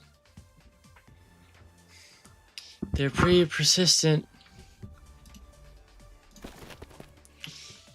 Fabius flees again, using sea terrors and his followers as meat shields. Wait, no, I see it now. It's not Fabius who's putting them in harm's way to save himself. The sea terrors and the cultists are throwing themselves in our way, entirely willing to sacrifice their lives to ensure that Fabius gets away. But for all of that, the only place left for him to flee on the ship, wounded and cornered by the sinners and Irene's lamplight, was the decks. And we're left to run, Fabius. I understand you can't help but continue to thrash and struggle to live, even knowing that there's no hope. But running will only make your pain worse. That's different. Fabi didn't have to live. A voice echoes from under the dark sky. Mayors? Mayors appearing quite different from how she did a moment ago. She approaches Fabius slowly, her expression solemn and mournful. She looks down at him, wordlessly. I told you your methods don't win their understanding, Fabi. What a shame. I thought those with such wisdom and aptitude would... I hoped you would still be able to realize your ideal here, even after I'd left. It will be realized. Fabius may die here, but we will remain. Now is time. Devour me. But Fabius blurted out threw us all off again, even before we regained our footing, for the shock of realizing Mirror's true allegiance. Eat people? Oh, looks like they're about to give us a live demonstration of some gourmet art. I heard it's a pretty common thing in the District 23 backstreets, but I'd rather not see it in person. Hey, I think I'm gonna look away. That's okay, right? Just what? Dr. Weaker Seaborns willingly let themselves be devoured by stronger ones, thereby sharing their experience and nutrients with them. This is a common accepted practice among them. It is but a behavior that prioritizes survival over all else. This isn't done in any sense of sacrifice. The time is here. Devour me. Set sail towards your ideal. Sorry, Fabi. I'm still got some canned food left for me on the ship, and I think I'll delay becoming Seaborn for a little while. Why? I found a new destination. I gained a new power from there, and then I'll gain a new power from there, and then become a Seaborn. So now is not yet the time. If that is your will, O Bishop. Don't worry, your flesh will fatten the bloodkin of the sea. Mayors waved her hand, and sea terrors climbed up to the vessel from the ship and began tearing Fabius to pieces. Despite the way it looked, Fabius looked exhilarated, nary a look of suffering or pain wriggling his face as they ripped his flesh apart. We turned away from the scene that could not be described as anything other than cannibalism to look at Mayors. Cosset, is she? Don't need to ask a question when the answer lies plainly before you, Doctor. What is happening? Wherefore did young Mayors... It wasn't Fabius. Mayors was the Bishop of the Deep. Damn. Damn, bro. 또 한 줄 길을 남겼군. 핏물진 길일 뿐이지만. One more after this. So, Mayors wants to go back to our universe to distort or something, get an ego of some kind, get some light, then come back and turn into a Seaborn. You're so funny, Xavier. She wants to return to the sea, yes. But the funny thing is, I don't think she would. If she came back, she would not survive a day. Seaborn are a hive mind, yes. So she's not Seaborn yet. So she's like, I'm going to go do something first. Don't despair. We still have the upper hand. We defeated Fabius and his cultists already, and even if they were to summon more sea terrors, we should be able to handle them without much trouble. Hey, Ager, just what do you think the entire time you deceived us? I had a feeling I knew what she was going to say to that. She was either going to say that it had been for our sake, or it wasn't a deception at all, or maybe she'll give us one final gloating. But her reply, the words of which were carefully selected after gazing out at the far ocean, was not what any of us could have expected. I'm sorry. I thought this would be the better way to approach you, but I see how it can come across as nothing more than deception. You're sorry? Dante wants to know why you're sorry. Well, that's because I did something wrong. Wait, hold on. You've been deceiving us all along, Mears, and now you're gonna... Wait, what exactly are you after? You're after the same thing that the geezer was, ain't that right? Turn us into your bloodkins, that was all for our sake, giving all kinds of ridiculous excuses, turn us into all those monsters. I do hope that you would all one day accept becoming Seaborns. But I'm not about to demand that you let yourselves be transformed today, right here and now. Understand that we all need some time to mentally prepare ourselves. May I understand your statement to be implying that you will not be forcing this upon us should we refuse? That's correct. It'd be against manners to do what Fabius did, shoving sea-terror cells inside your body out of nowhere. Manners, huh? While I was taken aback by the fact that Mears was a bishop of the deep, it was also true that Mears had never tried to bring us harm, unlike Fabius, who attacked the sinners directly. While she did almost get us in big trouble with Irene while explaining things to us, it's also true that Mears had been extremely helpful so far. It was her who led us to the lighthouse, and it was her who stayed in that crumbling lighthouse until the repairs were done as that terrifying night continued to assail its walls. What was your actual relationship to Fabius?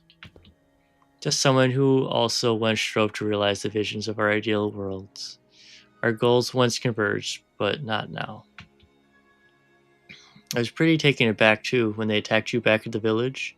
Maybe he got greedy when he saw Faust and Otis repairing the ship? He got greedy? Fabius believed that welcoming capable people as Bloodkin would expedite Seaborn's evolution.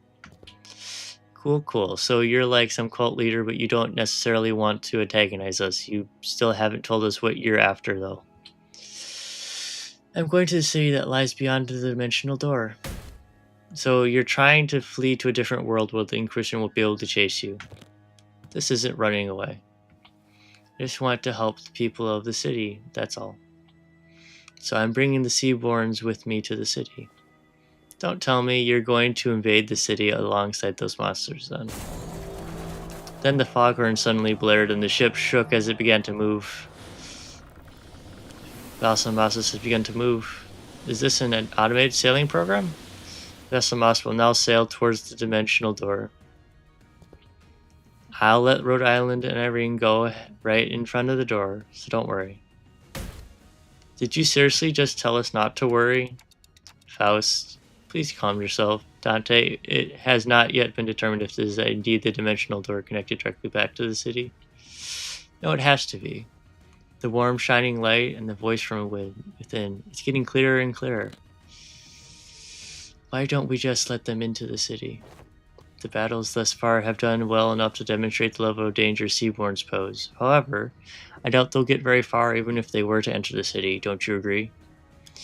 In Hongyun, we've all seen what happens when sapient, sentient, non-human entities enter the city. The head will take action the moment they realize their presence. Of course, we must prepare ourselves for repercussions in case they decide to hold them as company responsible once the dust settles. It is also very likely that we will fully escape any culpability as we saw in the memories of the Kong massacre. Your thoughts, Faust? Urban Nightmare. However, considering their specific attributes, it will not take long for them to rise to become star-level threat. There is a reasonable possibility they may be issued the Imperatus Savalis classification. Is that not an acceptable risk? If not the head, they should be manageable by a wing. This isn't that terrible of a calamity. But Kelsey shook her head resolutely. No. Your technology seems to be based on something else, which is neither Originium Arts nor any of its derived technology. And that is precisely what could make your world vulnerable against Seaborns. It is because they learn. Is it because they learn fast? Yes, those on the front lines of the war against Seaborn stubbornly stick to using traditional low-tech weapons. Deploying high-tech weaponry against them is only going to make you an enticing meal. They can't just let whatever unfortunate wing that ends up fighting the... Then we can't let whatever unfortunate wing ends up fighting these. Do take into account that it may take a significant amount of time to earn their trust. Even if they were to be convinced, there would be other parties with alternative perspectives on the matter, complicating issues.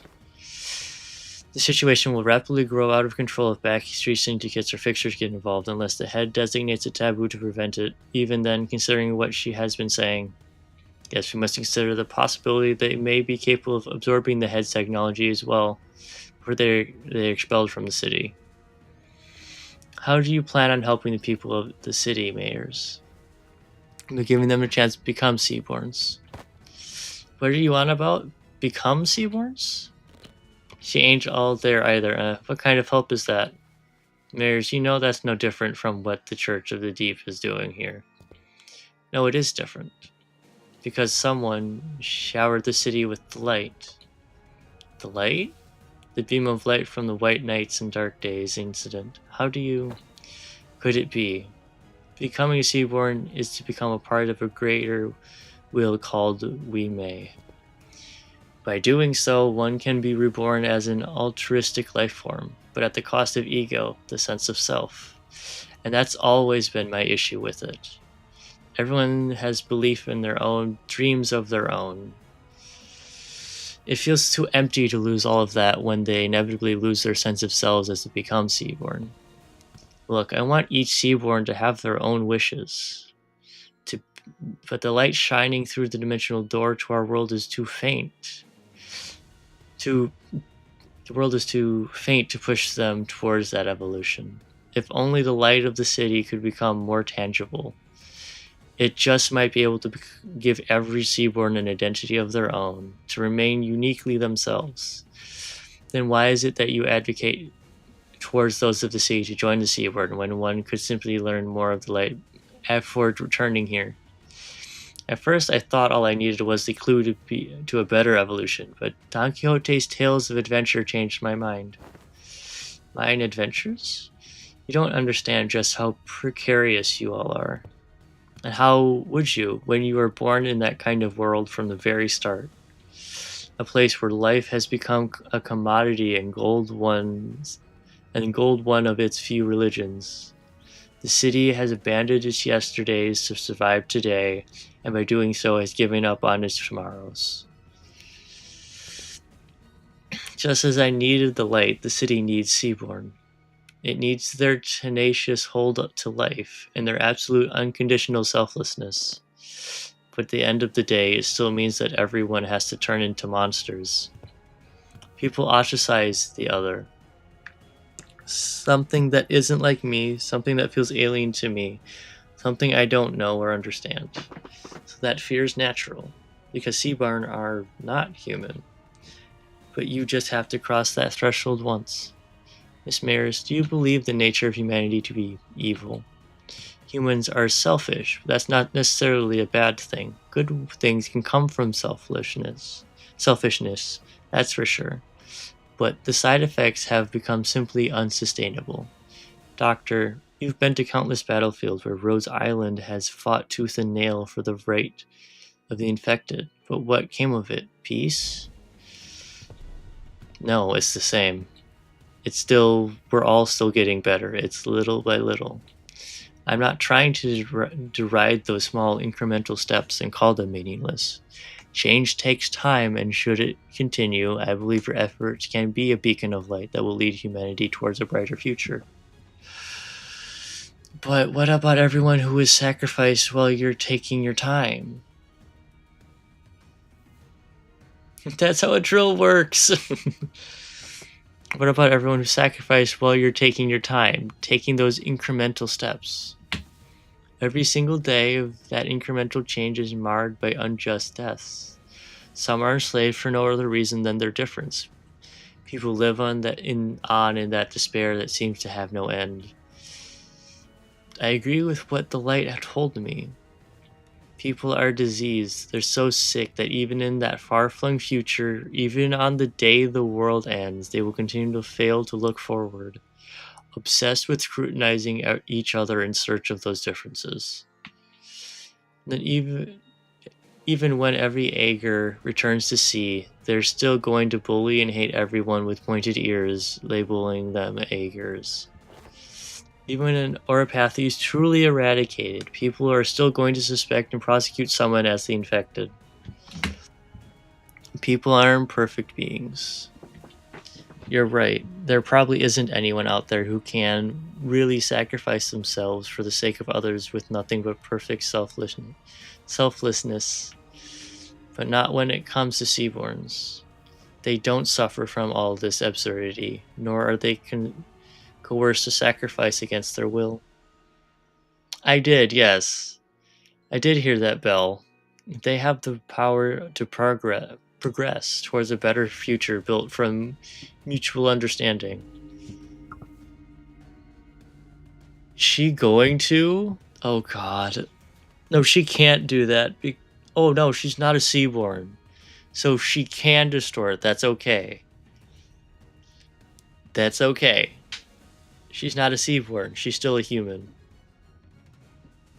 Because they're the kind of life form that seeks common ground instead of scrutinizing for differences. The bells. A strange shaped form shimmers and materializes before Mayer's. I couldn't quite tell what it was, but it was round and it looked like a tool. It is possible that she has already met the conditions to efflorescence. A possible explanation would be the absence of the particular pull required to draw it out of her, or the insufficiency of it. This isn't anything like the arts. What happened? What is happening in front of Miss Mayers? Is our proximity to the dimensional door increasing the potency of influences coming from the city? Precisely. The connection to Faust returning to normal levels seems to indicate that. Wait, can people in other worlds, Mayers, also manifest ego? Internal conflict and anguish is a commonality among every intelligent entity, regardless of whether they are from the city or not. Therefore, yes, Faust is quite positive on this possibility as well. However, what does that mean? The potential to efflorescence in ego implies the potential to distort as well. You've been dreaming for a long time, Mayers, drawing your own picture of an idealized world, and you have chosen the ocean as the means to build a path towards that vision. Yet, why have you failed to take the leap of faith yourself? I had to make preparations. Seaborns are beautiful, there's no doubt about it. It's just that a key piece was missing to really achieve what I wanted. You're not being honest with yourself. I know it very well that you were afraid to become one of them. The fear that your own creed might crumble, that you might lose your own sense of self, your ego.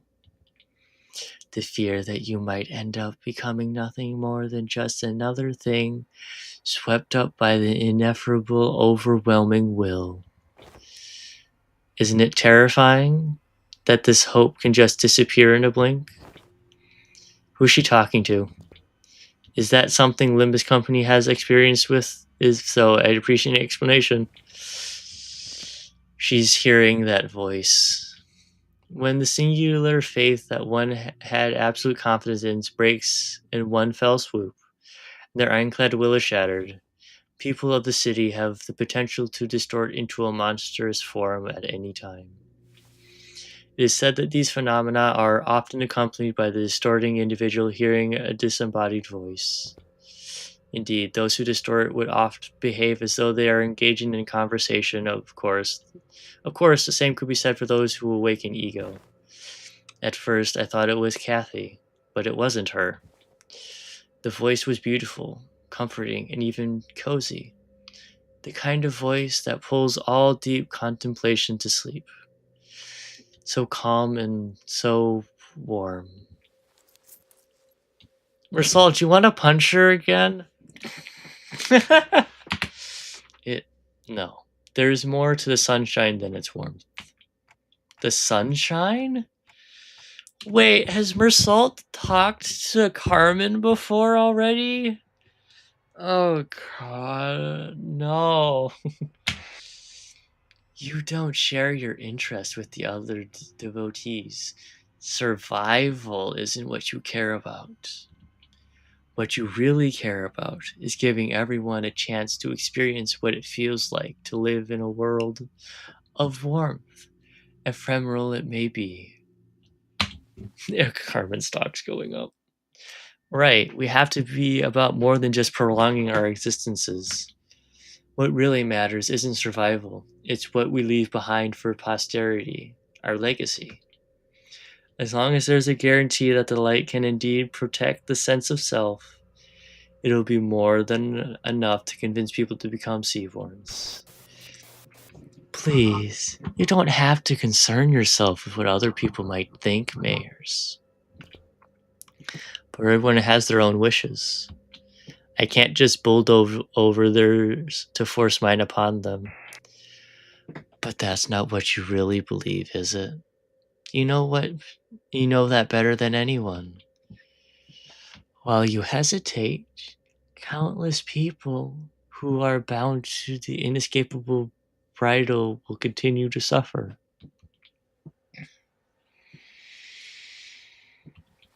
That might be true, but it's okay. You don't have to hide the shape of your heart, its colors. The only thing you have to concern yourself with is how you can lead the people of the city and then Terra. Okay, we can just sit here. We can't just sit here and let this happen. Operators to positions.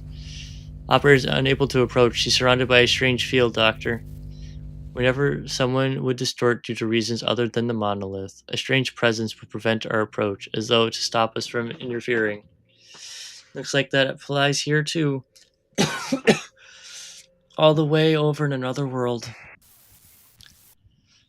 Love is our connective destination after all. So please, let go of this tool that might break your heart. Don't force yourself to walk the path of thorns. Your pilgrimage needn't be that of suffering. No, you don't believe in any recourse, do you? Other than this, anyway. Don't you think we should find a better, faster path with less suffering? Before more people inevitably hurt each other with their ill intent? You're right. If there is no recourse, it has to happen faster. I can't waste any more time while people suffer. Follow your wishes. Follow your desires. And paint. Let's show them the painting of your world reflected in your eyes. Before the compassion to believe in becomes completely worthless. Ooh. It's so pretty. I understand the shape of your heart and what makes you want to enter the city. But we still know so little about the Seaborns, about Terra, about Iberia. Whatever may have lit the fire under your feet, I can't bring you with us to the city as you are now. Even before the sinners had the chance to translate my words, Mayors slowly turned in my direction as though she clearly understood my words. But I must, Dante. Your adventures were full of exhilarating tales, and I saw kindness in every word and action of you and your friends, but that's not enough. You don't think they'll change? No, they will. In the far, far future. An incandescent brilliance burst forth from before Mayors. Past that light, I saw the ocean. The calm sound of gently lapping, crashing waves. The immense golden brilliance. A portal? Where did it come from? Dungeon of the Fathoms. A gate that leads into one's heart. This periphery is where LCB department specialty begins. While what lies beyond this periphery does not necessarily warrant Rhode Island's presence. Can you guys help? I don't know what kind of fathoms I'll walk into, but I have a feeling that we're going to need your assistance. Dr. Cults? We're only here to investigate the dimensional door, but I don't want us to turn our backs on people we can help. Rhode Island's accept Limbus Company's cooperation requests. I'll go too. You're still in Iberia. I can't let Iberian business be handled solely by outsiders, let alone an incident connected to the Church of the Deep. Don't worry, it's not like this is the first time we're letting someone not in our group into a dungeon of the Fathoms. We'll be fine. More sea terrors. Given the circumstances, it seems very likely the sea terrors that were swarming the lighthouse are coming this way as well. I'll call Scatty here. You'll be staying behind then. Mia will go with you, Doctor. Following Mayors, who had already disappeared into the portal, we take our steps into the utopian world beyond. Oh no, oh god, it's late. I should have started earlier. Oh god damn it.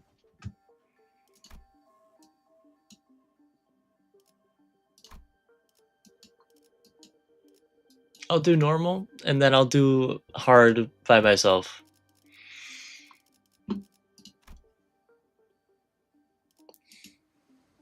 Okay.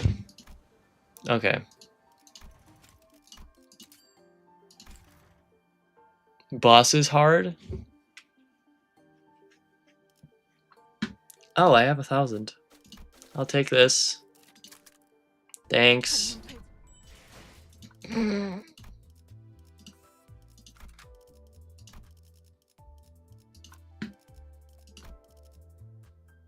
Oh, oh, no, it's uptime 4 because of normal. It's sinking tremor. Sinking, where is it? Complaining about the boss. Oh no. Oh, instead of it goes in the wing bee spot. That's not bad.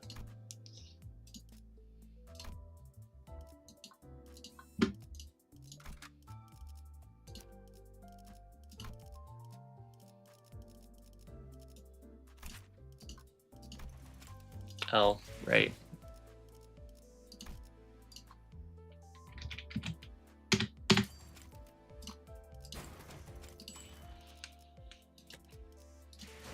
I'm just gonna uptie this and then I'm gonna find somebody.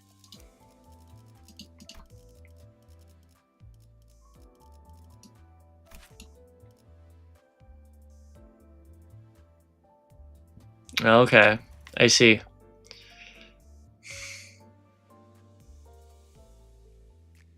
That passive's amazing.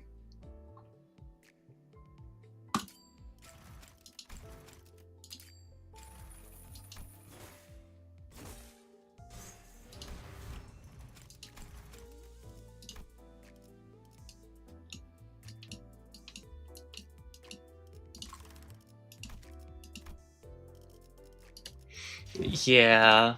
Oh, let's do my dailies really quickly.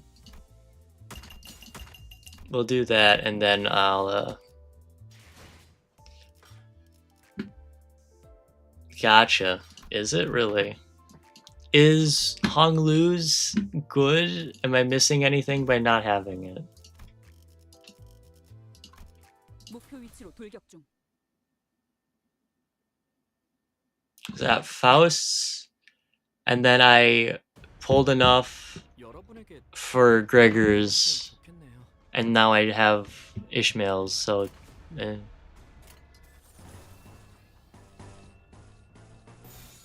위험인물 발견. 제압할게요. Not missing a lot? Okay. 정리하겠습니다. 완벽한 한방. 시원한 걸. It just looked good. I didn't care about number. He just looked dope as fuck, man. Like, honestly, how could I not do that? 이제 그 도통 알아들을 수 없는 말투만 그치면 My man dripped. Discord sent a video. 애처롭지가 않은데? 첫 여정을 시작했을 때보다 정말 강해지셨네요. 매일 보아하는 먹어 치워라. 지금 감회가 새로워요. I see. 아, 옛날 버릇이. 적사살 좋아. I mean, he's critting. It's not entirely surprising. And this is obviously a mirror dungeon. So the numbers are going to be huge. I'm not that surprised by it. 위험인물 발견. But yeah, I see what you're saying. 적확한 하나도 있어. Yeah, what, it was six digits? I still have yet to figure out how to do something like that. I'm not gonna get the 1,000 damage or whatever it is, I don't think. I'm not that good. You'd think I would be able to figure that out, but no. 적합한 조치였습니다.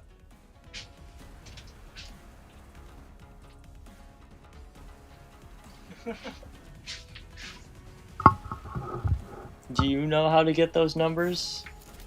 해체어 진행하겠습니다. 아르카나 빛!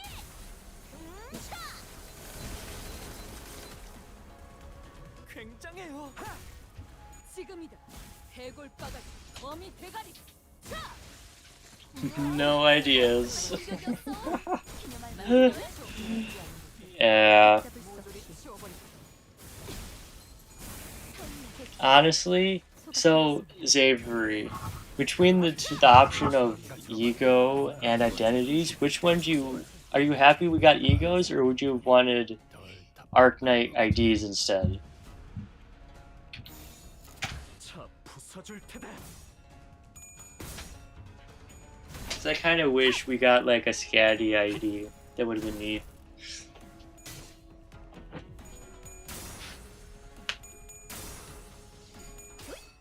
사랑으로 정의 이름으로 이름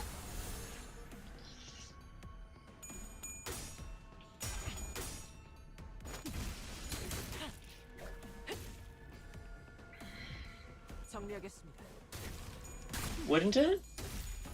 불결한 There's just then there's just a version of the city that has Rhode Island in it.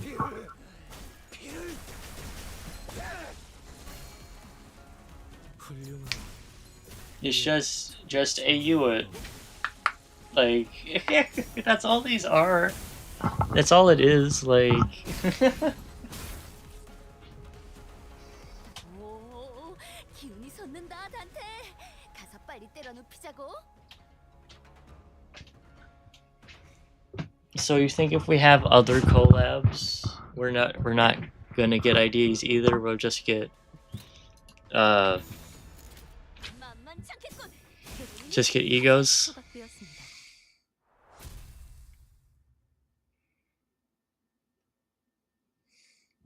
That kind of sucks. Boo. 착각하지 마라. 해타 거태. 내 놈들 덕분에 내가 강해진 게 아니다. 내가 강하기에 내 놈들을 휘두르는 거지. 탄피가 Coward. I also know he doesn't care what the fan base thinks about some of this stuff. I wonder who else he's going to collab with, though. That's a big question.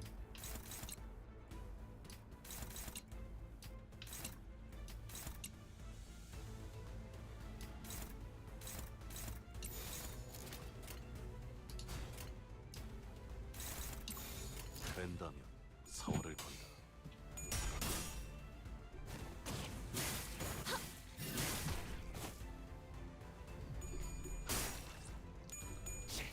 Next collab, Brave Frontiers. Let's go. 단테님은 매번 기발한 발상을 떠올리시나요? 저놈을 추적해. Warhammer would be kind of funny. That one doesn't make any sense though, Warhammer wise. Warhammer lore. Battle Cats collab.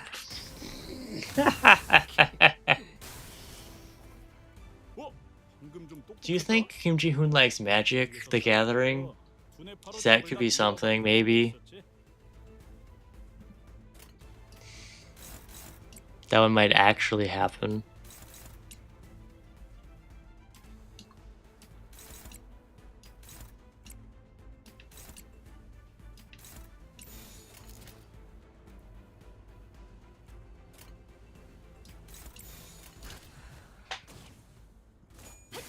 Oh yeah, that's fair. So I'd love some Limbus like cards. That would be so cool. It's not like I'm making some myself right now or anything.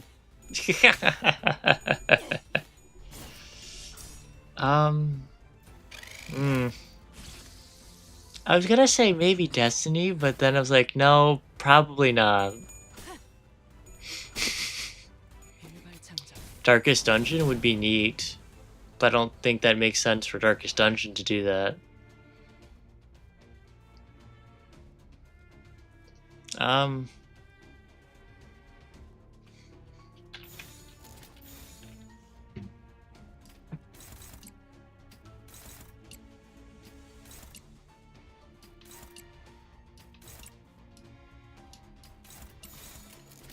불가 위야. 막아내지 못해. Dead by Daylight could be kind of funny.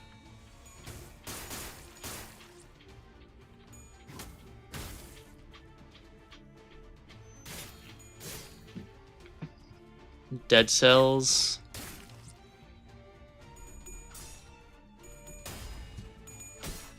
Versus the entity, yeah.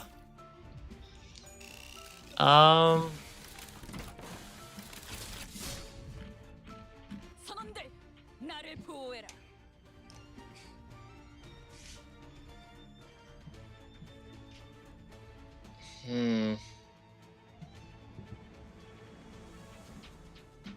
Maybe Pal World, actually, that one could work, I feel like.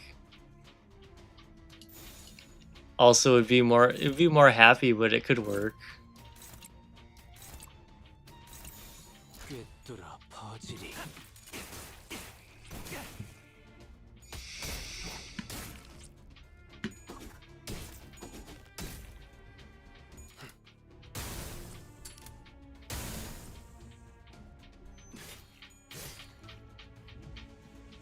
자, 맞서보죠.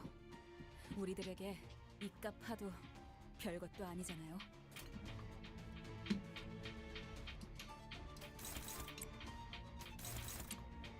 Nothing really going on that I can think of that would want to collab besides those.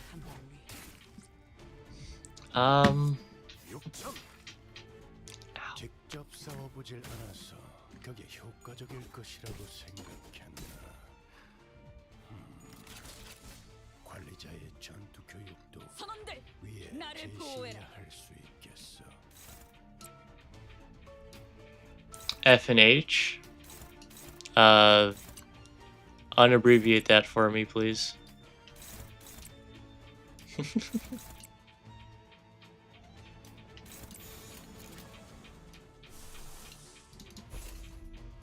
타겟 포착.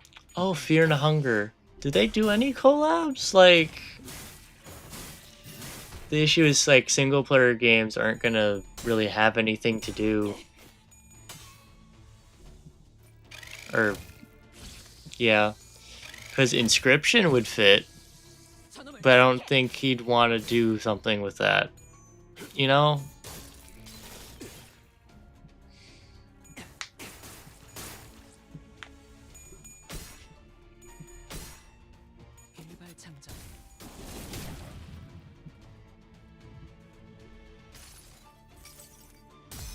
심장에 묵직히 얹히는 총신을 느끼리라.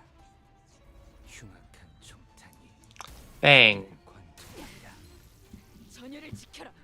내게 관심이 쏠렸으니 너희가 Guilty Gear. 그렇게 했을 테지.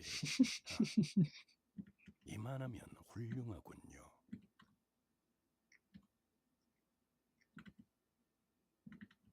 승부수가 먹혀들었군. 판세는 완벽히.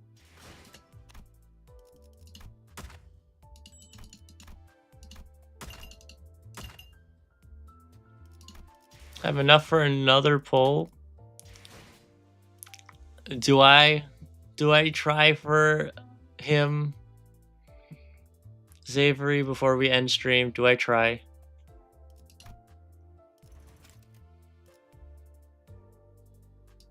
Yellow.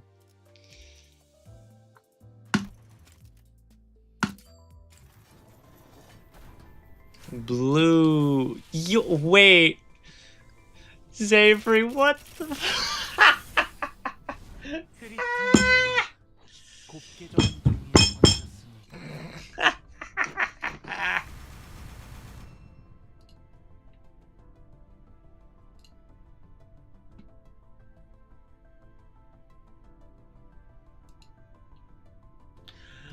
Oh my gosh. Wait.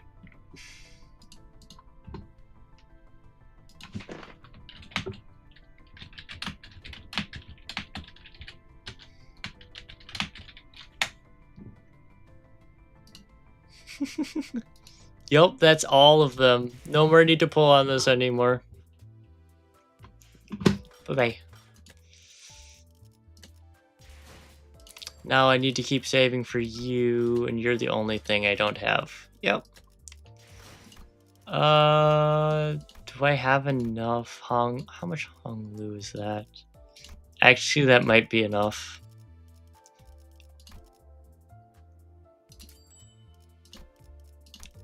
That's 300. That's 100 off.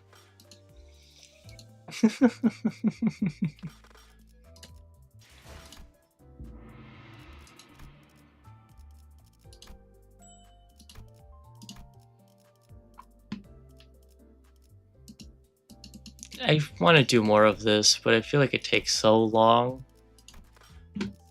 Okay, so tomorrow,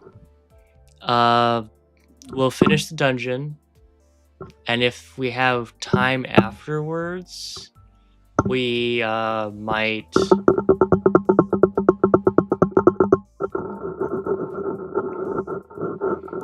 try to do another game that I found, possibly, maybe. We'll have to do it really weird, but eh. Okay. Let's see, on Twitch, who we want to raid. It's a mobile game. It's the game that Nintendo announced yesterday, Fire Emblem Shadow.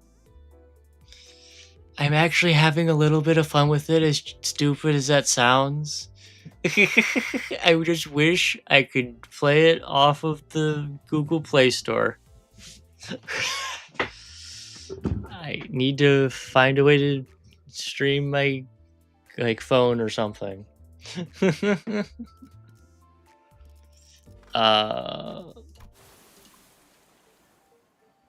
Get the nice background music. Hold on.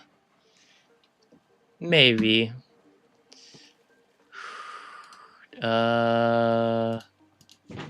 Twitch.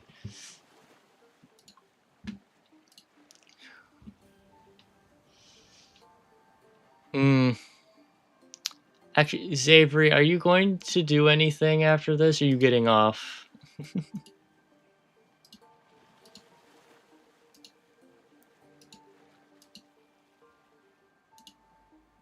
Bye, YouTube.